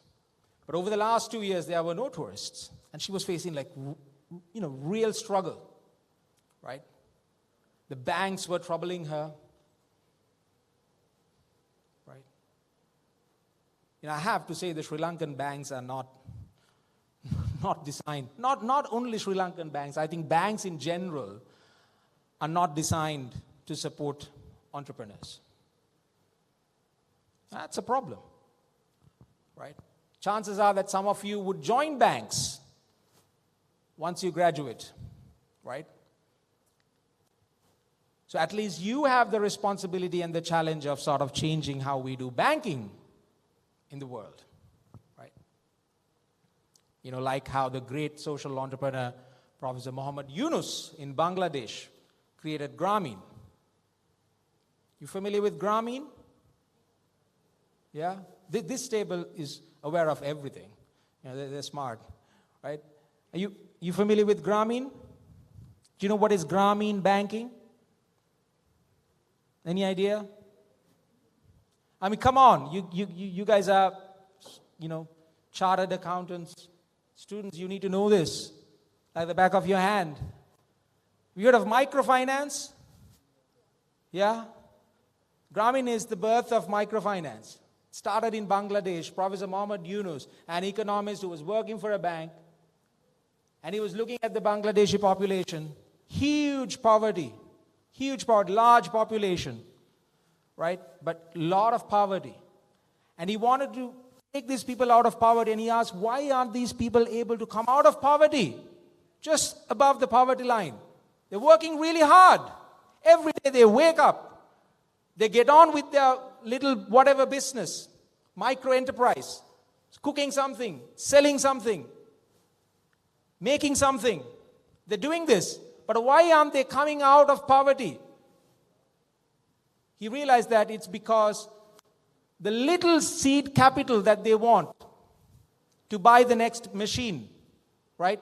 To employ a couple of more people, just to increase the production, just enough to come out of that poverty line, they don't have that capital.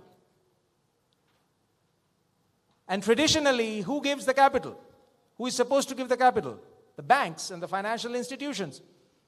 And just like in many parts of the world, the banks are not giving collateral to poor people. They're not giving loans without collateral to poor people, right? So what did he do? He started a bank to do exactly that. He said, I'm going to give loans to these poor people without collateral. But of course, he had a brilliant system, right? He built a brilliant system, a support mechanism, you know, going to a village, gathering a group of women, giving them the tools and the knowledge, and then helping them to invest that money wisely and then repay the loan and also grow. Huge success, globally successful model, right? And that's a social enterprise. Why is it a social enterprise? Because the purpose of the founder was to help people come out of poverty. That was the purpose, not profit. But do they make profit? Yes. Yes, social enterprises make profit, but profit is not their sole purpose. But as accountants, I believe still the books teach you that the purpose of a business is to make profit to its shareholders. Wealth maximization, but still it's about wealth.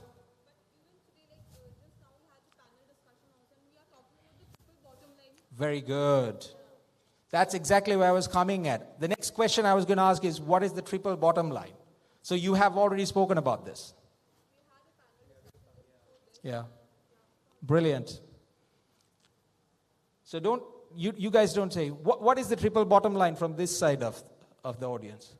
Can somebody quickly tell me what is the triple bottom line?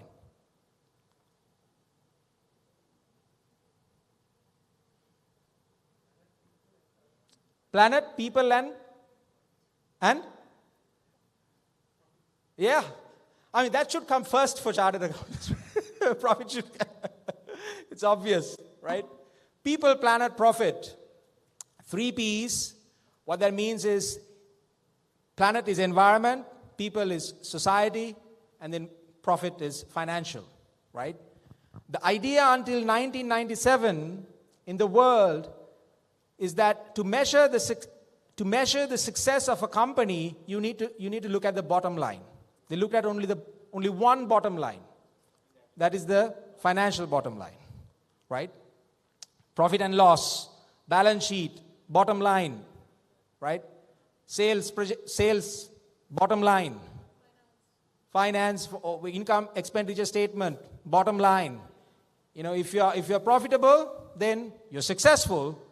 If you're not profitable, then you are a failure. That was the thinking until 1997.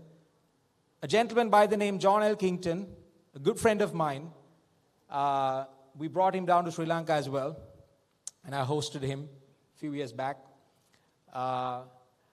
He said, oh, well, hold on. You can't measure the success of a company with just that bottom line. You need to at least measure two other things. You have to measure the impact of that business to the society. Are they harming the society or are they doing good to the society? Social cost, very good. And you also have to measure the cost to the environment and the benefit to the environment. You have to put a value, a rupee dollar value to it. And that led to the idea of corporate social responsibility. It led to a whole new gamut of reporting even, right? Even ISO 14000 standard is designed on that principle, right? It's a triple bottom line. But having said that, still, we haven't transformed. A lot of companies still look at one bottom line, the financial bottom line. They're not looking at the other bottom lines. I can give you so many examples. Right? You take Coca-Cola, for example. Coca-Cola, is it successful? Huh? From the profit line it is because it's making huge, unbelievable sums of money, selling millions and millions of bottles every day, right? It's the world's most recognized brand, right? So anybody would say, that's great, that's an amazing company, look at that.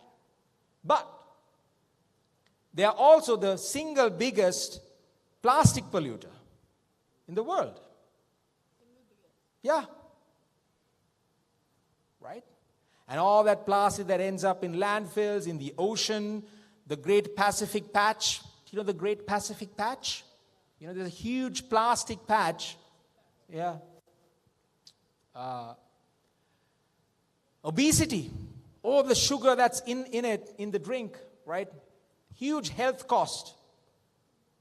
All the water, pulling out the water from the earth. India had this problem, in one of the villages, they just sucking the water out and the whole, all the wells in the area just dried up, right? We have similar issues in Sri Lanka as well. Everywhere, right? But what if you put a price on all of that? Put a price on the plastic pollution, put a price on the health cost, put a price on the water cost. Now then the equation is not that straightforward. Then you might actually see that the company is a failure. It's making loss. How long do I have? Already passed? All right, I'll finish, right? Just give me 5 minutes, right? All right.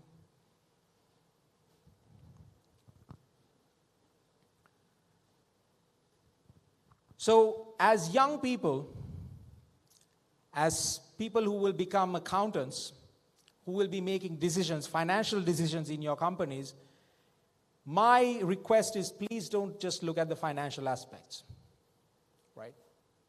You have to be conscious about the environmental and the social impact of your, whatever the business that you're working and you will be running, okay? But I would also like to give another bottom line, another triple bottom line. How do you measure the success of an individual? You. Let me give you a formula like the triple bottom line, right? Now, usually, the society will say that you're successful or not by looking at your income. Income. Let's just call it income, yeah? Just call it income, right? If you're having a lot of income, they will say that you're successful. If you have less income, then you're not successful. That's the traditional way of gauging the success of an individual. But, I mean, that's ridiculous, right? You need to measure at least two other things. One is insight. Insight. Insight is the deep understanding of the world around you. You said about yourself, the society, the environment. Insight. Knowing all the problems that's around you. Social problems, environmental problems, technological problems, political problems. Having a deep understanding of those issues. And you guys can do that because you are academic people. You have all the knowledge on the internet. It's just a matter of going and searching. You can find all the facts. Having that insight.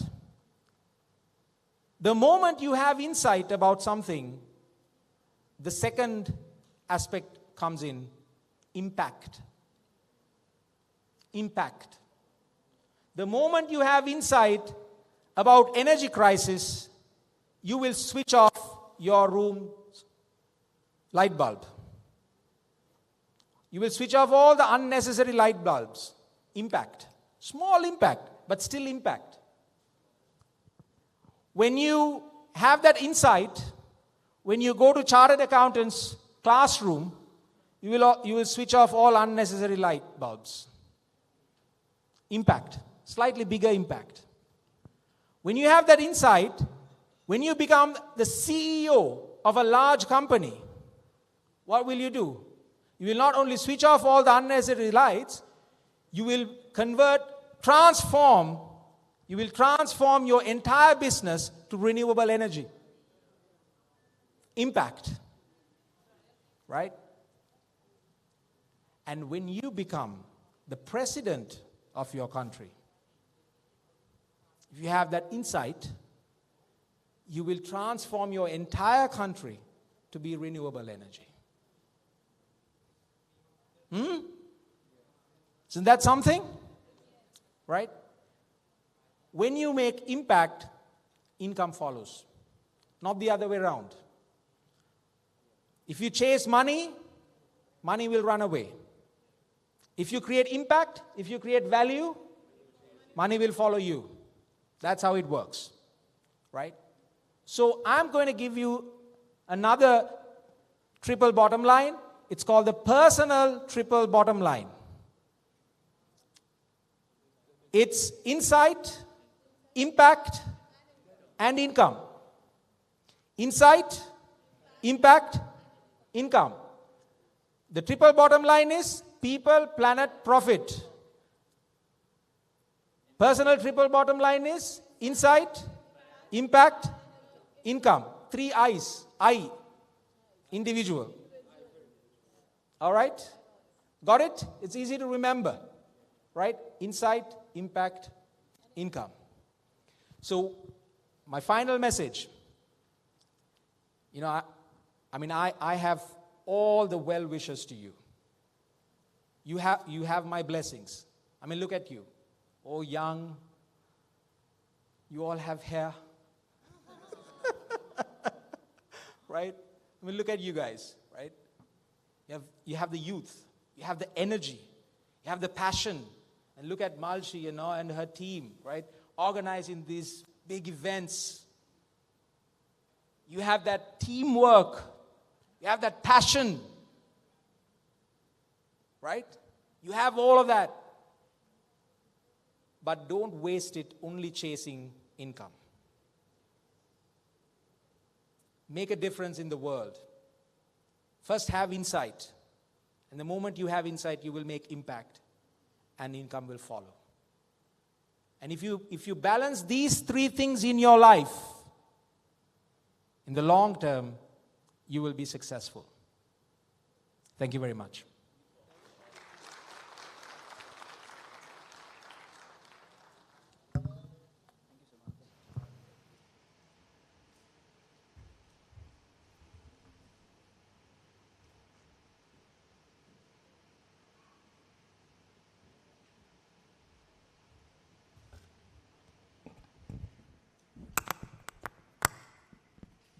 When we are faced with challenges, we are ready to overcome them with challenges. Indeed, it is, sir.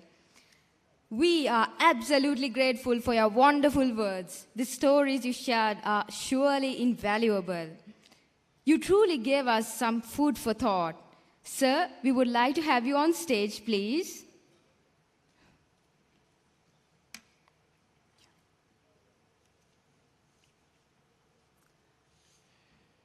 As an honor to our guest speaker, I invite the Sports Secretary of CA Student Society, Mr. Akash Senadira, to give away the token of appreciation.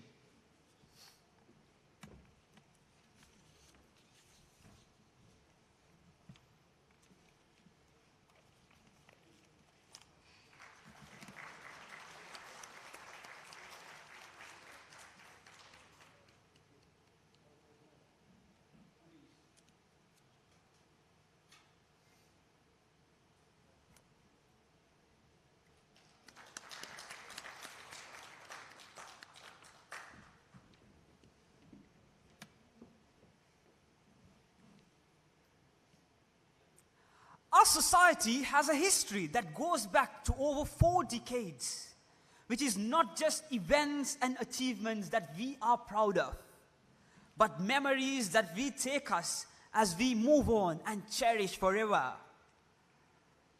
Alone, I'm a drop of water, but together, we are an ocean.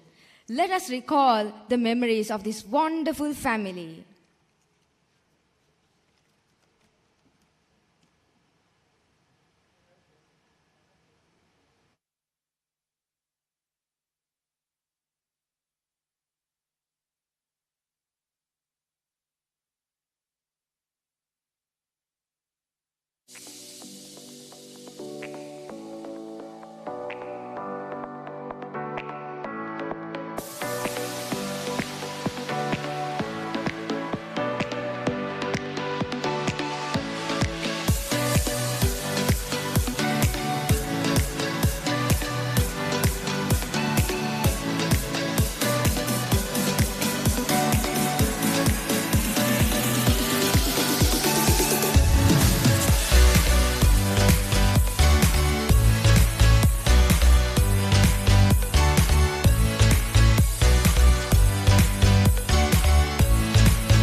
With that, we are moving on to a signature item unique to the International CA Students Conference, where the stage is open for the voices of the students to be heard.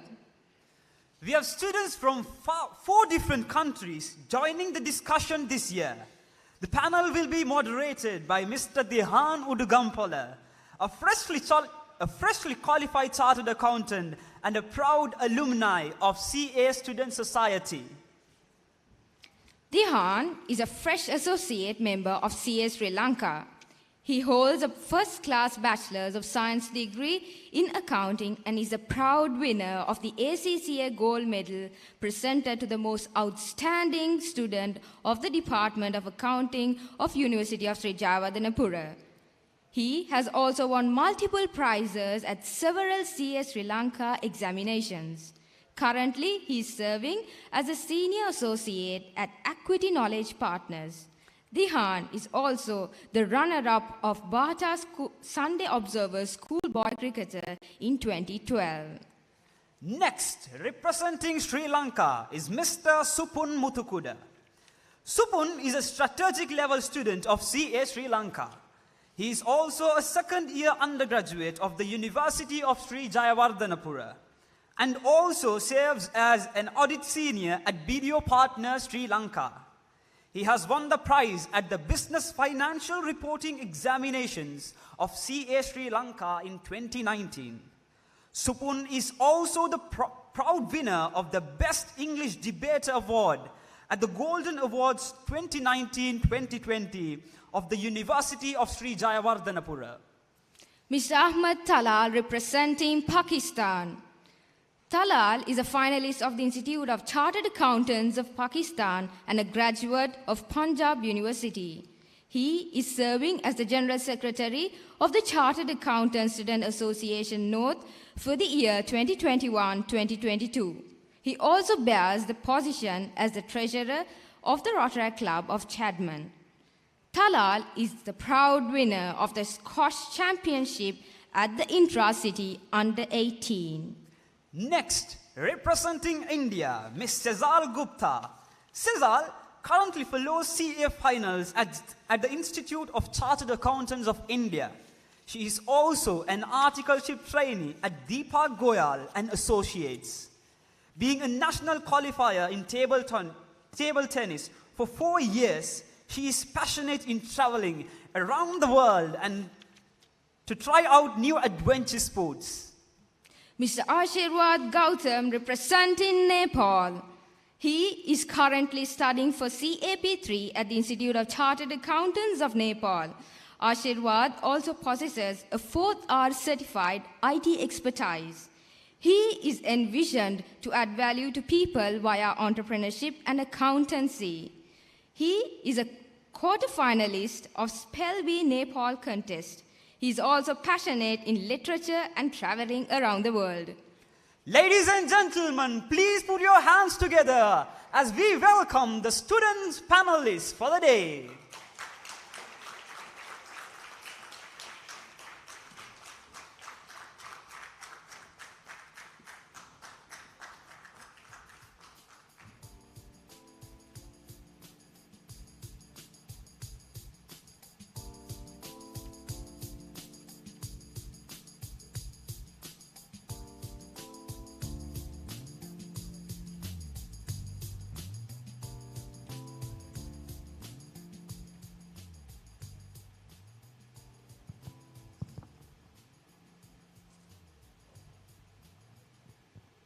A big thank you to that wonderful and kind introduction from all of us here.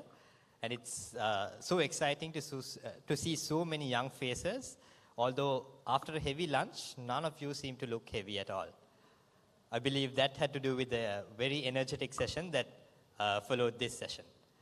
So can you imagine that we have been living with a global pandemic for over 2 years? Before 2019, if any one of you had told me that we will be stuck inside our houses and not allowed outside because a virus was spreading, I would have laughed at you. And I'm pretty sure that all of you would have done the same too. So looking back in early 2020, was the first time we heard of the virus spreading in China. And then after a few weeks, we hear daily updates on news. And then a few weeks later, we hear news reporting about daily death toll. So with that, in another few weeks, we hear cases coming from countries outside China, such as Thailand. And even back then, we would never have thought that COVID-19 would have had such a big impact on our lives. Nonetheless, fast forward 2 years to today, the world has been turned upside down. And if we were to talk about all the changes that were brought about by COVID-19, that would take days. And who wants to talk about COVID-19 for days, right? And it's even something so last year. So this is why we have decided to narrow down our discussion to a very pressing topic and a very timely topic that affects each and every one of you here. And by that, I mean it affects not just South Asian countries such as Sri Lanka, India, Nepal, Pakistan, Bangladesh, but also the entire world. So with the advent of COVID-19, there were several disruptive technologies emerging. The most basic of it is the extensive use of Zoom and Microsoft Teams. Before COVID-19, although these technologies existed, but none of us really considered that to be an option, right? Say, for example, if we were at university and we had an assignment to do, how many of us would have scheduled a Zoom meeting to discuss about the assignments or any teamwork at work? We would always go for something easier like a WhatsApp call. Nonetheless, today, if we were to do an assignment and if you call me up on a WhatsApp call and you weren't sharing your screen, I wouldn't even listen to you. So that's how disruptive the changes have been. But the scaling from that all the way to companies introducing their own technologies, enabling a virtual work environment, everything will be the topic of the table today. So speaking of working from home, which is our topic today, this has become one of our go-to icebreaker lines.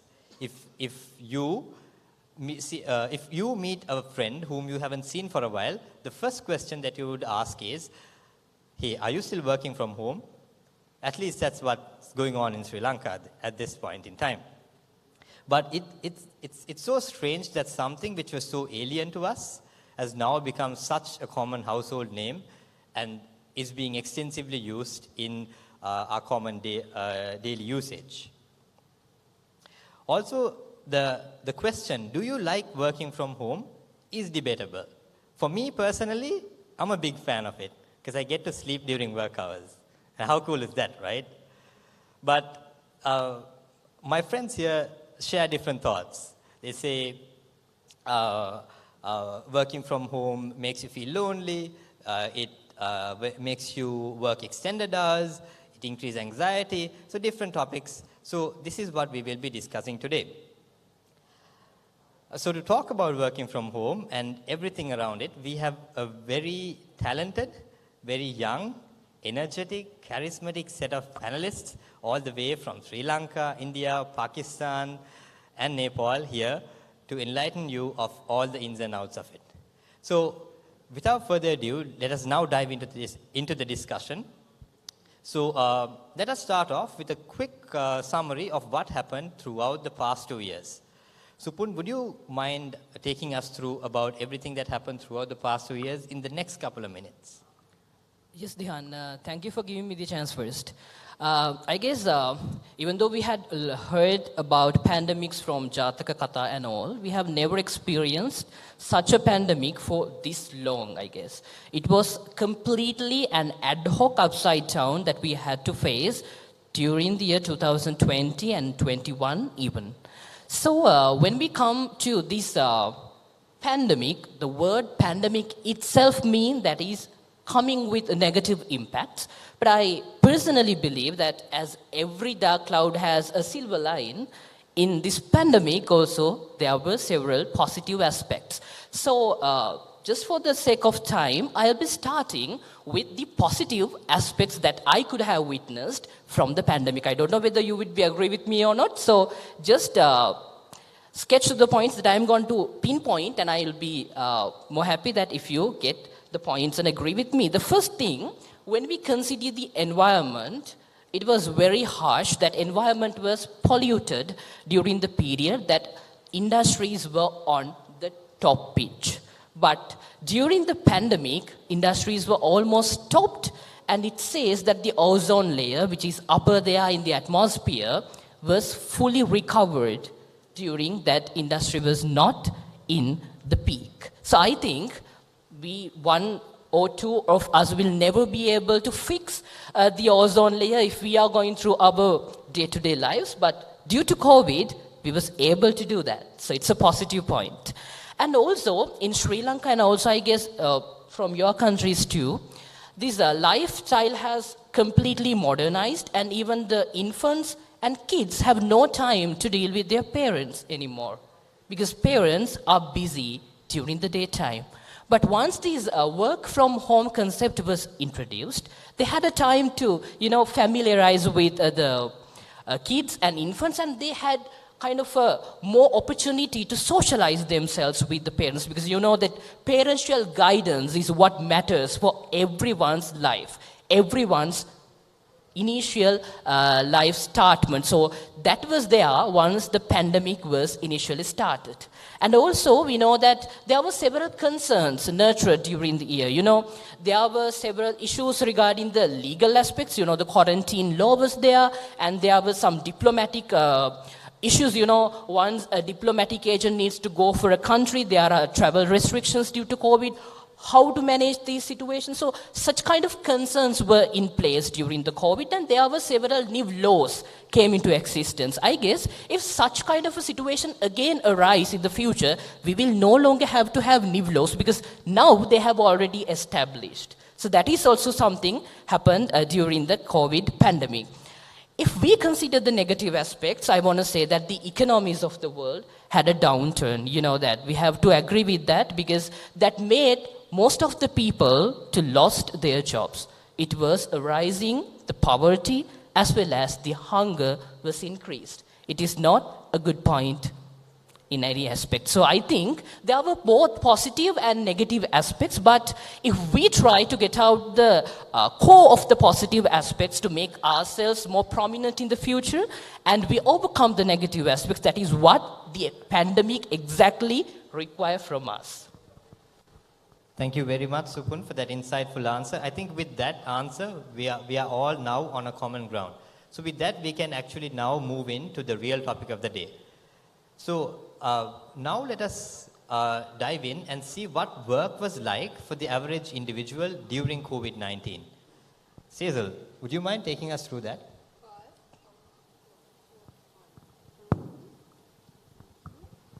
Hi.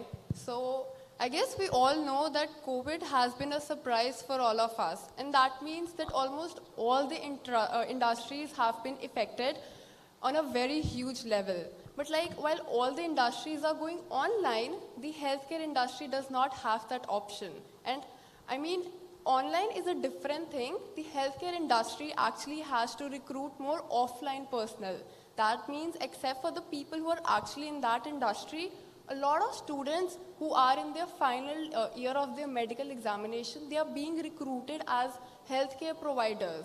Now what that means is they are all facing enlarged physical stress and mental stress, because their bodies are taking a toll because of the constant vulnerability to this pandemic.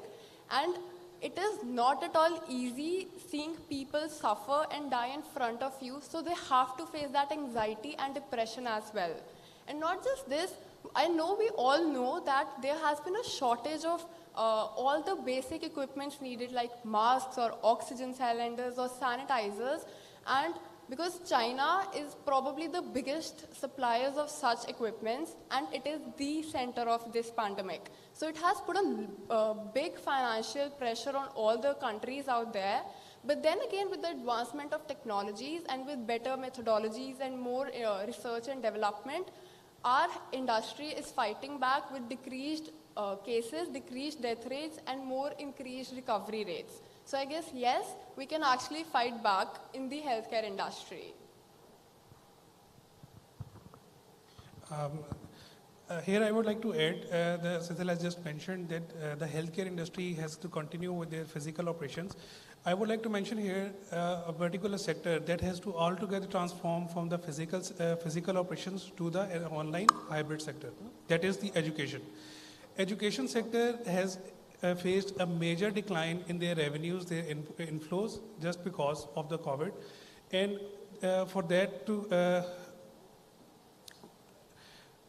to nullify the effect or to continue their operations, they altogether have to implement a new infrastructure, that is the IT support system. For that, they have to introduce a new IT support system and have to train their teachers, their students, and they have a major outflow of the expenses and for the survival in the industry. This major sector, education, is highly affected because at the same time they are having no inflows, and contrary to that and parallel to that, they have a major outflow of the expenses. They just not have to implement the IT support system. They have to train the staff. They have to educate the students how to operate and how to get yourself educated through an online system. And then with all this implementation, they also have to keep the things maintained. So this is the sector that has altogether has transformed from the physical, that was a conventional, to altogether new thing, that is online classes and online hybrid examinations, remote proctoring examinations is a new thing that we are all going through now. Yes, if we consider the tourism, I think it was hugely affected with the COVID impact. And especially if we consider the larger tourism industry, that was affected, but I want to get the concern of yours about these consequential jobs that are attached with the tourism industry, where minor boutique also affected with tourism. They had to replace their jobs, the poverty, hunger, they were rising up. So I think tourism was hugely impacted by COVID. I would also like to add up on one special topic. And how can this conversation ever end without us talking about food and basic necessities? So let's get it clear that the most important thing that we were looking for during the COVID-19 outbreak was our food. And supermarkets, well, they possess the food and the essentials, but sadly, due to the COVID restrictions, we could not go there to the supermarkets and even when we were in need of the food and basic supplies. So what was the answer to this question? It was the logistics business. And the logistics business has really brought an upheaval to the supermarket industry. Let's take this logistics industry for a very good example, that this logistics industry has gone to a next level, also adding value to the supermarket industry. Just let's take this for an example. If we are sitting here in this conference and we are hungry, rather than going out to the restaurant or going to the supermarket, we might as well call a logistics or food delivery company which can deliver the food to here in the conference itself. Maybe we have delivered the food in the conference via that as well. That could be a very, very good example. Or let's say when we were going out somewhere in a new place, for example, I'm here in Sri Lanka, and if I don't know something, I can easily contact logistics companies to bring me this item from this place. So I think logistics industry is one industry that has completely been taken to a next level, and it has also brought a revamp in the supermarket and shopping industry.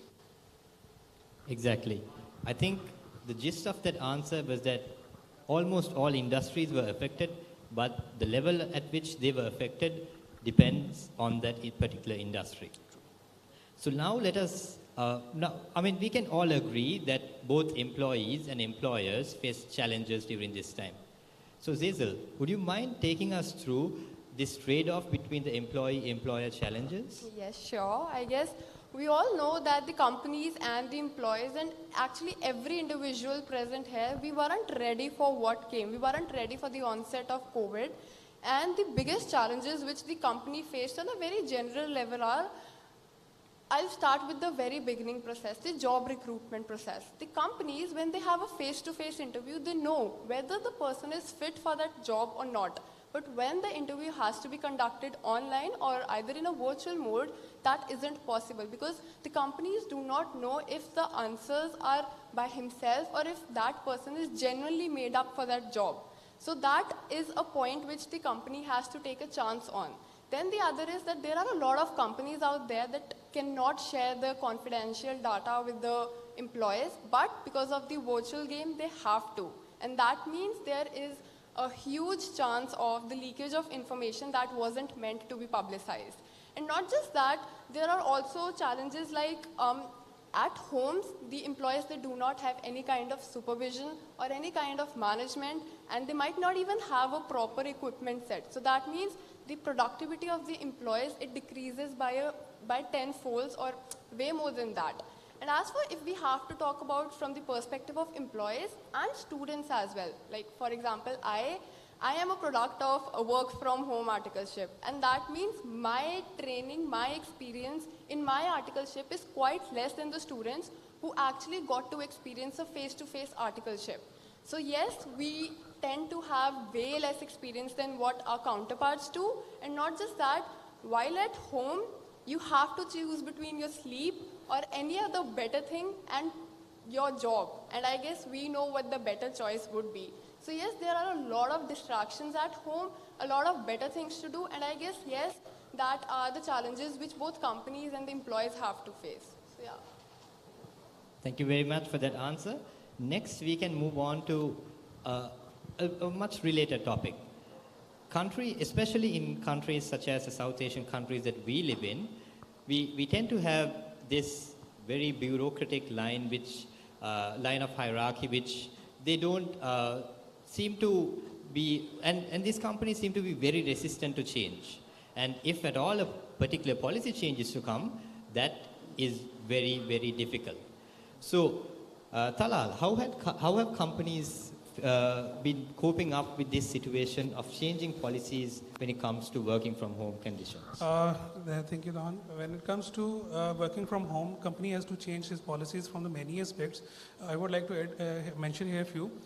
First of all, the most important asset for the company, for any entity, is the confidential data that it keeps with it. That is not supposed to be shared outside with any other person. That is not relevant to the company. So when you're working from the home, definitely you are using your personal Gmails, you are not using the company's domain, you are not using the company's systems, you are using your own personal systems, your personal Gmails for exchange of any kind of information. In that case, you have there is a high risk of leakage of any confidential information. So companies needs to revise their confidential policies in a sense. They should be more strict now. Their confidential agreements with the employees should be revised. With the leakage of any sensitive data to the outside person, to the outside entity, will help be responsible for the employees. Secondly, the HR policies need to be revised. Conventionally, we have a normal office hours like 9 in the morning and we work till 6 and 5 in the evening. Now, when we are working from the home, HR policies needs to be revised. They are actually revised, and some entities, they are actually going for the revision as well, that you have to work like 8 hours in the day, and you have your own choice which hours you work, like 4 hours in the morning and 4 hours in the night. That is another thing. Further, I would like to mention that companies have changed their policies more towards the objective oriented, rather than you have to employee to have to which needs to come to the office and sit there, either they work or not, but they have to attend the office for the complete 8 to 9 hours. Now it's more policy oriented towards the goals and objectives that has been allocated to the employees. Further, there is another sector I would like to mention, that is the service sector. Where specifically an engineering sector, engineering installations, where you have teams that you have to deploy to the clients for installations. Now, with this post-COVID situation, you have to revise your policies. You have to revise your timelines for the installations. That is, you have now a limit. You have to allocate a limited time, limited resources for that installation for the job. And further, there is another impact on the policy is that you have to. Your staff needs to get that medical fitness certificates relating to the COVID. If they are not having that certifications, they are not allowed to go to the client premises and do their jobs. So there is many aspects in which the companies are required to change their policies. I have mentioned the few. There is definitely a whole list of change in policies. Thank you very much. I absolutely agree with you. So next up, let's climb down a little bit towards the grassroots level. and discuss about the impacts of working from home on accountants. When we say accountants, I know a majority of everyone here would think of a person who's wearing a suit and a tie and going to work and doing accounting. But especially in countries like us, where the accounting fraternity consists of the majority of the accounting fraternity consists of students like us who both study and work at the same time. So when we talk about the impact of accountants, we also need to talk about the impact on accounting students, because we both tend to study as well as work at the same time. So Supun, as someone who's both practicing and also studying at the same time, what is your take on this? Exactly. I'm really happy to start that with the point that was raised by Zezal, that she told that she is possessing these work from home internships. That is something we had to concern, because if you are in the auditing field, if you have to vouch whatever the scanned copy sent by the client, and if you cannot verify whether the signatures and the authorities have come up with the exact process, it means you cannot come up with a reasonable assurance. But during the period that you were working from home, you had to do that. So that is something that we need to say, that we are compromising the basic ethics. And also, if we consider these accounting internships, you know that audit firms and non-audit firms are lacking interns these days. The basic reasons is the A-level examination and all the other school examinations have been postponed, and even the academic years of universities have been lacked. So the new regenerate students who are released into the world of work annually have a lack now. So no one is coming to the internships, and even someone is coming, there is no any induction or very clear supervision that is to be made to them, because as they are working from home. You know, most of the interns who came to the industry had left the firms in a very shorter period, as they cannot understand what the particular process exactly is. So I think accounting profession has seriously impacted from COVID, and during the post-COVID even, we have to come up with several measurements in order to address these matters, address the fact that we can come up with a reasonable assurance, and in order to facilitate interns to come up with their best in order to facilitate the industry. Yes, exactly. So now let us move on a little towards the technology side of everything. So what have the latest technologies been developed, and what is yet to come is always a burning question. Would you mind taking us through that? Yeah, sure. So this has been a thing that is known to us all, that we have shifted from working in offices to working in home during the COVID pandemic. By hook or by crook, we had to manage a way to work from home. So what was the way out? It was cloud computing. So everything from sending the documents via email to using the Zoom for video call, we have been making use of the cloud computing. Now, this is the first step in digitalization process. Every single thing, every single documentation that we have as auditors and accountants, now what we can do is we can directly upload it, or better, even create it using different kind of software. There are various workflow management softwares that consist of various tools that is required by us for the process of auditing. And even better, the technology has been developed to such a level that the artificial intelligence, yes, the artificial intelligence can now recognize the different rates, amounts and figures and directly enter it into the system. Now we have already reached to that age of AI.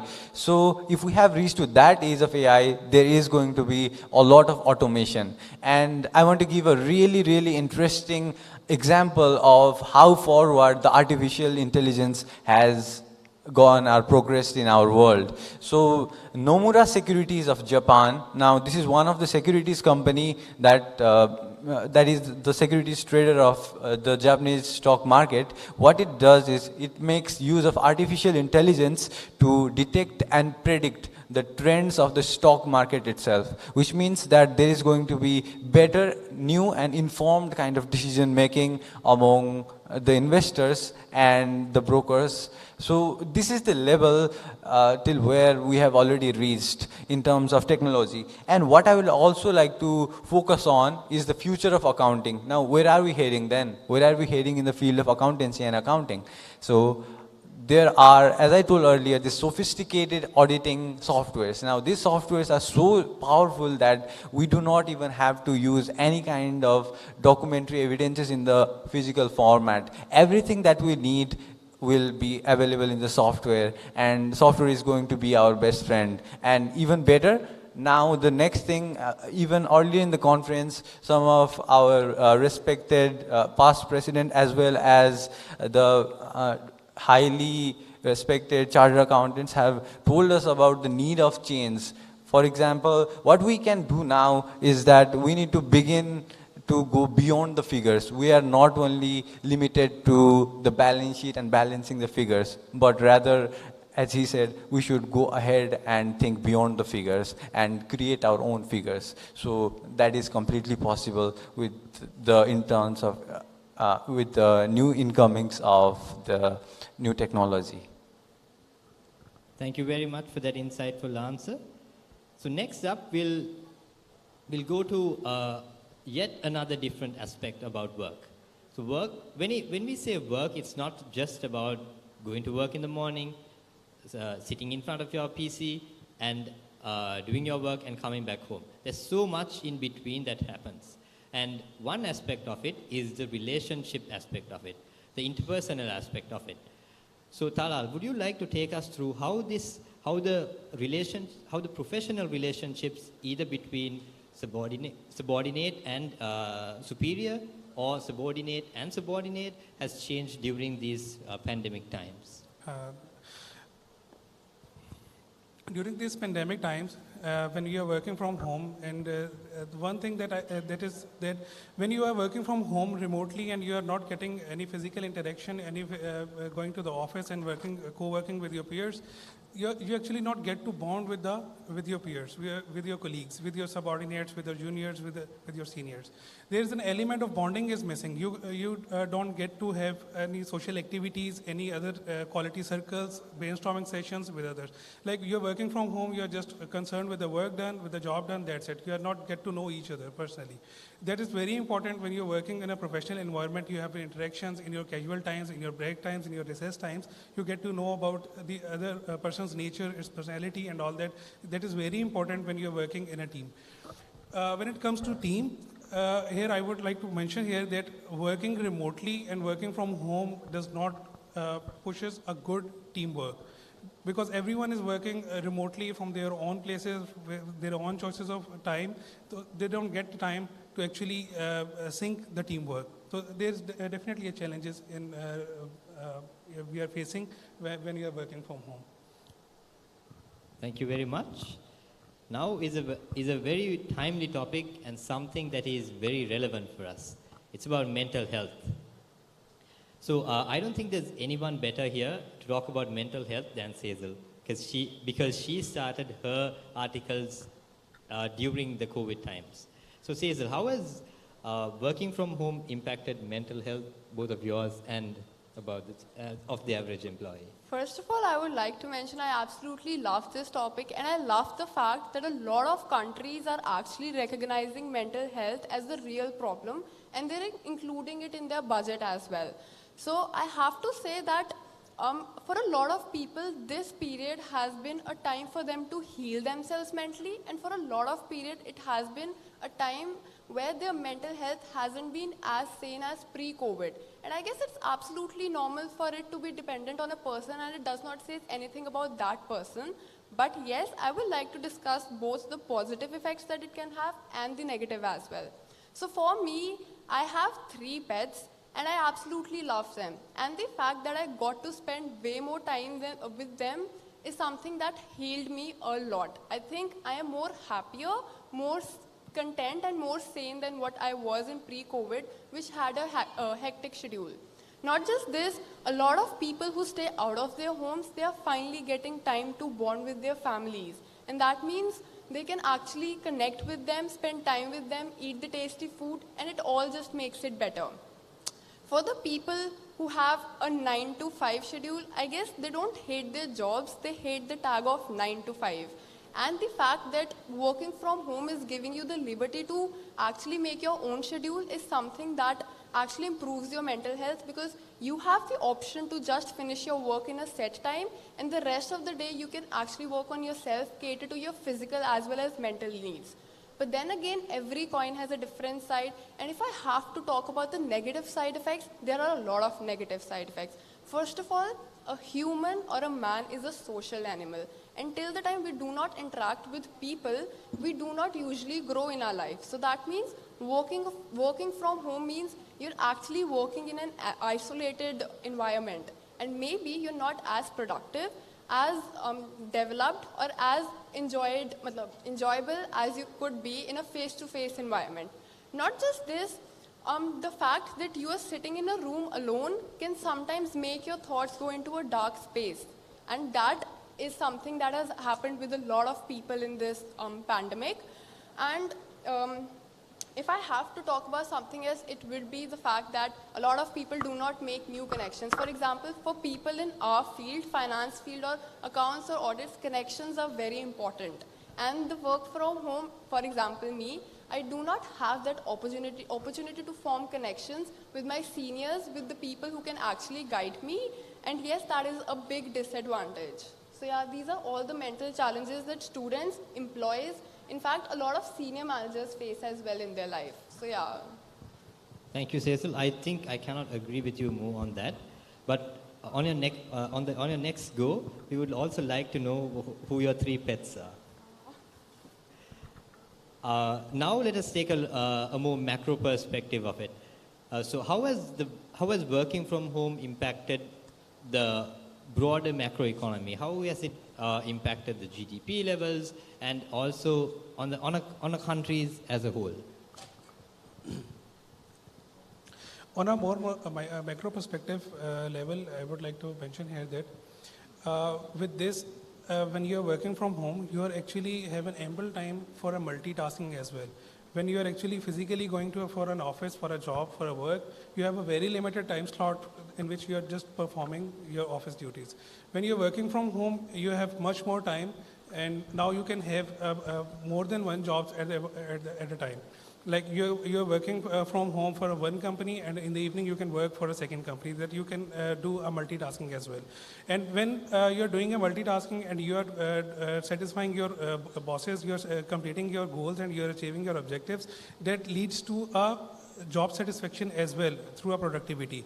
And we also need to keep in mind that this is not only the financial impact that you have to you're earning from the 2 sources now. This is actually a mental peace as well, a mental satisfaction as well, that you are timely achieving your goals and successfully completing your targets.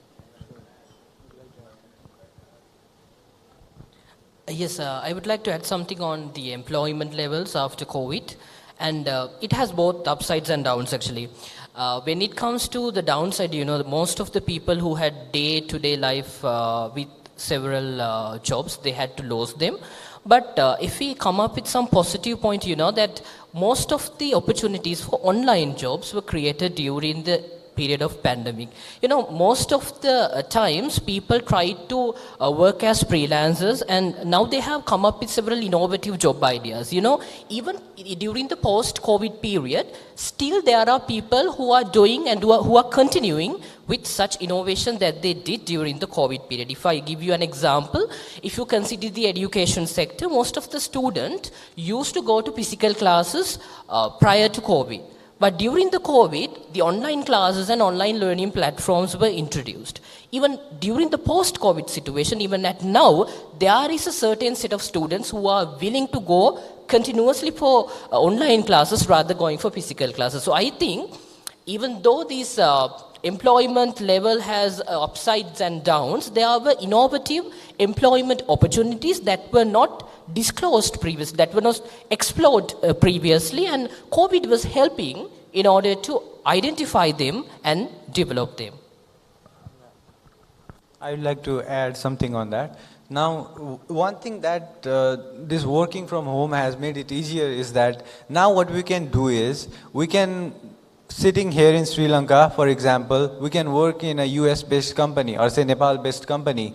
And now what we can do is, we can earn the foreign currencies and bring it directly here to Sri Lanka, which means we are contributing to our country's economy without having to go abroad, which means it is a great thing. We are funneling the money into our own country, which is definitely going to help our country to develop and prosper. I think that is the thing. Thank you, Ashirwad. Next is a very timely and a very interesting topic, and a very catchy topic as well, about gender roles. As South Asian societies, we tend to stick to our age-old traditional gender roles. So I believe with COVID-19, this has changed to a more or lesser degree. So as the only lady in the panel, Sejal, and I would also like to invite Ashirwad's take on this topic. How have gender roles changed during this pandemic? Well, I should first mention this is my second favorite topic after mental health. All right, so to answer that, I don't think my answer might relate to the Western culture as much as it does to the South Asian culture, because in our society, even though things have been changing, but on a general basis, women are still considered to be more preferable in the kitchen and for the household activities. And even though as much as it hurts me and angers me, I guess we've seen that while growing up as well. So yes, pre-COVID, women were supposed to put their career very below in their priority list, and they had to keep their household activities, their family duties, taking care of the husband, taking care of the children as a priority, which exactly isn't fair, but which is exactly very normal. But during this time, during this era where work from home is an option to the ladies as well, it has been possible for them to focus on their family duties as well as their career. And I guess this is probably the biggest advantage and something that makes COVID less hateful for me. And the fact that ladies can actually have their own careers is something that makes it very nice for them. Also, you might have realized that during this COVID period, all the male counterparts of our gender, they have started actually entering the kitchen. They have actually started learning the home duties, and that makes it all the more better. So yes, I do agree that COVID-19 has impacted this in breaking the gender norms, the gender rules, and the taboo society thinking which has been there for a very long time. So yeah. So that was the females, from the female side. Now I would like to talk something from the side of the males. Now, while talking about the side of the males, and it is quite untalked about thing. Now, let's take this for an example. Father being the breadwinner has to go out and work, right? And the time that a father or say a brother spends with the family is very minimal. But as a result of work from home, now they can finally get to spend the time with their family. Let's think about it all. Every father wants to spend their time with their sons or daughter and teach the valuable skills and their culture. Most of the things that we learn are basically from our mother, because that is where we learn our culture from. That is because mothers are normally restricted in our societies. Mothers and the females have been restricted in our society to remain inside the house. But that is the cornerstone for the culture. Now, what we're lacking is the interaction between the father and son, father and daughter. I mean, those are the relationships that have been less talked about, and I think there is going to be more value addition, more communication, and a better relation among the various father-son relationship, father-daughter relationship, brother-sister relationship, as even the male can get to stay in the home while working from home. Yes, exactly. I would like to come back to you, Ashirwad, once again. Yeah.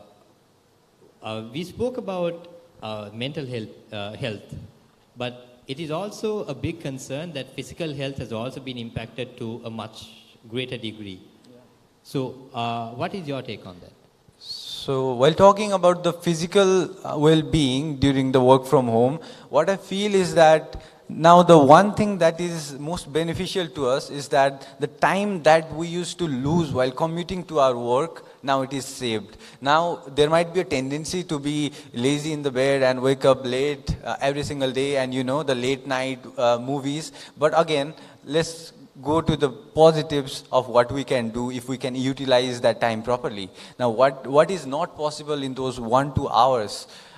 We can learn a new language perhaps, or we can learn coding or whatever. One thing that we could not learn due to the restrictions that we had, for example, let's say our office time is 9 to 5. For example, if that is our normal time, and now we had to be ready by 8 o'clock, right?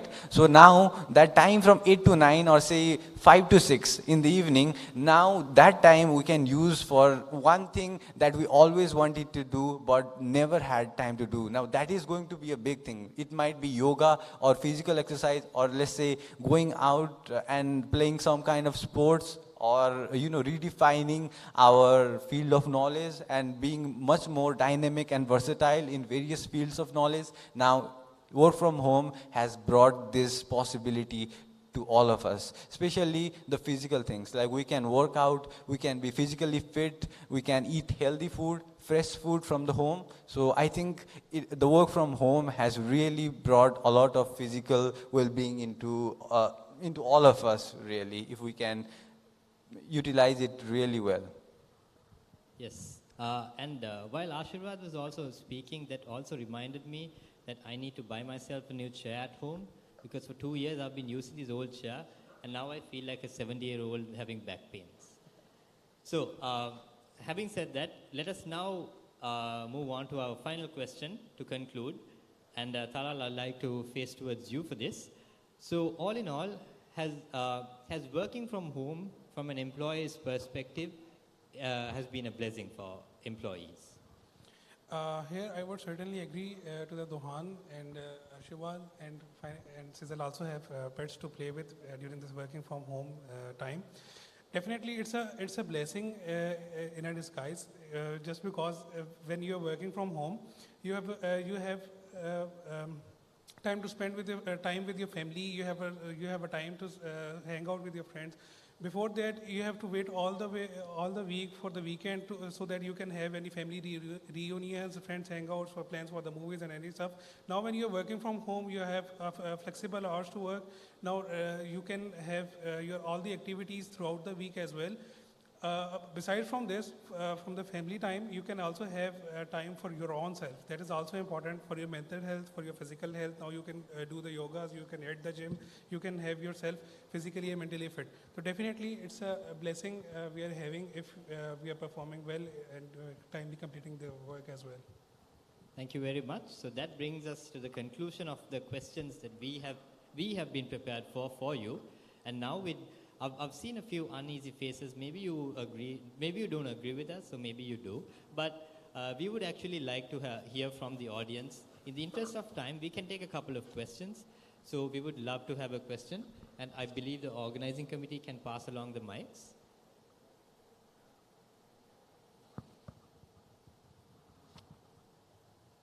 Can we pass the mics? We have a couple of questions on the front table.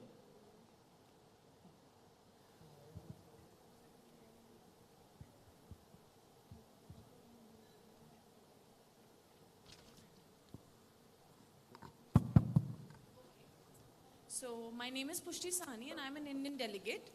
I had this question about the entire pandemic situation and work from home. So basically we haven't spoken about one thing yet, and that is the crime rate. With respect to sorry, I lost my breath. With respect to the PwC report, the increase in the crime rate after work from home has set in has raised as high as 56%. So what would be your take on that? If you believe that work from home is the best alternative, then I just want to know what your viewpoint is upon the crime reports that have been fueling in throughout 2 years.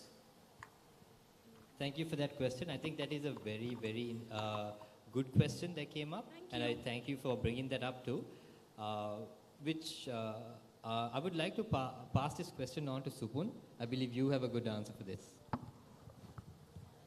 Yes, Thank you so much for bringing the answer to this podium. Actually, you know, this domestic violence during the period of COVID was a very huge issue that we had to address. Yes.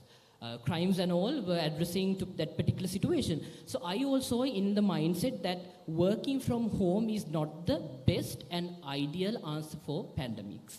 Because completely that is out of the control. That is what we say. So what is the answer for them? Yeah. Do you have any concern? Let me rephrase the question. I'm not talking about the domestic violence. I'm talking about the frauds in workplace. They have increased to manifold levels, and that's what I want to know about. Like, if you believe that the best alternative that we have for work from home, is work from home, then how are we going to clear out the frauds that have been incurring in all the places and people, places as high as PwC, KPMG, etc. That's what I want to know about. Yeah, okay, thank you. So, from the word of crime, what I was thinking was that domestic violence side, but she's emphasizing the frauds that had been there in the organization. Exactly, that is correct. Because if, just take an example of payments, generally if people were working physically, there's a hierarchy. Who should recommend the payment, who should approve the payment, and how the payment needs to be done. But if people are at home, that particular authority level is not done. So that is why there are manipulations and frauds that were constituted during the period of COVID. So that is exactly correct. And the answer for this is, as I mentioned, I don't think that working from home is the best solution for this.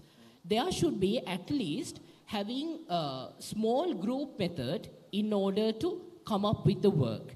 It means, I think several countries have tried these live bubbles and all in such kind of situations to make people at one place and work, and I don't think that is also 100% successful. But if we can have several groups where these groups are not moving or mixing up during the work, and we can manage that group to work together for a period, grouping working system, we might have, I don't say we have completely overcome the issue, but we might have come up with the solution. So as you correctly mentioned, yes, it means out of the authority, there were payments, there were petty cash issues, there were frauds, there were figure manipulations, exactly. And yes, working from home has that weakness in that point, and I suggest something like grouping methods in order to overcome that issue. Zesal, do you have anything to add this? Actually, I do. I mean, work from home, according to me, is the only,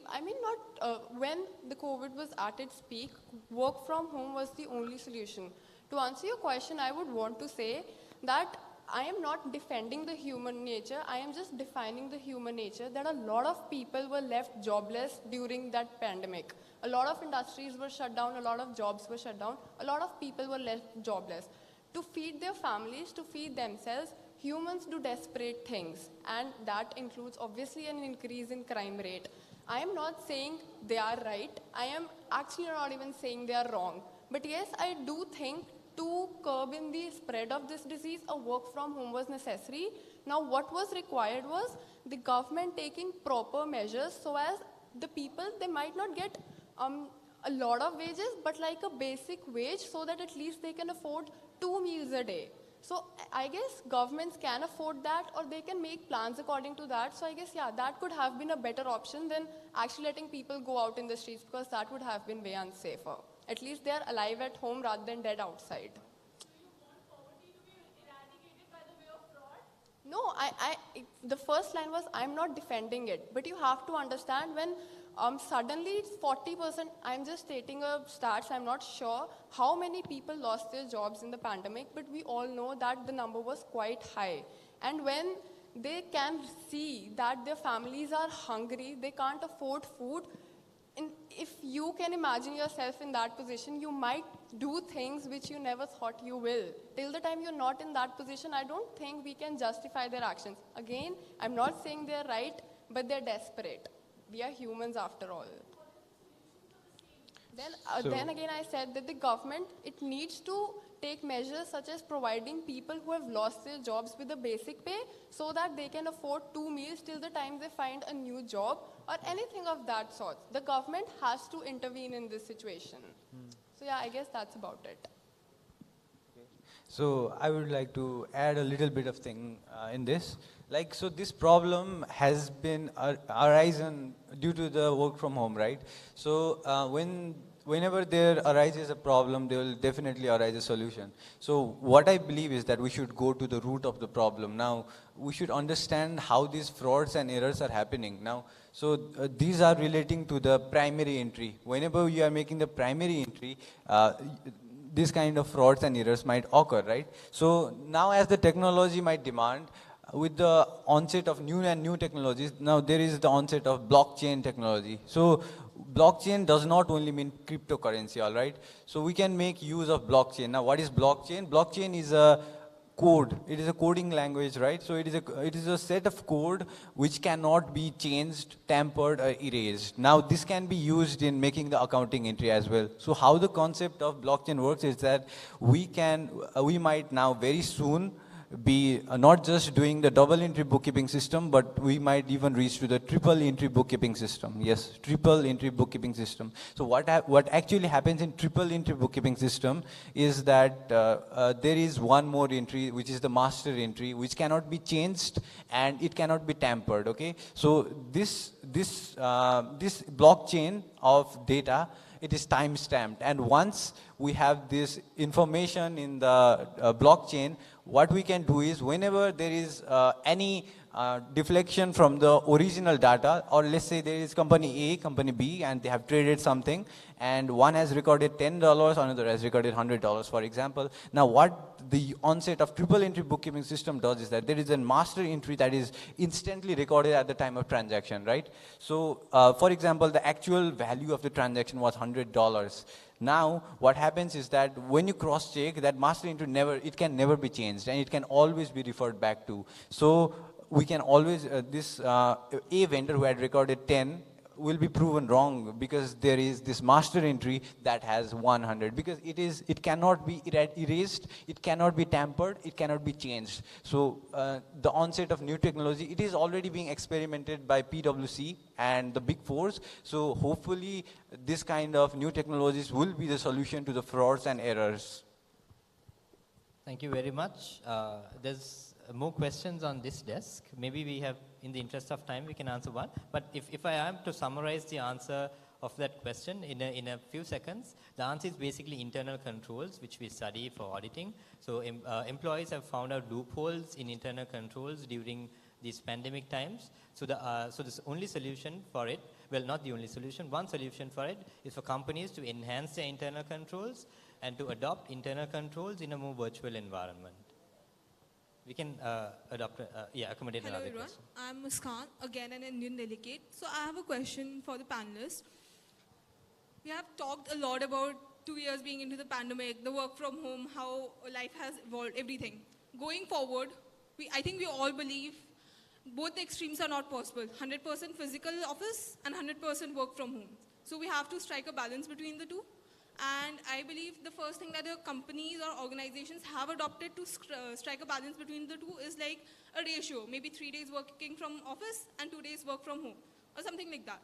What is your take on how to strike a balance between this thing, that we can have a hybrid working space? What is your take on that? So can I answer? Okay.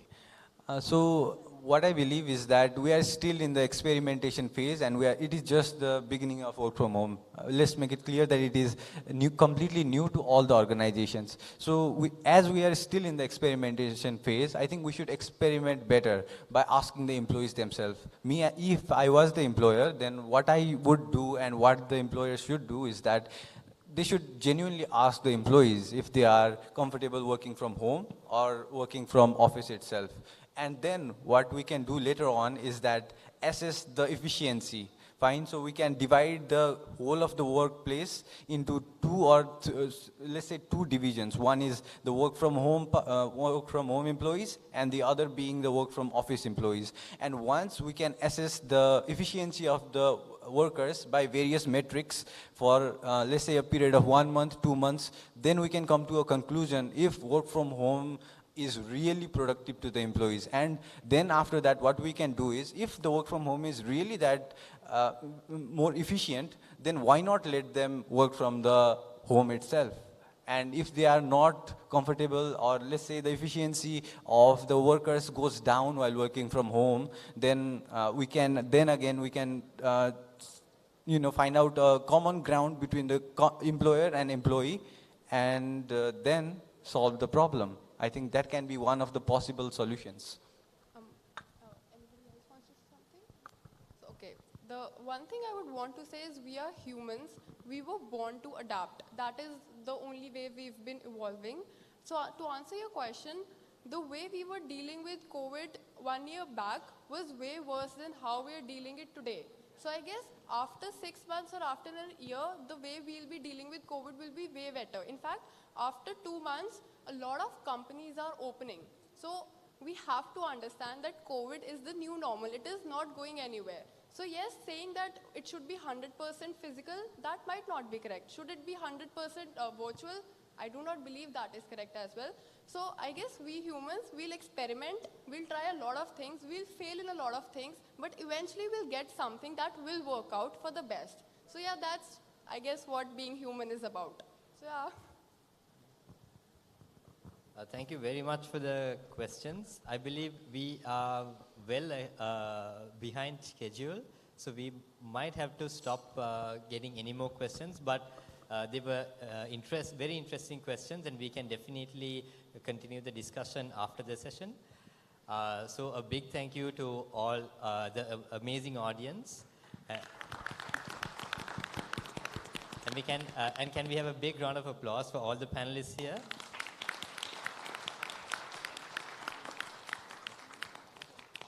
Thank you very much once again. Enjoy the rest of the conference. We will now pass over controls to the masters of the ceremony.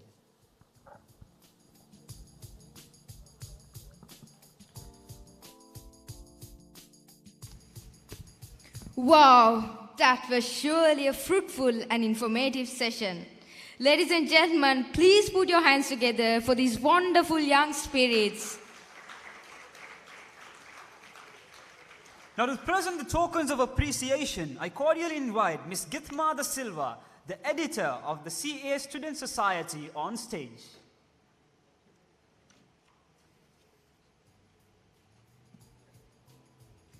First, Mr. Dihan Udugampala, the moderator of the students panel.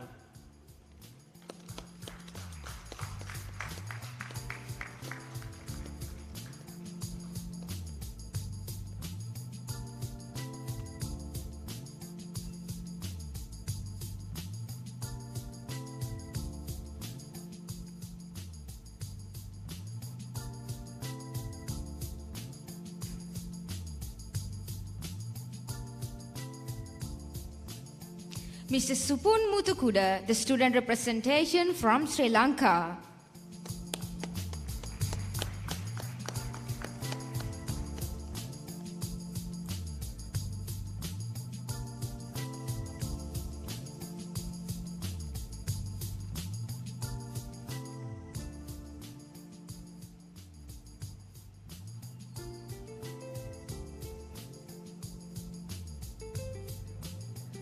Mr. Ahmed Talal, representing Pakistan.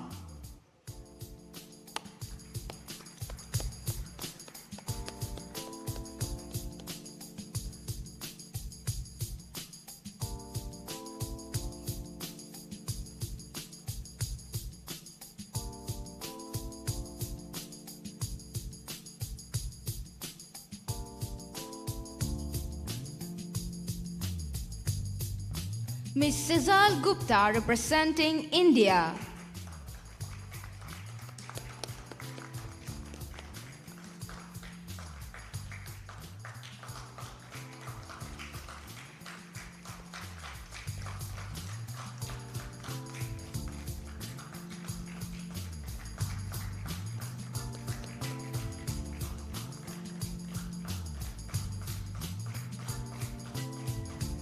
Mr. Ashirwad Gautam, representing Nepal.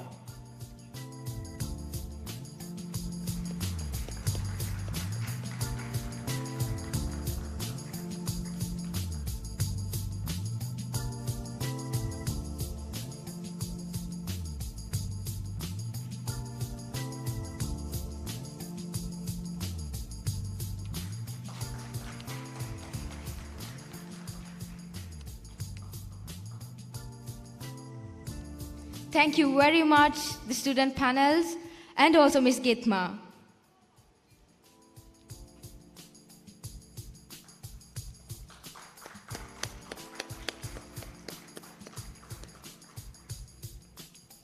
This is a kind request to our physical participants. You have been given a feedback form in your docket. Please keep it filled. Ladies and gentlemen, with that, we shall mark the end of session 3. It's time to indulge yourself in a warm cup of evening tea. Tea will be served at the refreshment area to the left for the VIP guests and delegates, and towards the end of the conference hall for the students. You will be guided by student representatives. Please be back in your seats at 4:20 p.m. A little reminder for those who have still not followed Union Assurance PLC on LinkedIn. Hit the follow button soon and hurry to the registration desks right next to the conference registration tables to give your personal information and be among the lucky winners of the valuable gift vouchers in courtesy of Union Assurance PLC. Enjoy your tea.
Testing. Testing. Testing.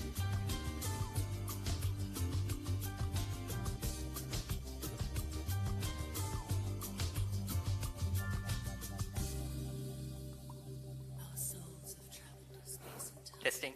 Testing.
Welcome you back with session 4. What a lovely evening it is. What's more lovely is to tell you that this session is going to be the most exciting. Hold your excitement because the best is towards the end.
Ladies and gentlemen, you may have wondered why Ruqayya introduced.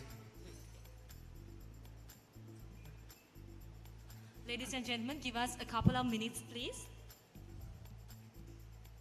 We kindly request you to be back on your seats as soon as possible.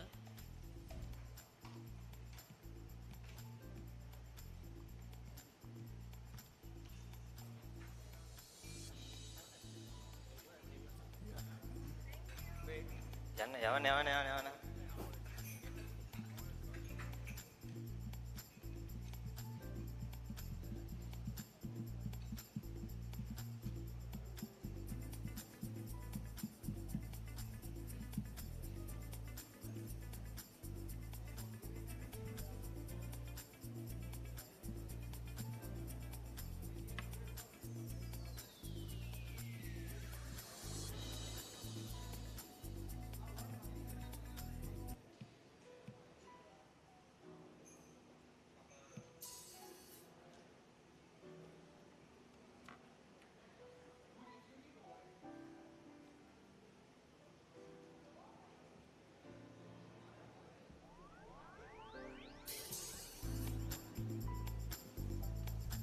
Test.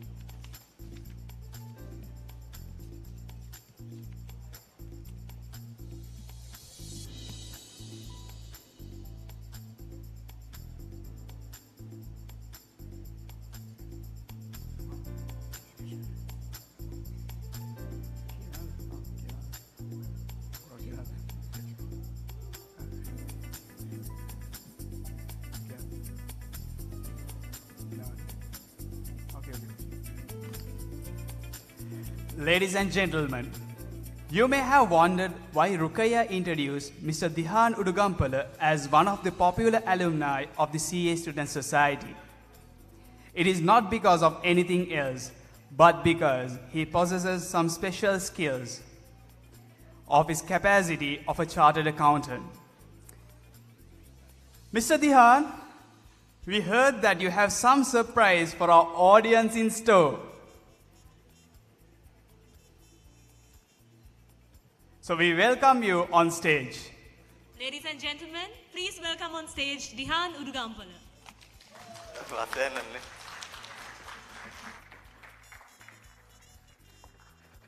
Hello everyone, how are you doing? How are you doing? Great.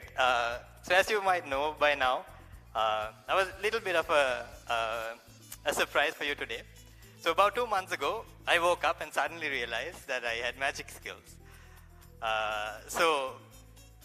Fair warning, since I've only possessed magic skills for 2 months, I might be a little rusty on my moves. But let's see how it goes today.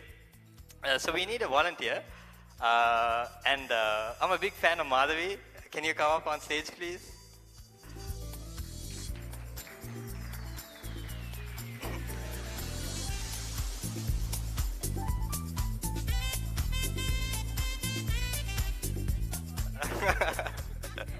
You can stand up on stage. So let me give a couple of cuts before we start.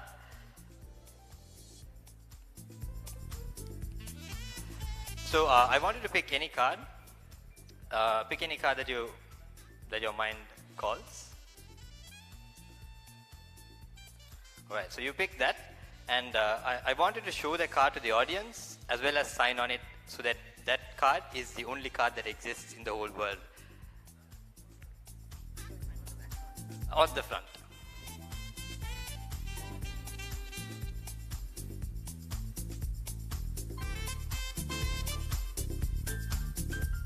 You can show it to the audience as well.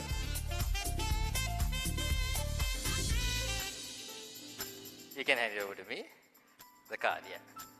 So the card that you chose was the Ten of Hearts. And Madhavi has signed it in a special way that I could not have guessed before. So in a moment, Madhavi, I'm going to fold this card and give it to you, and you're going to bite on the card as hard as possible. I'm sorry I'm making you do this, but it'll be an experience. So I want you to bite on this card as hard as possible. Okay? Just keep it inside your mouth, in between your teeth. All right? Are you comfortable? Okay. So I got the 2 of diamonds, and what I'm going to do is I'm going to sign my initials, which is 2Ds, and I am going to fold this card and put this on my mouth. So in a moment, what we're going to try to do is we're going to try to send these cards through our bodies right to our mouths. Are you ready? On the count of 3. 1, 2, 3. Hold on, don't open your card yet, but for some reason, the card that I signed is Madhavi's card. And can you check yours now? And that, ladies and gentlemen, is my card. Thank you very much. Thank you very much, Madhavi. Yeah. You can say if you want to. I could do another trick on you. All right. So for the next trick, can you confirm that all of these cards are all different? They are all different. I'll show it to the audience as well. Are all the cards different? Seems like, right? All right. So what I'm going to do is you're going to tell me stop wherever you feel like. Right here. Check what card you stopped in. Can you show it to the audience? You can show it to me as well. No problem. All right. So Madhavi stopped at the King of Diamonds. So what I'm going to do is I'm going to put it in the deck, in the middle of the deck. And if I snap my fingers, suddenly the King of Diamonds comes to the top. Okay? So next what I'm going to do is I'm going to cut the cards wherever I feel so. Hopefully it'll be at Madhavi's card. So I'm going to cut here, complete the cut, and if I snap, hopefully it is the King of Diamonds again. But maybe that was a fluke, right? Let's give it another shot. I'm going to cut right here, complete the cut, and if I did it right, there's a chance I might not have, but for some reason it's again the King of Diamonds again. So next, what we'll do is we'll give Madhavi a chance to select her card. I'm going to cut here, and here, and here. So you have 4 piles to pick from. Which one do you think that your card is in? You can go for any one. Did you select that? And that is? Well, that's not a card. Unlucky for you, Madhavi, but let's give it a try again.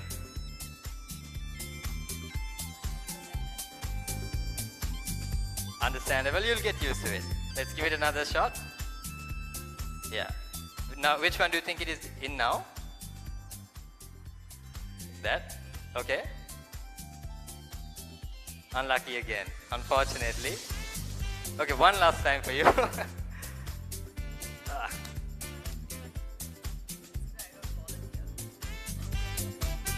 Not a problem. Okay, one last chance. If it's not, that's okay. Ladies and gentlemen, that is Madhavi's card. Thank you very much, Madhavi. You can take your seat, and yeah, let's try another volunteer. Actually, this time I need 2 volunteers, but we need pockets this time. Anyone has pockets? Anybody can come on top.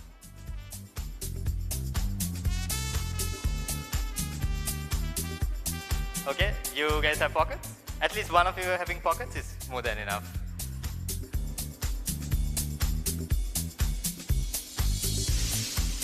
All right, one of you stand here, one of you stand on that side.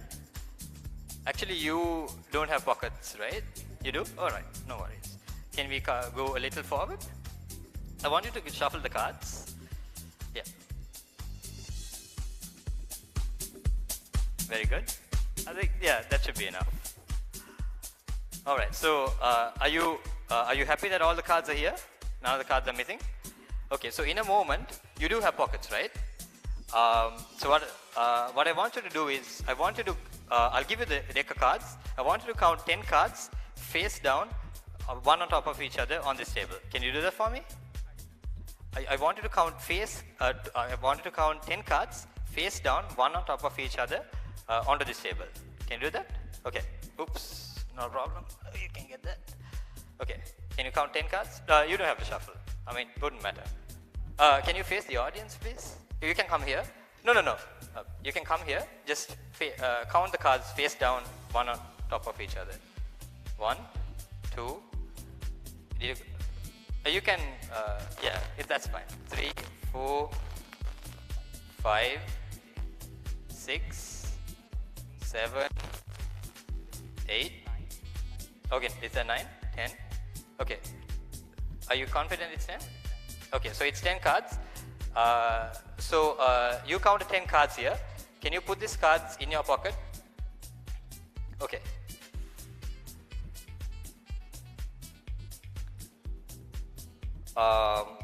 All right, so in a moment, I want you to tell stop wherever you feel like stopping. Bear in mind, it's only a few cards, so you might want to tell it fast. Okay, so you stop at 3. So what I'm going to try to do is try to send 3 cards from this deck into your pockets. You think that's possible? Okay, let's give it a shot. That's 1. Did you feel anything? Nothing? That's strange. Second one, do you feel anything now? Still nothing? This time you would have felt something. No? Still no? Okay, that's strange. So in a moment, when I tell you to take the cards out, I want you to take the cards out and count very slowly, saying 1, 2, 3, 4, 5, and 6, very slowly so that you don't miss any. Okay? Can you come over here and count the cards onto this table? Oh, no, you can stay here and count it towards left. You can count it here so that it's visible to the camera. 1, 2, 3, 4, 5, 6, 7, 8, 9, 10. So these are the 10 cards that you counted first. Okay, count the others, count the rest. 1, 2, 3. So that's 13 cards, ladies and gentlemen.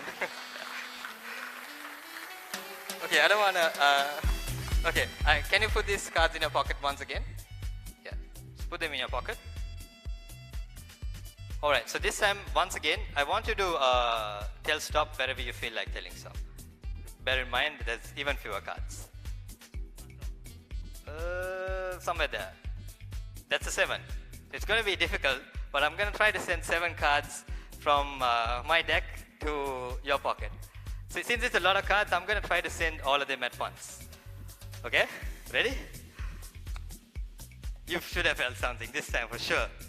You still know? Okay, that's fine. Maybe you can count all the cards onto the table. Yeah, that's 1, 2, 3, 4, 5, 6, 7, 8, 9, 10, 11, 12, 13, 14, 15, 16, 17, 18, 19, and 20 cards, ladies and gentlemen. That is amazing. Thank you very much. Thank you very much. You can take your seats. You can take your seats. Thank you very much. Yeah. Okay, now I need another volunteer. Would you like to come? The one with the phone? Yeah.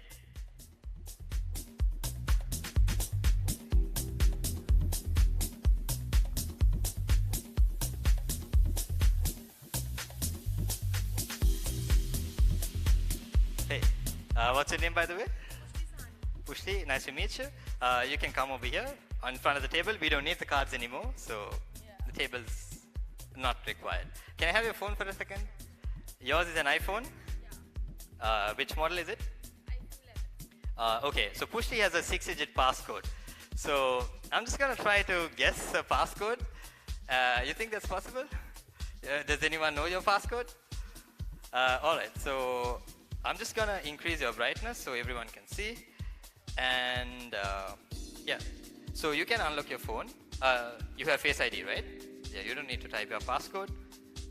Don't show it to me. You don't need to type your passcode. You can use Face ID. Okay, you can have your phone. I want you to go to your calculator. I'm just going to use the calculator as a means of getting into your mind. Can you clear everything out? Okay, so I want you to put in random 4 digits. Any 4 digits that in random. Okay, can you hit multiply? Yeah. Can you put in another random 4 digits? Yeah. And hit plus. Now I want you to put in your 6-digit passcode for the phone.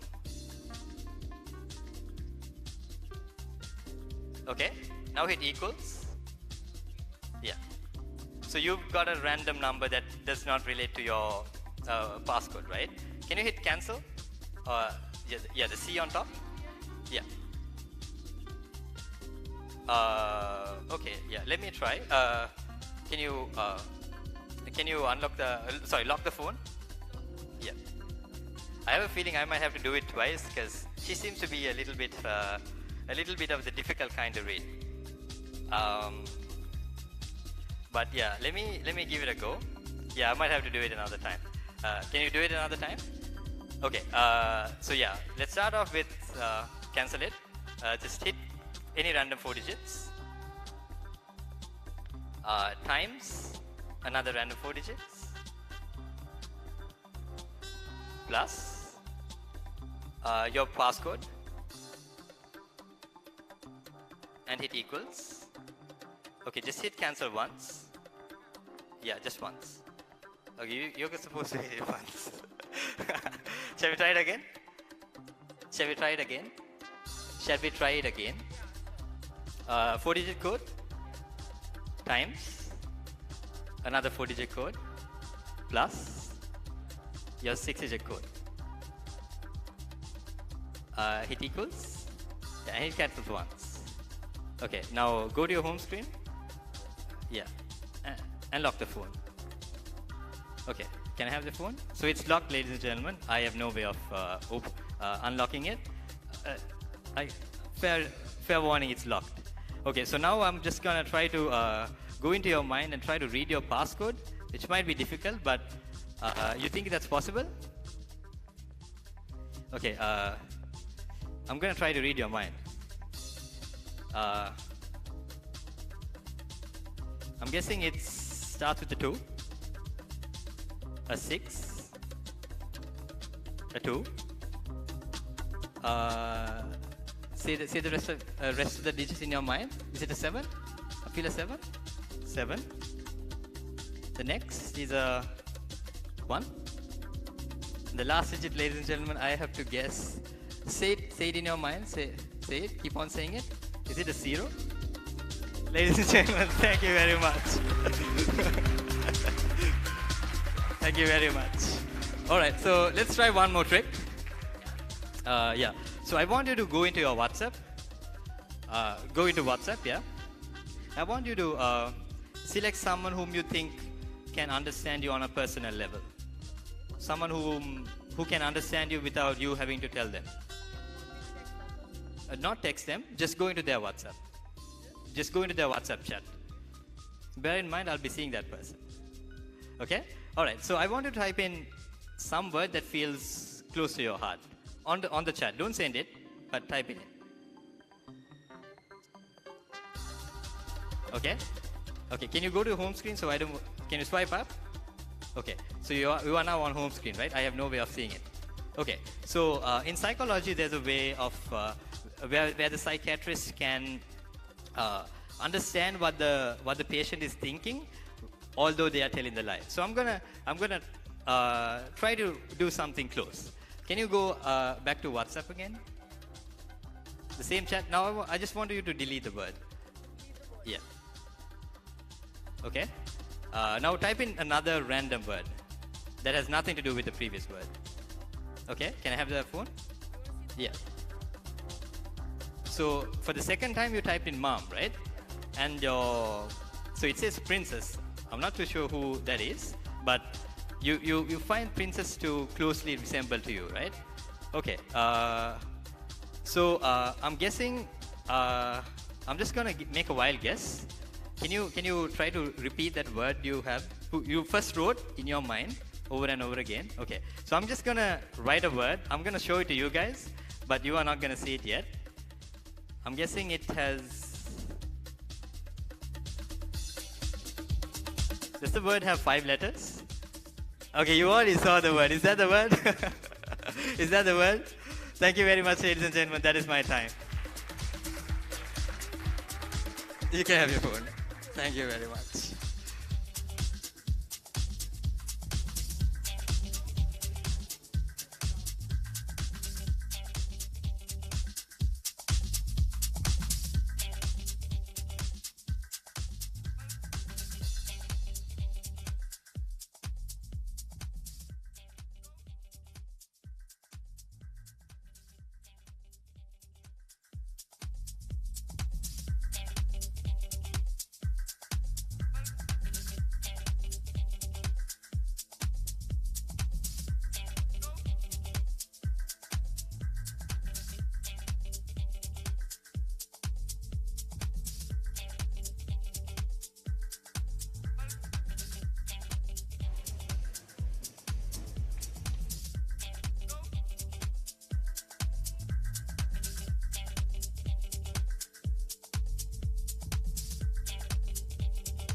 Wow, what a fantastic show. Ladies and gentlemen, put your hands together to the freshly qualified chartered accountant and a proud alumni of the Student Society, Dihan Udugampala.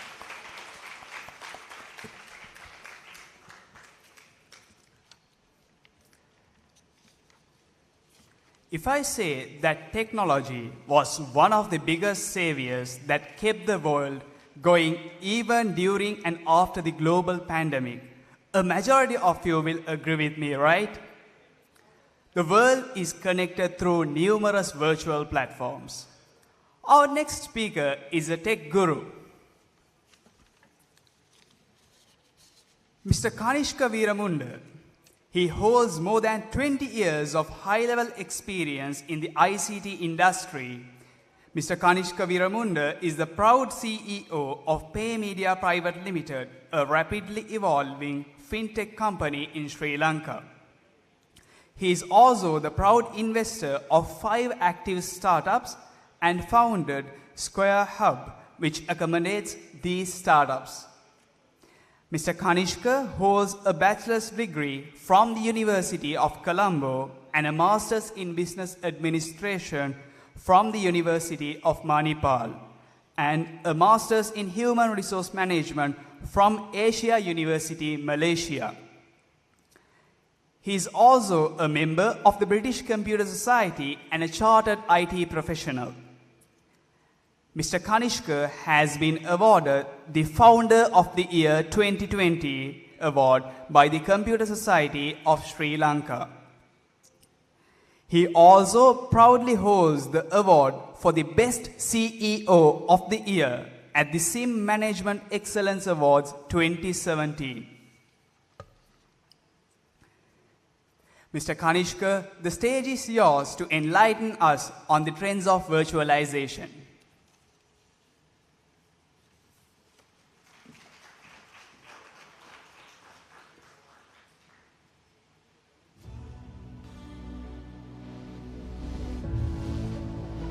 In the Intelligent World 2030, digital government adapts to people's livelihoods. A dynamic and multidimensional labor force, blending human insight with robotics, AI, and more, becomes a key factor in production. People's focus shifts beyond material wealth, and digital means achieve digital equity and fairness, as well as taking control of the metabolism, the very health of the earth.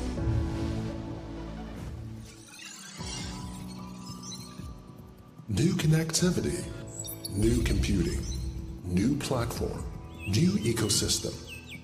These build the foundation of the Intelligent World 2030.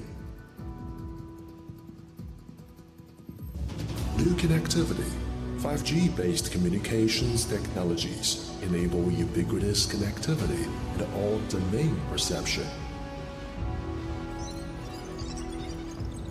New computing, from silicon computing to optical computing and quantum computing, from all-flash to DNA storage. An open computing ecosystem enables pervasive intelligence. New platform, the ongoing accumulation of industry experience into a converged digital platform, which can be inherited, ultimately enabling digital innovation in all industries. New ecosystem. The SAPO-based collaborative ecosystem provides more comprehensive customer-oriented commercial solutions. Welcome to the Intelligent World 2030. Intelligent, green, and resolutely people-oriented.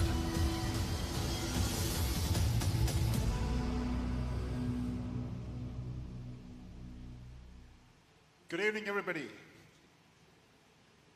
So I think I'm standing in between you and the most exciting, the last couple of events.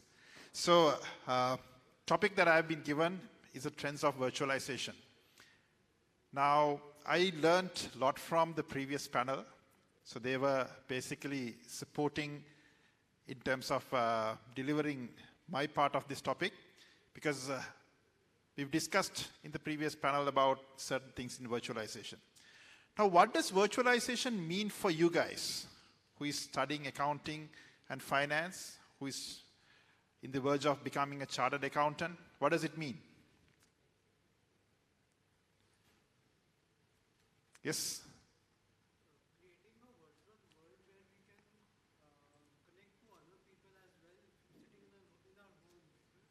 Right, good, good, yeah. And I think I'm going to pick something from you. You said software is going to be the next best friend, right? So virtualization, I think we all have experienced it, right? So if you look at, today we live in a world where we have done our studies or still doing our studies online. We probably would have looked at working online. Some of you might be working and you would have already had experience. You would have had even virtual conferences you have attended, right? So in a nutshell, if you look at virtualization is nothing but it's a new way of working, right? Now, it is not so new. It has been there for so many years.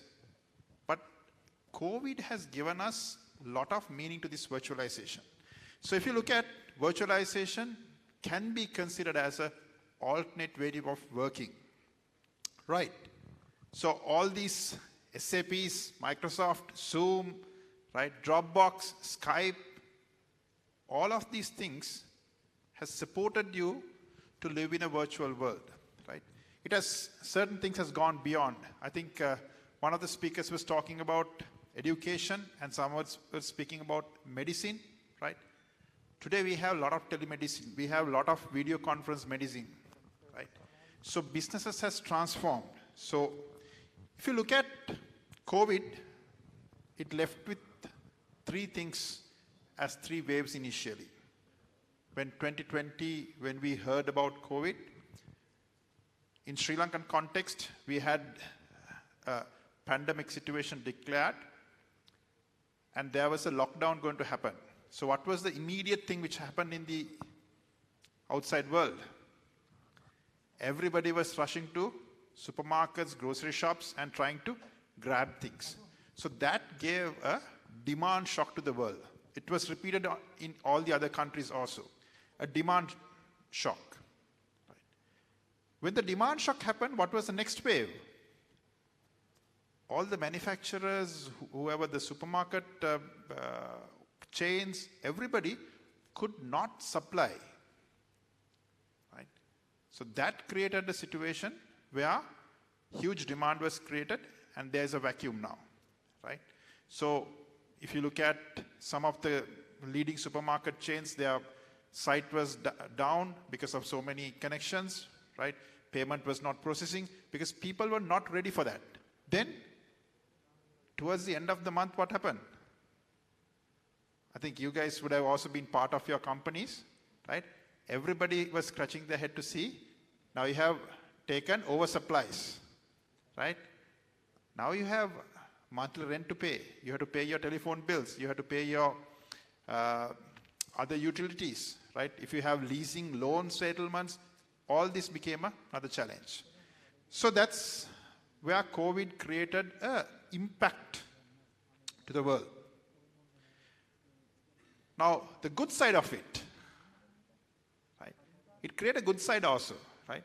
Most of us would have experienced that there is an immediate 60 to 70% cut down on our personal operating cost, right? And we went and bought things which was really necessary for us, right? We couldn't go shopping, no clothes, no fancy items, no bars, pubs, restaurants. So we had to scale down, and as a good result, we were able to save good 60%. Then the second thing was we had more family time. Right? We could spend more time with our loved ones. We could spend more time with our children. We could have spent more time with our parents. So that shift happened. So there was a cultural shift. Third thing, right? Some people were a bit shocked to see that wages were cut down. So that was the first thing which came. Companies started negotiating with the employees and said, we want to take a probably 30%, 40% salary cut, right? Some basically lost their jobs, right? It created an impact for us to think about entrepreneurship, to become self-entrepreneurs, and also it gave us a lot of pushing towards getting self-employed, because all this time we were depending on employment, and now all of a sudden the employee is going to say goodbye to us. So situation changed, the loyalty changed, right? I don't know whether you guys have heard about Colombo Chaiwala.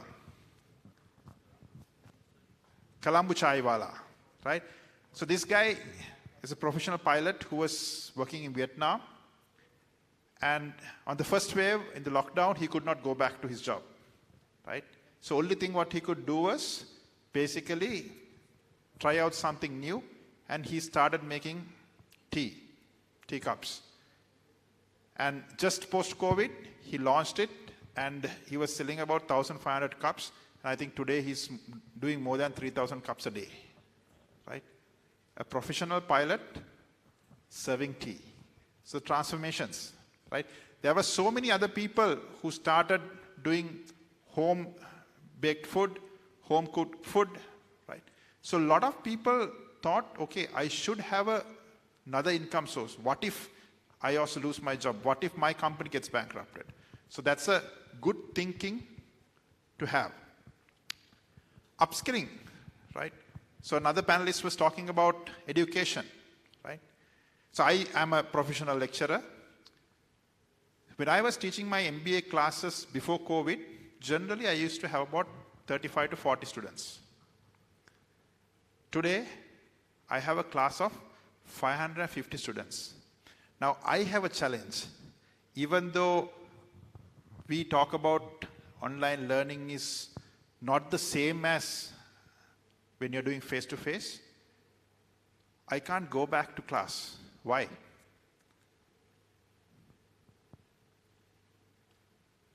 So I have 550 students, and I personally prefer to do face-to-face like here, but I can't go back. What's the biggest challenge I have? I have no place to host 550 students. Right?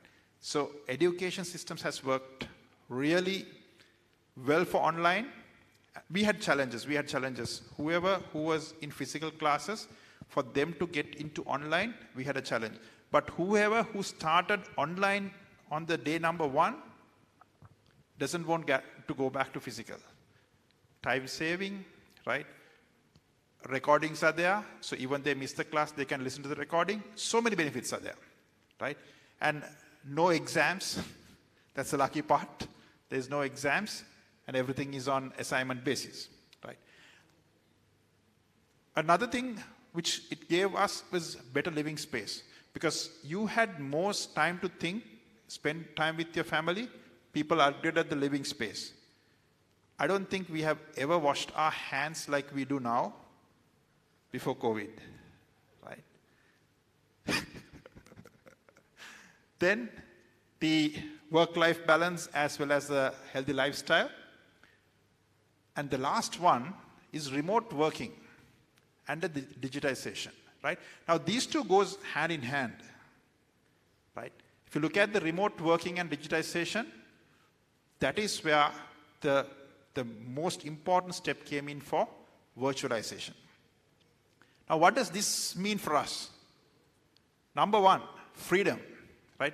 I don't know how many of you guys are working. I hope most of you are working, right? So I run companies. From my point of view, right, when I was having the full-time office, it was a 9-to-5 job for most of my staff. It was a 9-to-5 job, maximum 9 to 7. Probably if you have some work, you take another 2 hours, right? But working virtually, for me, it's 12 to 12. Because we agree on a task in the morning. I don't care whatever you do, but in the end of the day, you deliver the task, right? So whether you take your children out or whether you go out for lunch with your friend, it doesn't matter for me. It's basically task-based, right? Then, operational cost has reduced massively, right? You don't need air conditioning. Now you don't need office space, right? Instead of that, what we have done is we've given people internet connection as allowance, so they can basically join and work, right? We provide the laptop, and connectivity is there, right? Now, there are certain challenges. Somebody from this table asked about the internal theft and all that, right? Those are certain challenges. So you have to basically live with systems in terms of controlling them. Sometimes it's interfering with personal life, but eventually it's a matter of controls and audits that you need to have. Productivity and efficiency, people also feel more relaxed because if they have something, they also can do it on their spare time and they can also work. Communication has evolved a lot. Anytime you want, it's a Google Meetup or a Zoom Meetup, you chat, you basically use all the possible social media channels to communicate with people. WhatsApp becomes your official channel of communication, right? Sometimes Facebook, sometimes Instagram, so all those things get connected. Then the experience that people are getting, right? If you had been probably support service, let's say marketing or finance or any other back office operation, now you're highly engaged. You are also exposed to a lot of tools, right? So this has increased performance, right? And talent acquisition has become another important aspect. Before COVID, we used to put paper advertisement, we used to put advertisement on top jobs to recruit people. Now we don't do any of these things. It's more or less, it's the LinkedIn, right? And sometimes we do also take people from Facebook at probably zero cost, right? Yeah, and also the satisfaction of employees has gone up.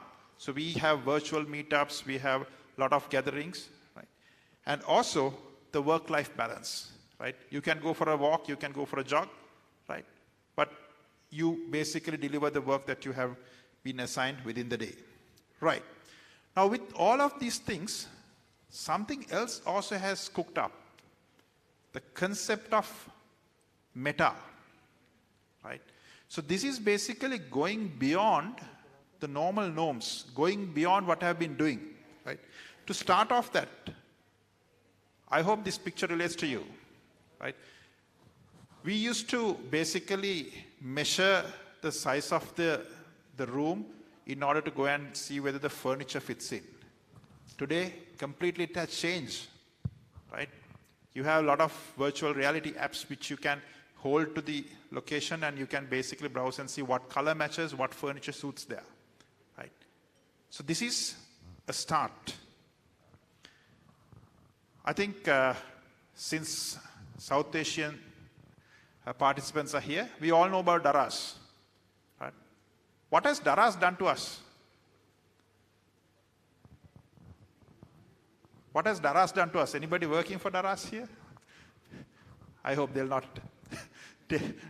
hold me for copyrights. Right? Before Daraz, did we have e-commerce in Sri Lanka? Did we have e-commerce in Sri Lanka before Daraz? We did, right? We had Wow, we have Takas. What else? We had a lot of things, right? We had a lot of things, right? But today, we don't see Wow anymore, right? So Daraz was able to wipe it off, right? So what did they do?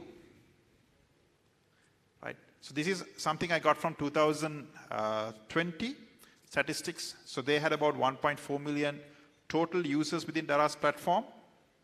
This is the 11/11 campaign record, right? So they have done 23 million sales within the first hour.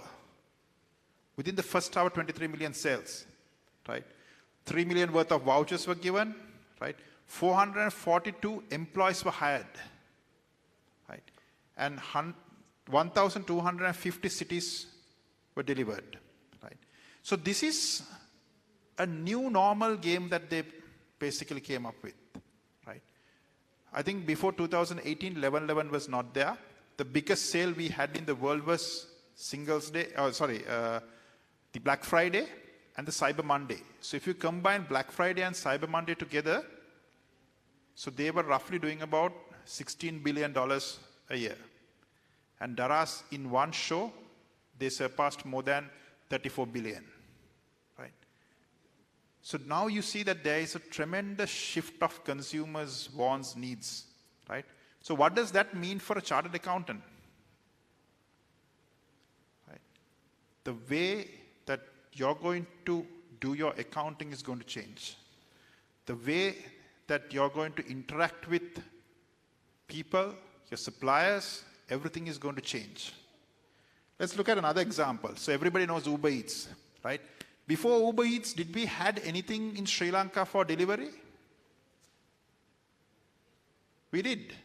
We had Grasshoppers, we had Quickies, we had a lot of other people who were doing, we had something called Delivery Malli. So we had a lot of things, right? What happened to all of those things? Right? They were basically in the first wave of becoming a digital economy. Right? They were the first building blocks of a digital economy. And when the second wave came, it basically came as a platform economy. Right? So if you look at Uber's statistics, right? So they were able to do 4.4 billion revenue in 2020. That's a 152% increase, right?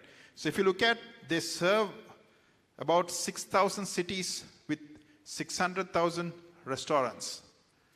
I hope the numbers are much more bigger in 2022, right? So this is how they've grown, right? Now, the point that I wanted to talk here, how the shifting is going to happen, right? So we had something called shared economy initially, right? If you know, before this currency was introduced, we had a barter system. Somebody was having certain amount of goods and the surplus was basically exchanged with somebody who who has something else, right? Then eventually people agreed onto a common trading currency. And then from there onwards, we had different economic platforms, and it shifted to a shared economy where there are certain things being shared. So I'll give you an example of a shared economy. We all know about Uber, right? How did Uber started? The original concept of Uber. Anybody knows how Uber started? The original concept of Uber is basically from point A to B, a person wants to go. And there is a vehicle with a driver who is also going from point A to B, right? So if I'm a passenger who wants to go from A to B, let's say my cost is 500, right? So 500 rupees, I have basically a taxi fee. If I'm going by bus, probably I can go for about 50 bucks, right? But bus ride has other associated things. It might be crowded, it might not come on time, so there are so many other things, right? Now for me to spend 500 go in a taxi might be too expensive for me. What if somebody comes and offers me a ride for 200? Right? That's a fair deal, because rather than spending 50 bucks, I can pay 200. I'm not paying the taxi price, right? Now for the car guy, what happens is, for him, his cost is, let's say 300. So he anyway has to spend that 300 and go from point A to B. But if he takes somebody with him and that person pays him 150, his cost gets reduced by 50%. Right? So what Uber did was, Uber did a matching algorithm where A to B, if both parties are traveling, they match that need, and then the car driver gets 150, that guy pays only 200, and Uber makes a 50. So that's a complete shared economy. But today, what do we have? Do we have such drivers coming and picking up? No, right? So today it's a demand economy, because this concept evolved and the demand was created. I don't need to wait, or I don't want to wait till a guy who comes from point A to B. I want the ride immediately. So taxi drivers also had a challenge, because ordinary people are now joining and doing this job. So taxi drivers also joined the same bandwagon. And now we have a demand economy. I don't wait till somebody I find from where I am to go to where I don't want to go. I will basically book a Uber. Whoever who is available nearby will come and pick me and drop me over there, right? So now what has happened is, we have a platform economy.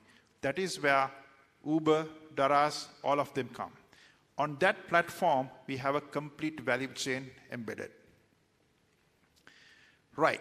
So all of these things are enabled through something called digital economy. Now what's in digital economy? Right? It has everything. It has suppliers, it has customers, it has logistics, it has payments, it has complete transformation, it has quality control checks, right? Now what's your role as a chartered accountant? Right? You need to first understand the value chain. It's no more supply chain, it's a value chain, right? So every point at a value chain adds certain amount of value. There is a certain amount of cost. Now I'm coming to meta economy. So meta economy is something beyond this, right? So when somebody takes a video call and talk to a patient, right?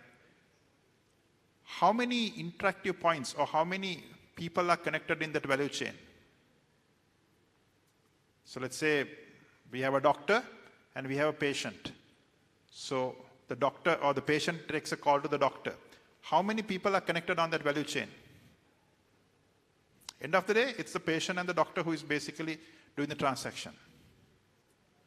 We have a platform provider. We have a payment company, right?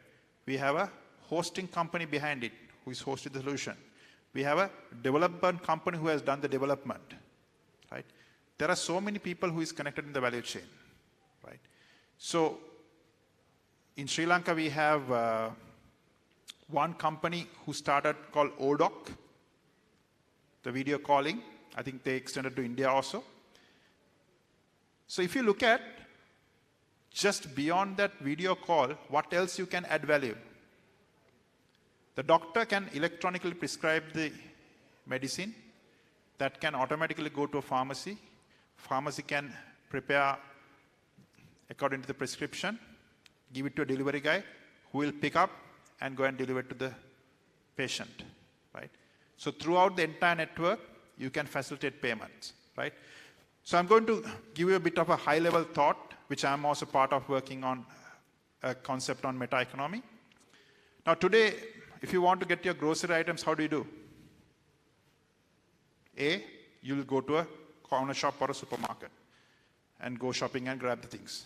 Second way, how do you go? In this economy, how does it happen? Sorry? Order online, right? There's an in-between online and walking. Most of our mothers used to do that. They call the known shop and say, this is the items that we need, right? That's still happening in our economy, right? What's the other methods? I don't know how many of you guys have heard about smart fridges. They can do automatic ordering, right? Now, let's imagine you guys become chartered accountants and professionals and you live in an apartment. One day morning when you open up the fridge, you see your milk, butter, probably eggs out of stock, right? And you want to get some fresh bread, right? You probably heard about Siri, right? You would have heard about Alexa. Yes. Right. So you talk to Alexa and say, hey Alexa, I need bread, butter, milk, and probably anything else, whatever you want, right? So Alexa will pick the order. It will basically go to the nearest retail outlet, like what it pops in taxis. It will pop up in all the outlets saying there's an order, right? So whoever who books the order will get locked to them. Then, once he's ready with the order, he will basically send the message to the nearest guys who are going to pick up the order. So once that is done, somebody will lock the order and he will go and pick up. So now you know the total cost of the value chain, right? The shop will say 1,500 and the delivery guy is 200. 1,700 is the total cost. Alexa will come back to you and say, hey, look, your order has been processed. It's 1,700. How do you want to pay? Do you want to do a bank transfer? Do you want to pay through your credit card or debit card? So let's say you put it on your credit card, right? What will happen now? 1,700 is debited from your account, and what should happen?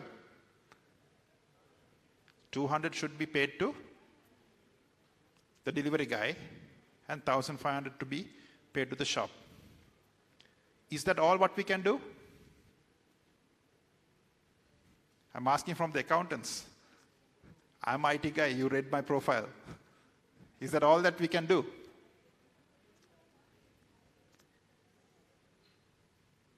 Can we think beyond that? Delivery guy is settled, shop is settled.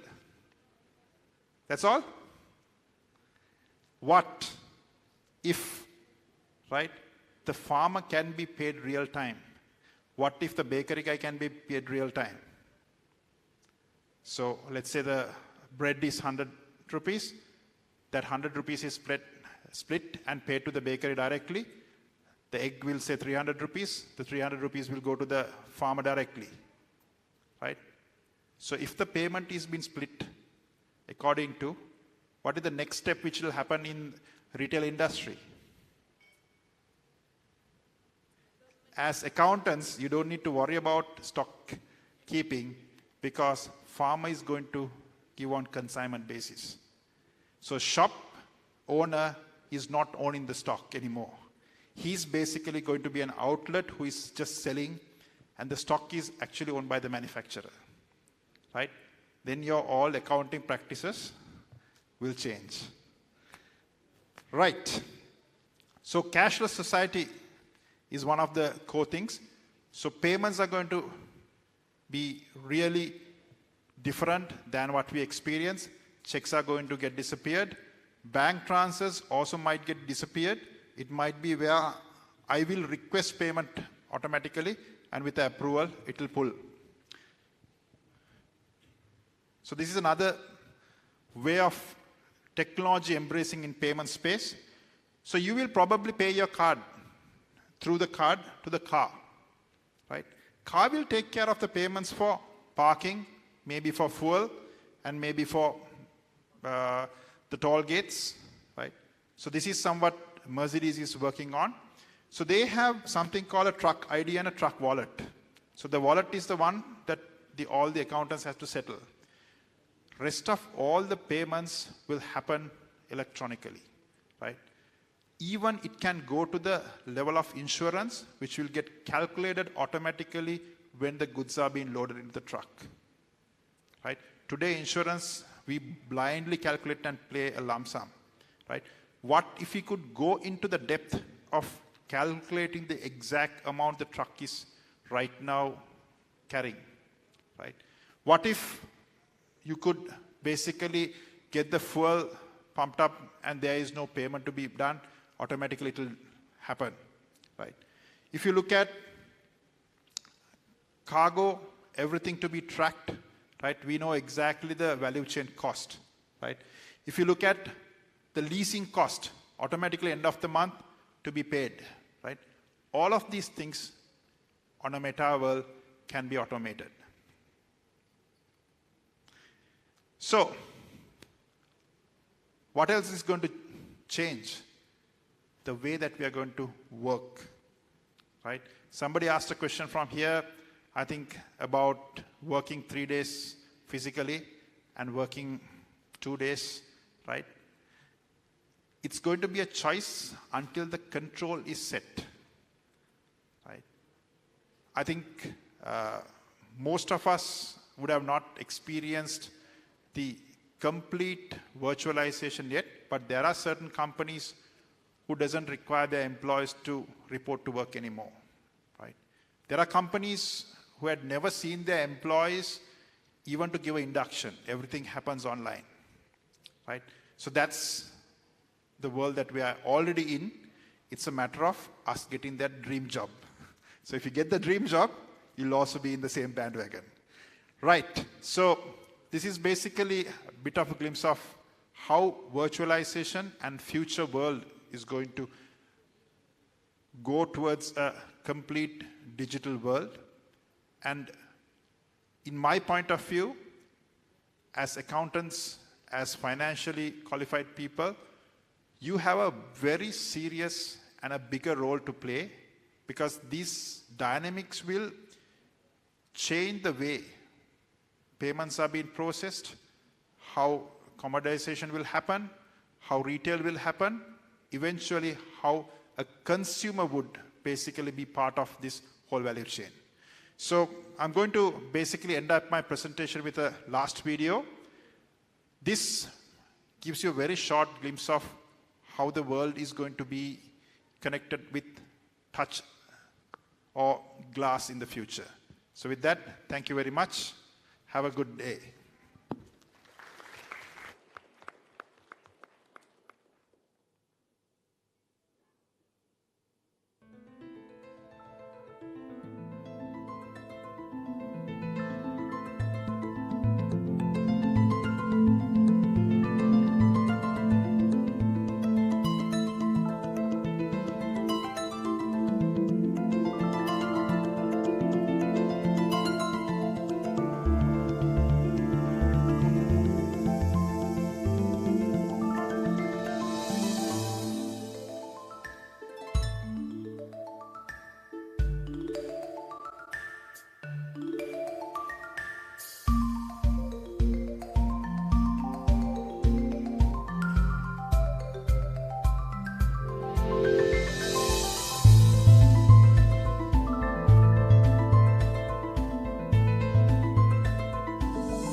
I'm sure that the audience would agree with the fact that current trends in virtualization are demanding a change in the way of accounting.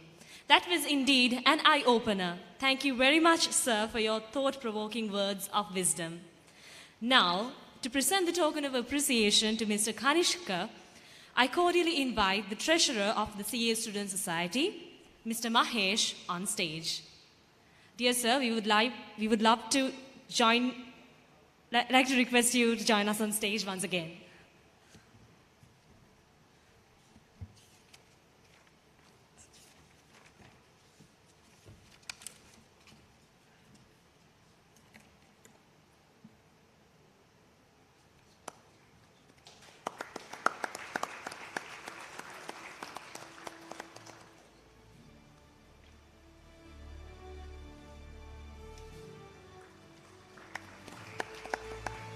Thank you, Mr. Kanishka and Mr. Mahesh.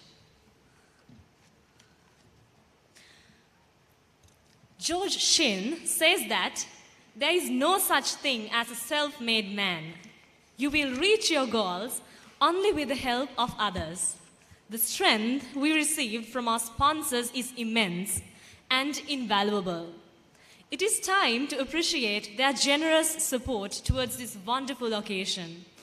I kindly request a representative of the sponsoring organizations to come on the stage to collect your token of appreciation as we read out your name.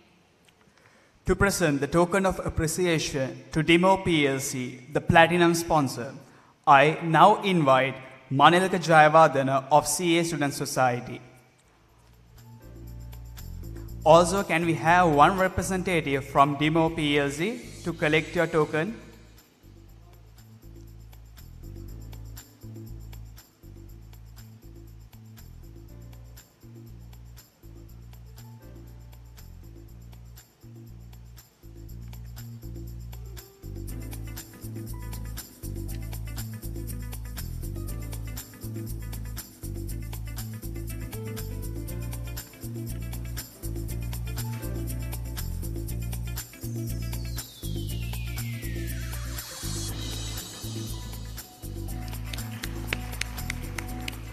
Thank you very much.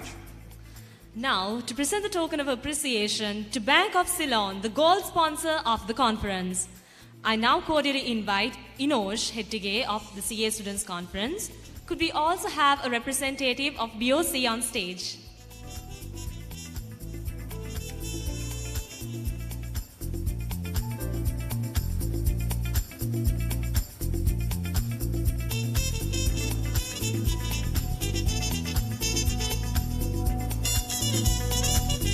Bank of Ceylon, the gold sponsor of the 36th International CA Students Conference.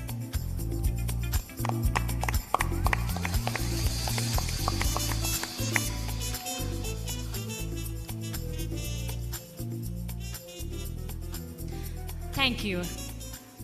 To present the token of appreciation to Union Assurance, silver sponsor of the conference, let me invite Rushik Dilantha of CA Student Society. Also, can we have one representative from Union Assurance to collect your token?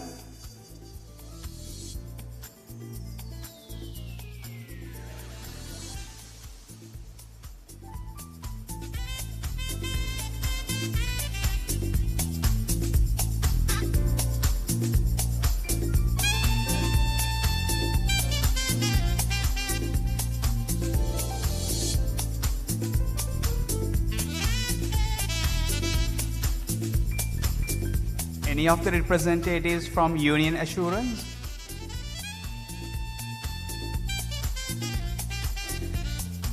Mr. Rushik, please remain on stage.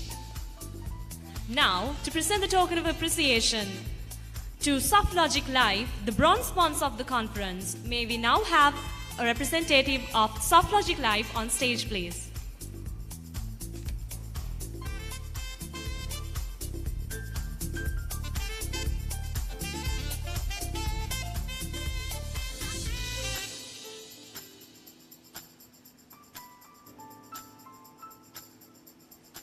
Do we have any representatives from SoftLogic Live?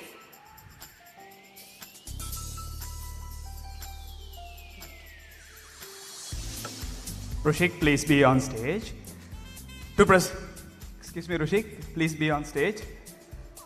Please.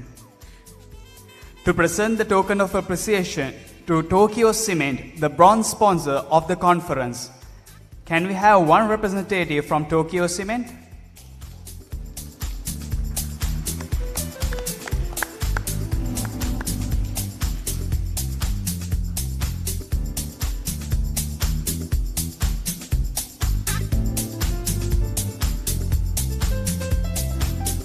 The bronze sponsor of the conference, Tokyo Cement. Thank you. Next, to present the token of appreciation to ICBT, the official education partner of the conference, may we now have on stage Mr. Ayash Imtiaz from the CA Students Conference, along with a representative of ICBT.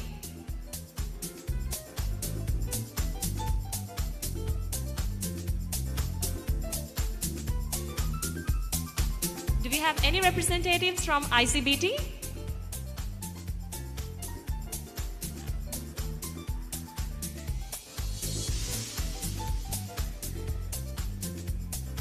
Ayash, please remain on stage. Now, to present the token of appreciation to Lake House, the official print media partner of the conference, can we have one representative from Lake House?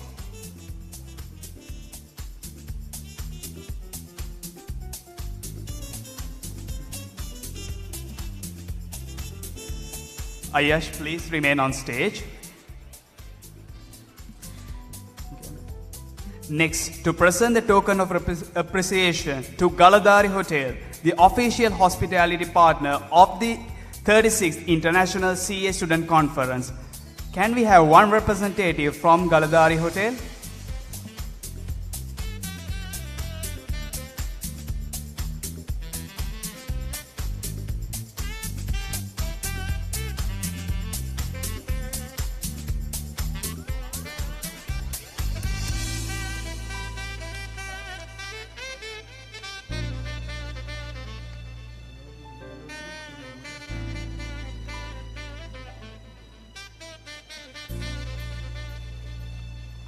with Ayash remaining on the stage.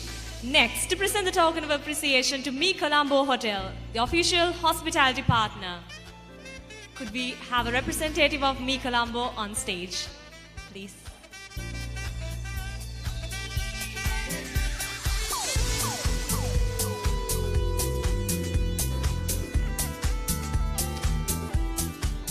Next, to present the token of appreciation to Vibrant, the official event partner. May we now invite a representative of Vibrant on stage. Ladies and gentlemen, the official event partner of the conference, Vibrant.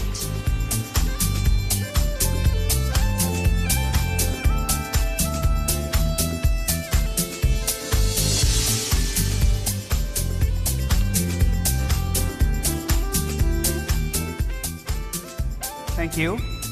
To present the token of appreciation to Hashtag, the official photography partner, let me invite Kamal Suranga from the CA Student Society along with a representative from Hashtag.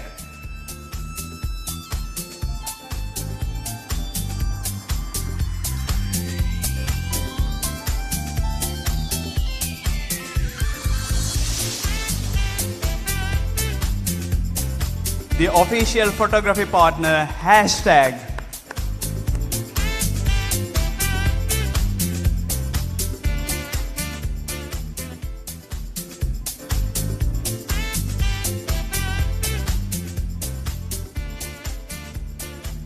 Thank you.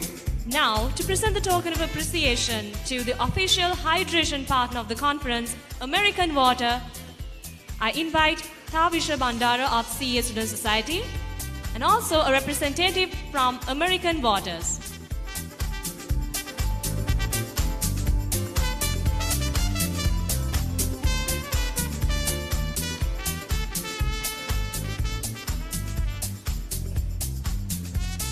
Any representatives from American Water? Thank you, Tavisha.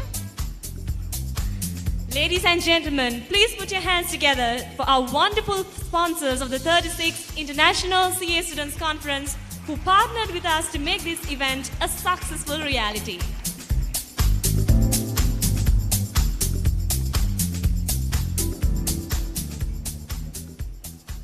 Mithma, do you believe in luck? Of course. Why? Well, the next item in our agenda will prove that fact. Ladies and gentlemen, get ready to test your luck on our raffle draw. Hope every one of you has handed over your tickets to the raffle draw. If not, hurry up, give yourself a chance to check your luck today.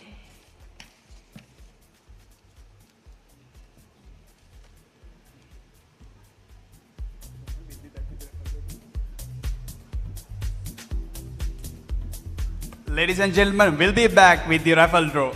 If you have not yet submitted your tickets, please submit your tickets for the raffle draw. Thank you.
Ladies and gentlemen, get ready for the official raffle draw, the most exciting part of today's conference. Hope every one of you has your tickets in hand, and I think we made a little mistake, Shamri.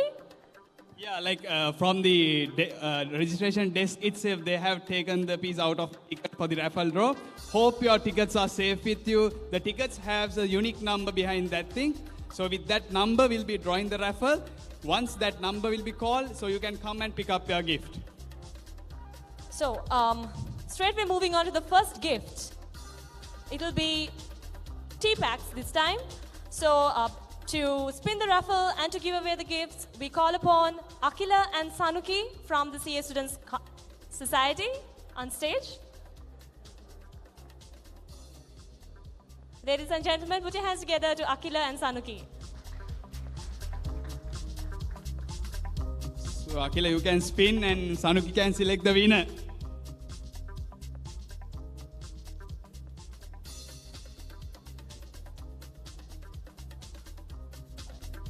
Spin the raffle, guys.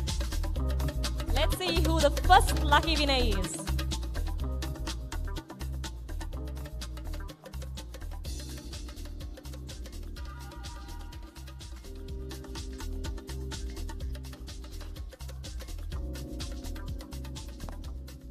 Ladies and gentlemen, what's going to be the first number of today's raffle draw? Well, Shamri, I think because we have already run out of time, it's good to go directly with the winning number. The winning number of the first gift, number 29. The person the with reverse the side of your ticket ticket. number 29 can come up and collect his or her gift. Ladies and gentlemen, the first winner of today's raffle draw.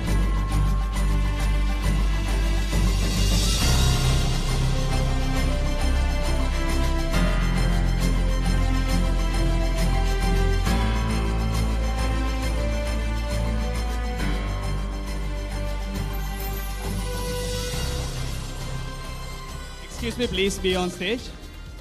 Excuse me. Yeah, let's just tell your name. Shamri so badly wants to know her name. And you're representing. I am Nusfa from Preston, Sri Lanka. Thank you, Nusfa. And the first winner is Nusfa from Kristen. All right, over to the second tea pack. Sanuki, you can spin the raffle and Akila can select the winner.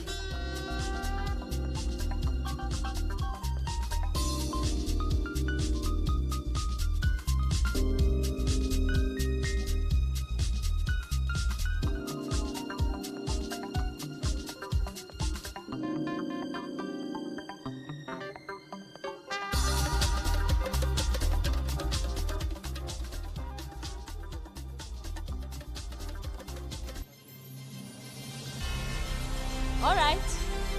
The second winning number is none other than 107. Do we have ticket number 107 here? All right, the gentleman this time.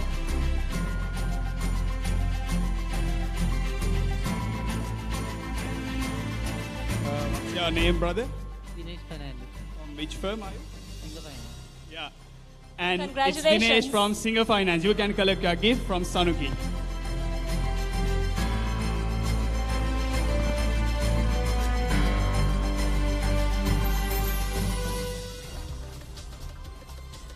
Thank you, Akila and Sanuki. A good news for tea lovers here with us today.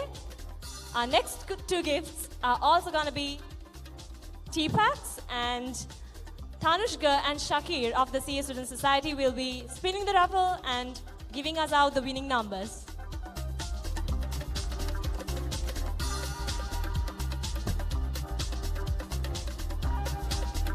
Let's see who's gonna be the next winner.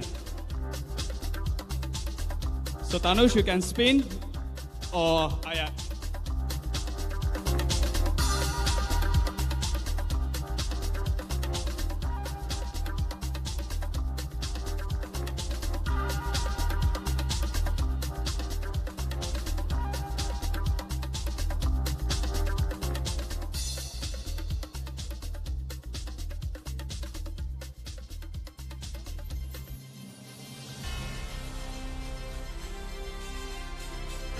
third winner of the raffle session is number 94.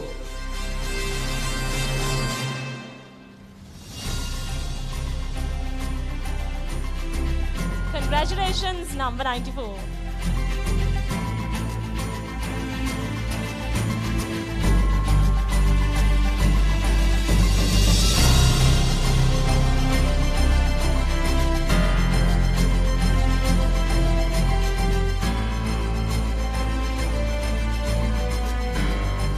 We would love to know your name and the firm.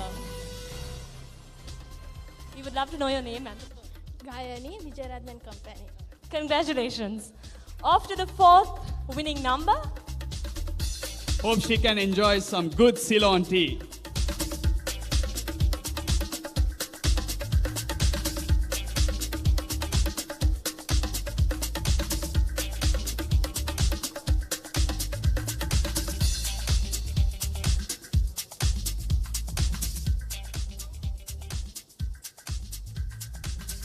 All right, I've got the winning number of the last and the fourth tea pack.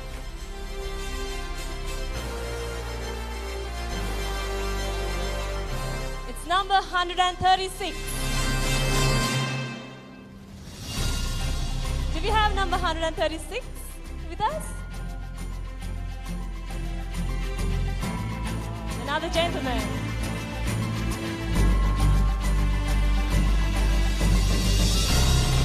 It's none other than our student panelist, Mr. Supun Muthukada, the lucky winner of the fourth tea pack. Thank you. Thank you, Tanushka and Shakir. Next on stage, we would love to have Inshaf and Rukaya, our co-hosts. Could we kindly have Inshaf and Rukaya on stage, please?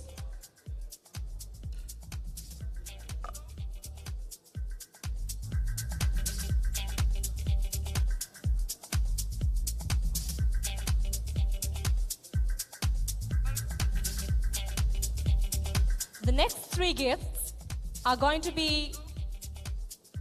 What's it? Any guesses, guys? All right. Some electronic gadget. Any guess? Okay, but okay, not that lavish though, but all right. So directly going into the gifts. So the next three gifts are offered by Minimart. And those will be headsets from the courtesy of Minimart. 3 pairs of headsets.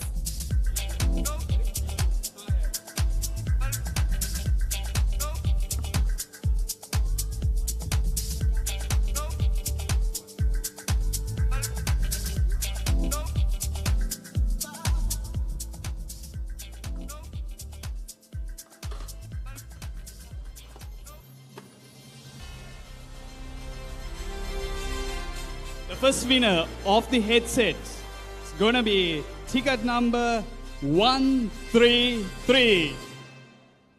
Can you have 133?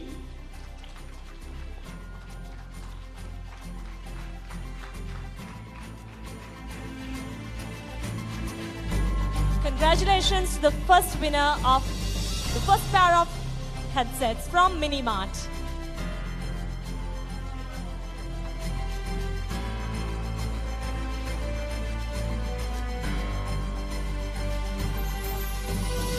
Can we kindly know your name and the firm? Yeah. I'm Pinky Abhay Singha from Video Partners. Congratulations. Off to the second pair of hand frees sponsored by Minimart.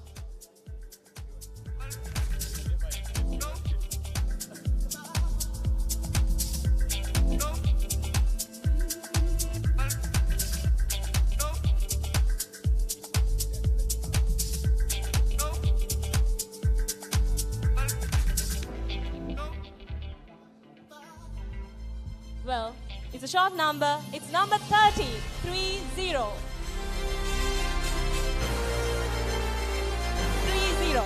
It's 30.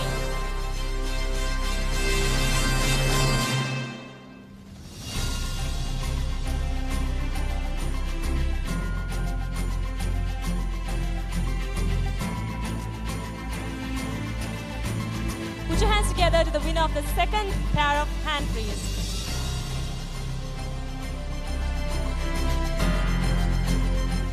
your name and the firm you're working. Yeah, I'm Anuradha from Trust Sri Lanka. Thank you and congratulations, Anuradha. Off to the third pair of hand frees. And the final winner, who is gonna be? Let's see. Let's see. Spin it up.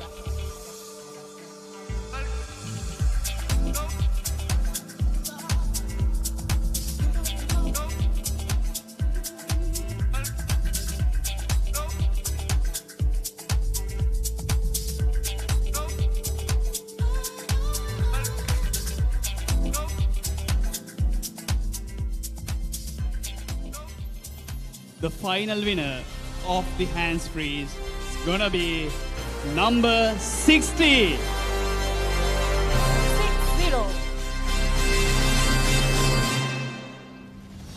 Can we have ticket number 60? Yeah, having the lucky girl as the winner of the third free.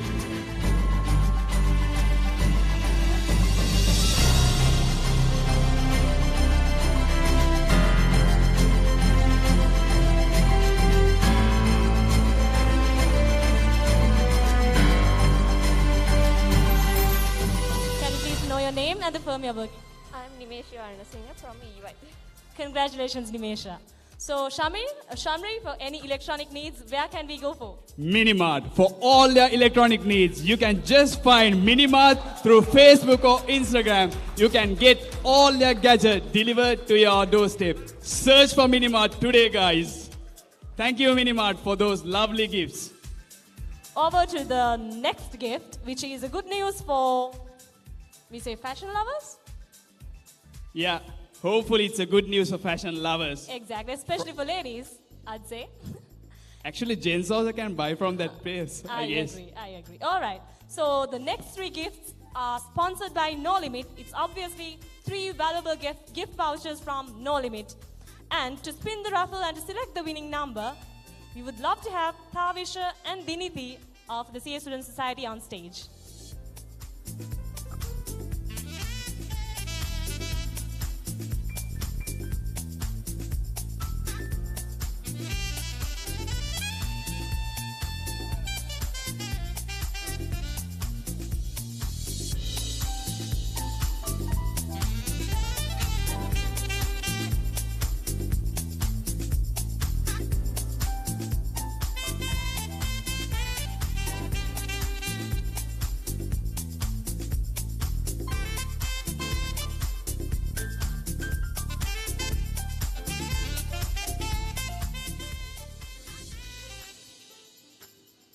Ladies and gentlemen, the first winner of the first gift voucher from No Limit is ticket number 26.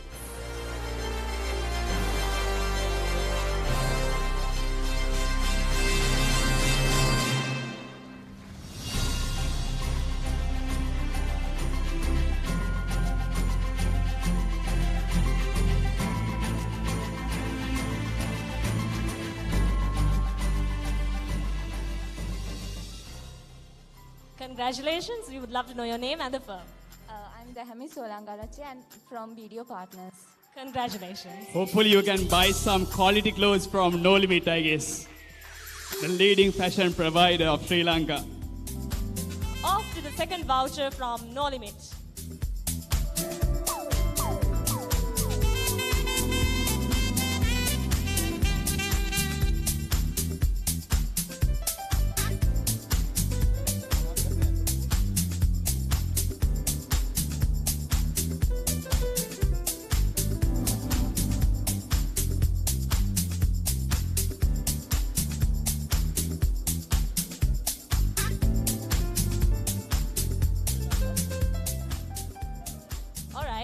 In the hundreds. Ladies and gentlemen, the second winner of the second gift voucher is none other than ticket number 102.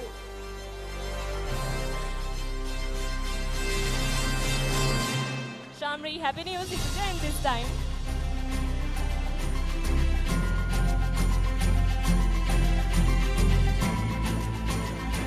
What's your name?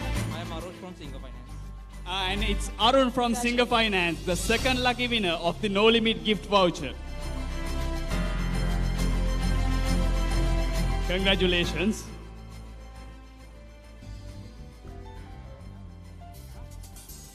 and it's the final gift voucher from No Limit. So, Kavisha, you can spin. Fashion lovers, fingers crossed.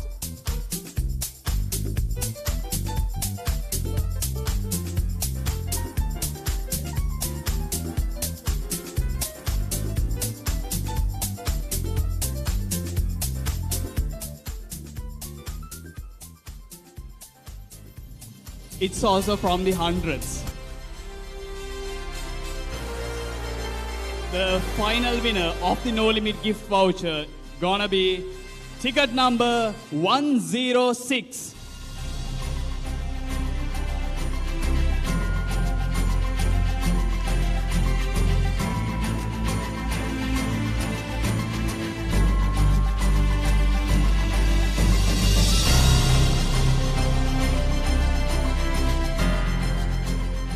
Yes, can you have your good name? Singer Finance. Wow, it's Ruan Anuradha from Singer Finance.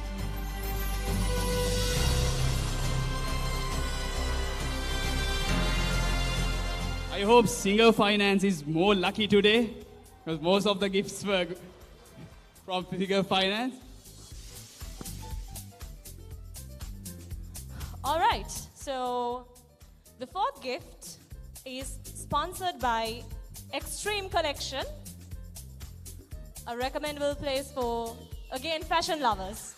So to present to spin the raffle and to present the gifts, we would love to have Sarah and Rushik of the CA Student Society on stage.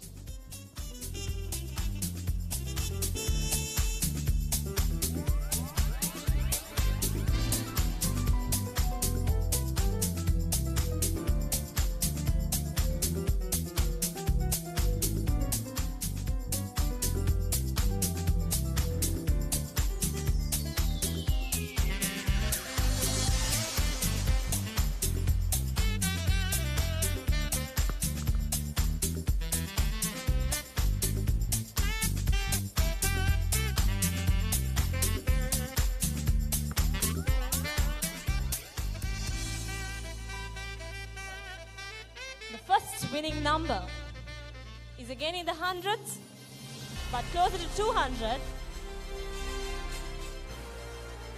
It's 182.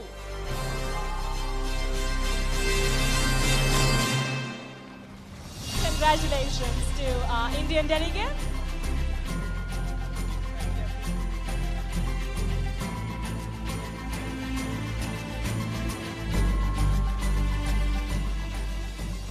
Congratulations. We would love to know your name and maybe a little bit about your country.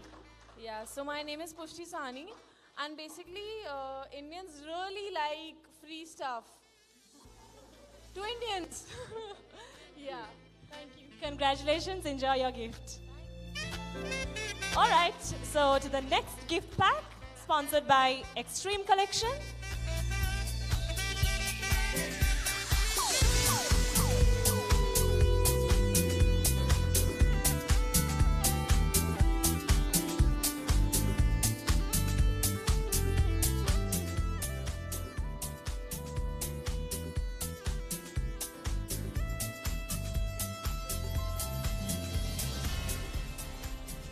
Winning ticket number is 18. 18.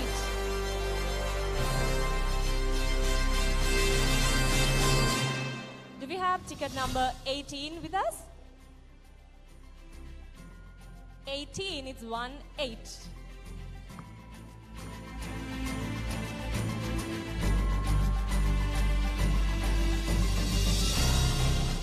Can you have your good name? Shehan from BDO. And the second lucky winner is Shehan from BDO Partners. Congratulations.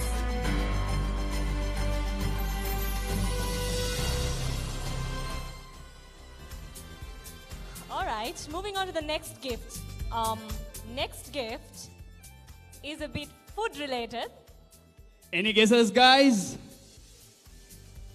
Any guesses about the next gift? It's a fast food, actually. But we love this specific food. No matter from which country we are, we just love this food. Exactly, good guess. So the next three gifts are gift vouchers from Pizza Hut. To give away the prizes and to spin the raffle, may we now have on stage Sachinda and Kamal from the CA Student Society.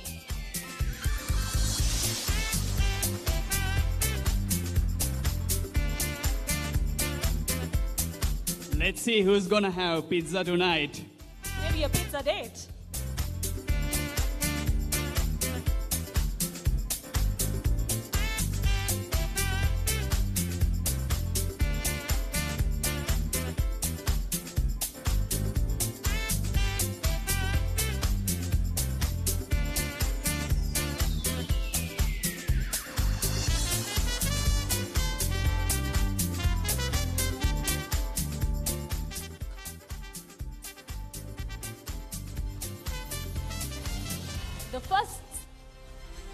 The first winner of the Pizza Hut voucher is ticket number 138. Ticket number 138 is an alumni of the CA Student Society.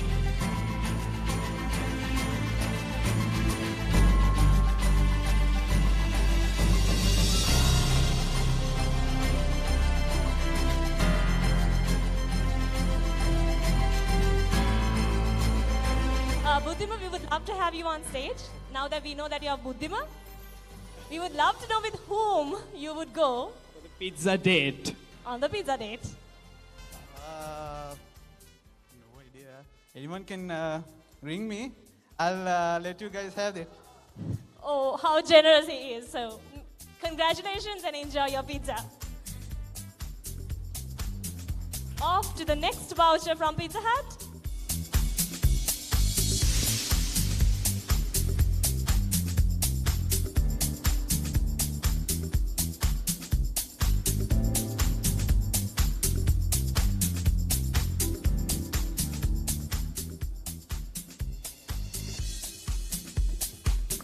Let's see who's gonna have pizza again. It's ticket number 115.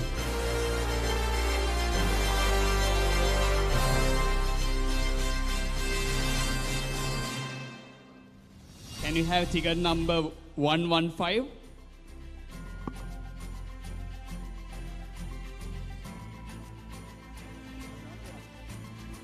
Do we have ticket number 115 or else we can go for another spin? I think ticket number 115 missed the chance to have a tasty pizza. Let's go again, guys.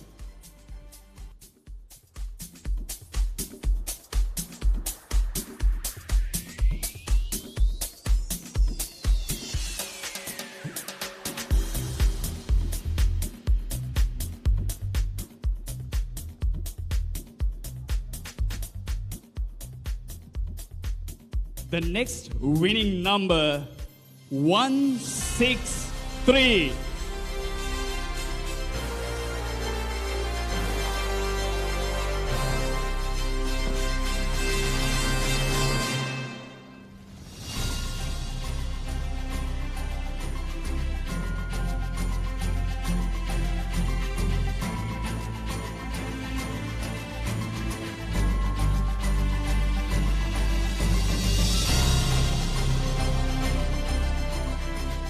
Can we please have your good name and the firm? I'm Gayan. I'm from Bank of Ceylon. Okay. Congratulations, Gayan. Over to the third gift voucher from Pizza Hut. Yeah, it's going to be the third one.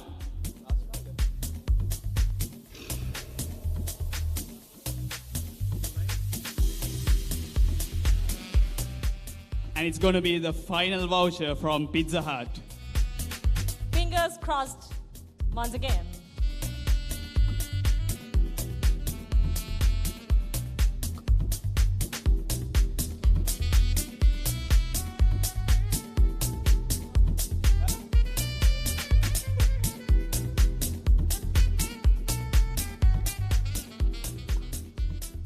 All right, so the last lucky winner to secure a voucher from Pizza Hut is ticket number 82.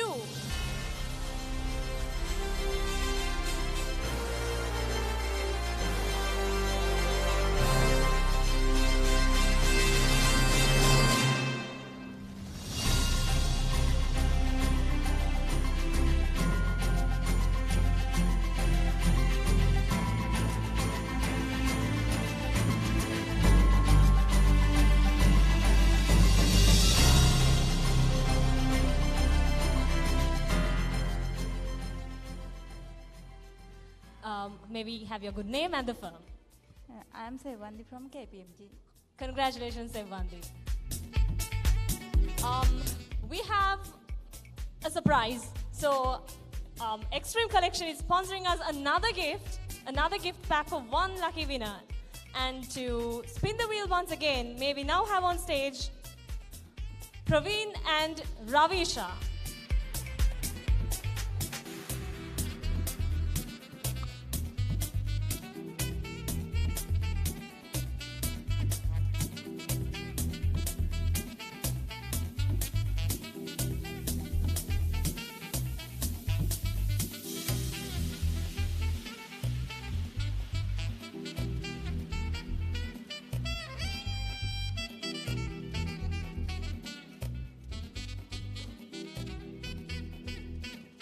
That's indeed a lucky number. So the final winner of the gift pack from Extreme Collection is ticket number 100.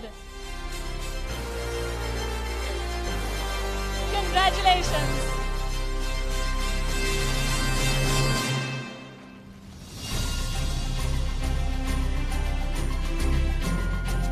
Well, I'll stop you from here.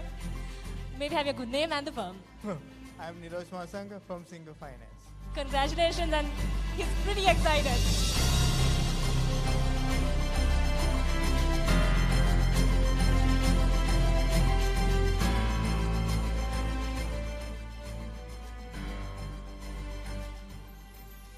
Next, Shamri, is a good news for coffee lovers. For we have 2 gift packs of coffee. Wow, let's see who's gonna drink coffee today. So Praveen and Ravisha will be spinning the wheel once again for us, spinning the raffle.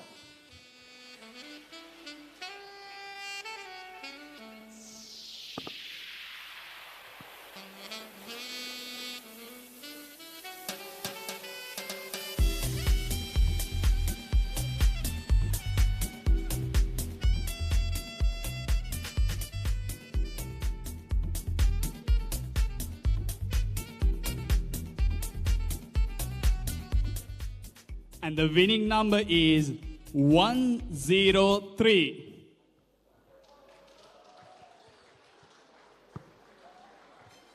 Well, seems like there's a lucky table over there. And I think everyone can share the coffee with him. The entire table can share. Congratulations, may we have your good name and the firm. I am Supun from Single Finance. Congratulations, Supun.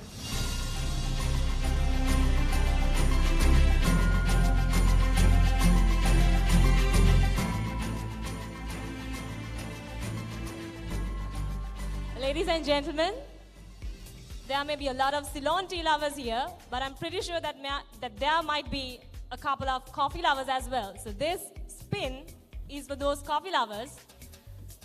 We may spin the raffle once again for the second pack of coffee.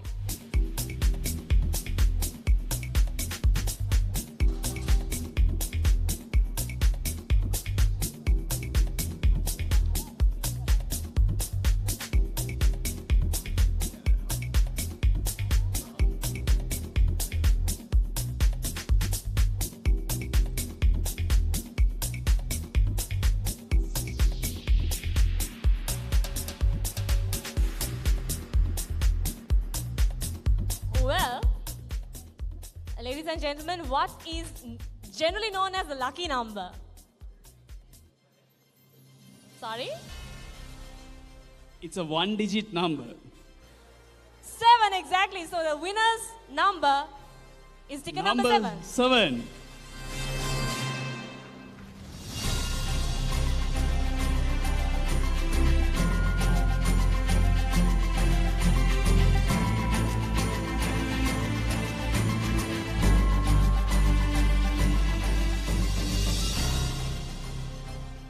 What is your name and the firm? I'm Hiruni from Muayyar. Congratulations. Hiruni, by the way, what's your lucky number? 7. Lucky number is also 7. It's it. Luck has worked. That's why I told you that I believe in luck. Exactly. You should believe in luck.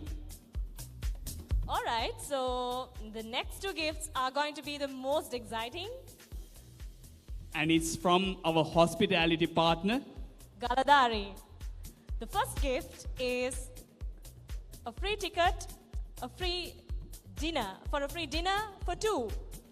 So, Shamri, if you get a ticket for dinner for two, with whom would you go with? I would obviously give it to my parents to enjoy the dinner. Oh, you're such a little boy still. So what will you do with that ticket? Oh, well, I would rather go by myself and maybe get both meals. You will for eat me your whole and for meals? myself. So without much ado, since we're running out of time, let me have on stage Ayash and Judith from the CA Students Society on stage to spin the raffle and to give away the gifts.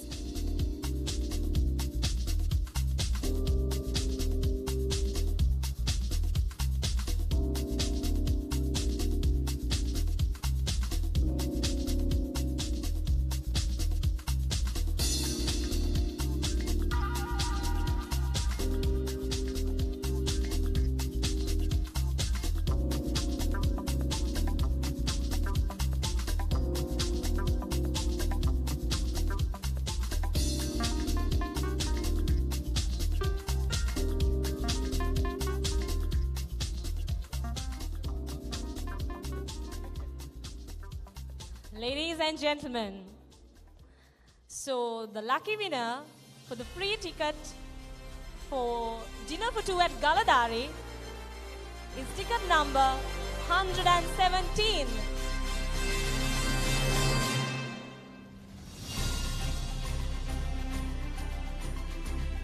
Can we have ticket number 117? There we go.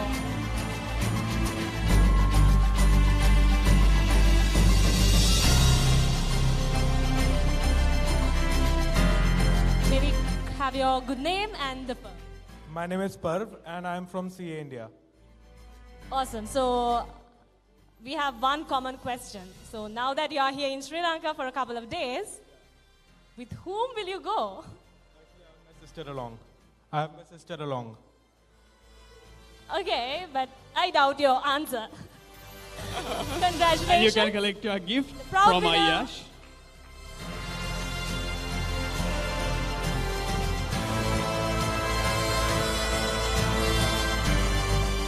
Congratulations. And the lucky winner of the dinner is Perth from Pakistan. It's India. I'm sorry, India. So sorry. And the last gift of today's raffle draw is also sponsored by Hotel Galadari. Shamri, could we know about the gift some more?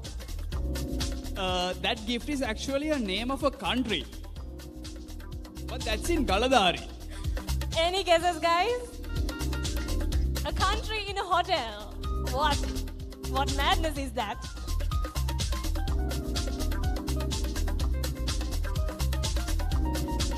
Any guesses, guys? The final gift for today. Yes, Madhavi? Well, it Sounds like a country. But no, you No. can give another try. Ladies and gentlemen, it's actually a Haiti. Have you heard about the country Haiti? In South America? It's a free ticket for Haiti in Galadari. So let us spin the raffle.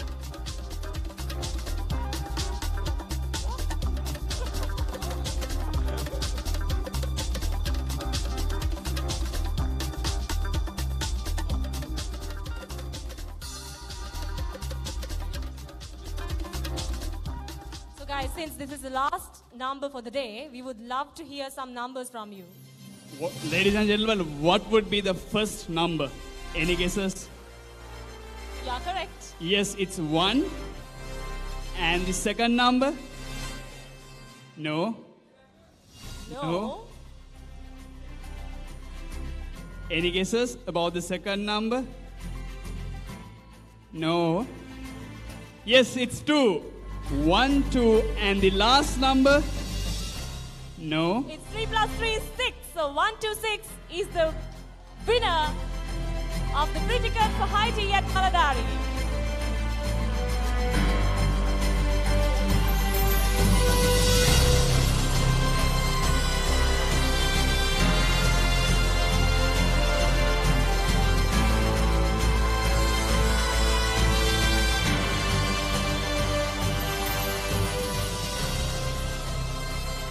Shamil, we would love to have a word with you. Ladies and gentlemen, the immediate past Vice President of the CA Student Society, Shamil. Shamil, spill out the secret. No one. No one, he says, but let's see, right? You will be posting a lot of photos on FB. Congratulations, Shamil. So with that, we come to the end of the raffle draw of the 36th International CA Students Conference. Thank you very much, ladies and gentlemen. And a warm congratulations to the winners.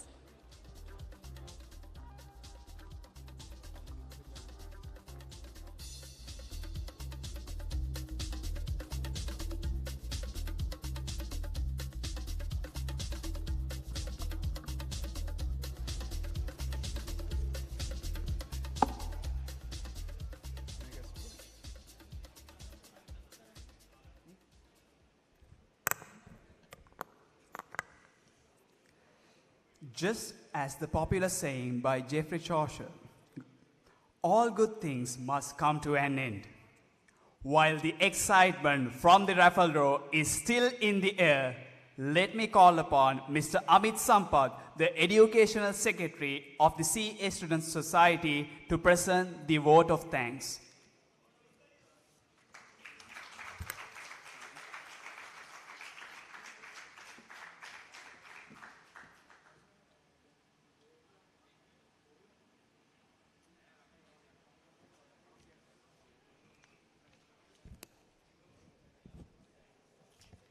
Ladies and gentlemen, we are hereby marking to the end of another successful International CA Student Conference. To mark the end of this glamorous evening, let me now present the vote of thanks to all the pillars who made this occasion a reality.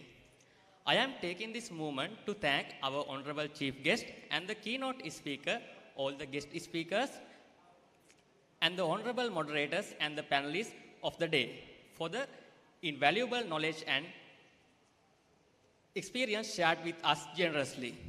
Thank you so much for the dedicating a time from your tight schedules on behalf of us and our enthusiastic audience in physically and virtually. I would like to convey my heartiest thanks Mr. Sanjay Bandara, the President of CA Sri Lanka, Mr. Heshana Kurupu, Vice President of CA Sri Lanka, and Ms.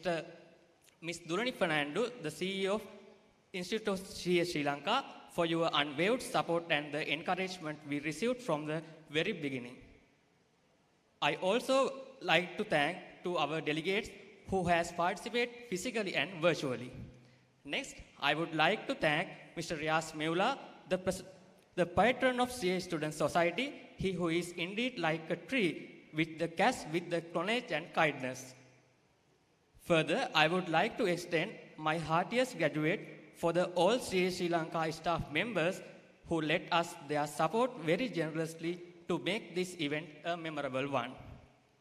Furthermore, I would like to convey my heartfelt gratefulness for all our sponsors for their generosity and cooperation, without which this event could not have been a reality. I would also make this an opportunity to thank all the panelists, all the virtual participants for the sparing time to join with us virtually. Also, I would like to thank all our physical participants who represent the member audit firms here today. At last, but not least, let me take this chance to give a big thank to the team behind the scene of the CA Student Society. Thank you so much for all effort, dedication, and the commitment you contribute, and for all challenges you had overcome from the very beginning. I wish to express my sincere gratitude to the President, Vice President, General Secretary, and the all present members of CAS, as well as all the SCAS members who extend their warm helping hand whenever possible. This conference is a true reflection of the power of unity and the team spirit. Bringing my speech to the end, I would like to apologize to everyone who earned a very hurt due to the organizing work of this conference. With that, I would like to wish you for a great day. Have a safe trip home. See you all at the 37th International CA Student Conference. Thank you.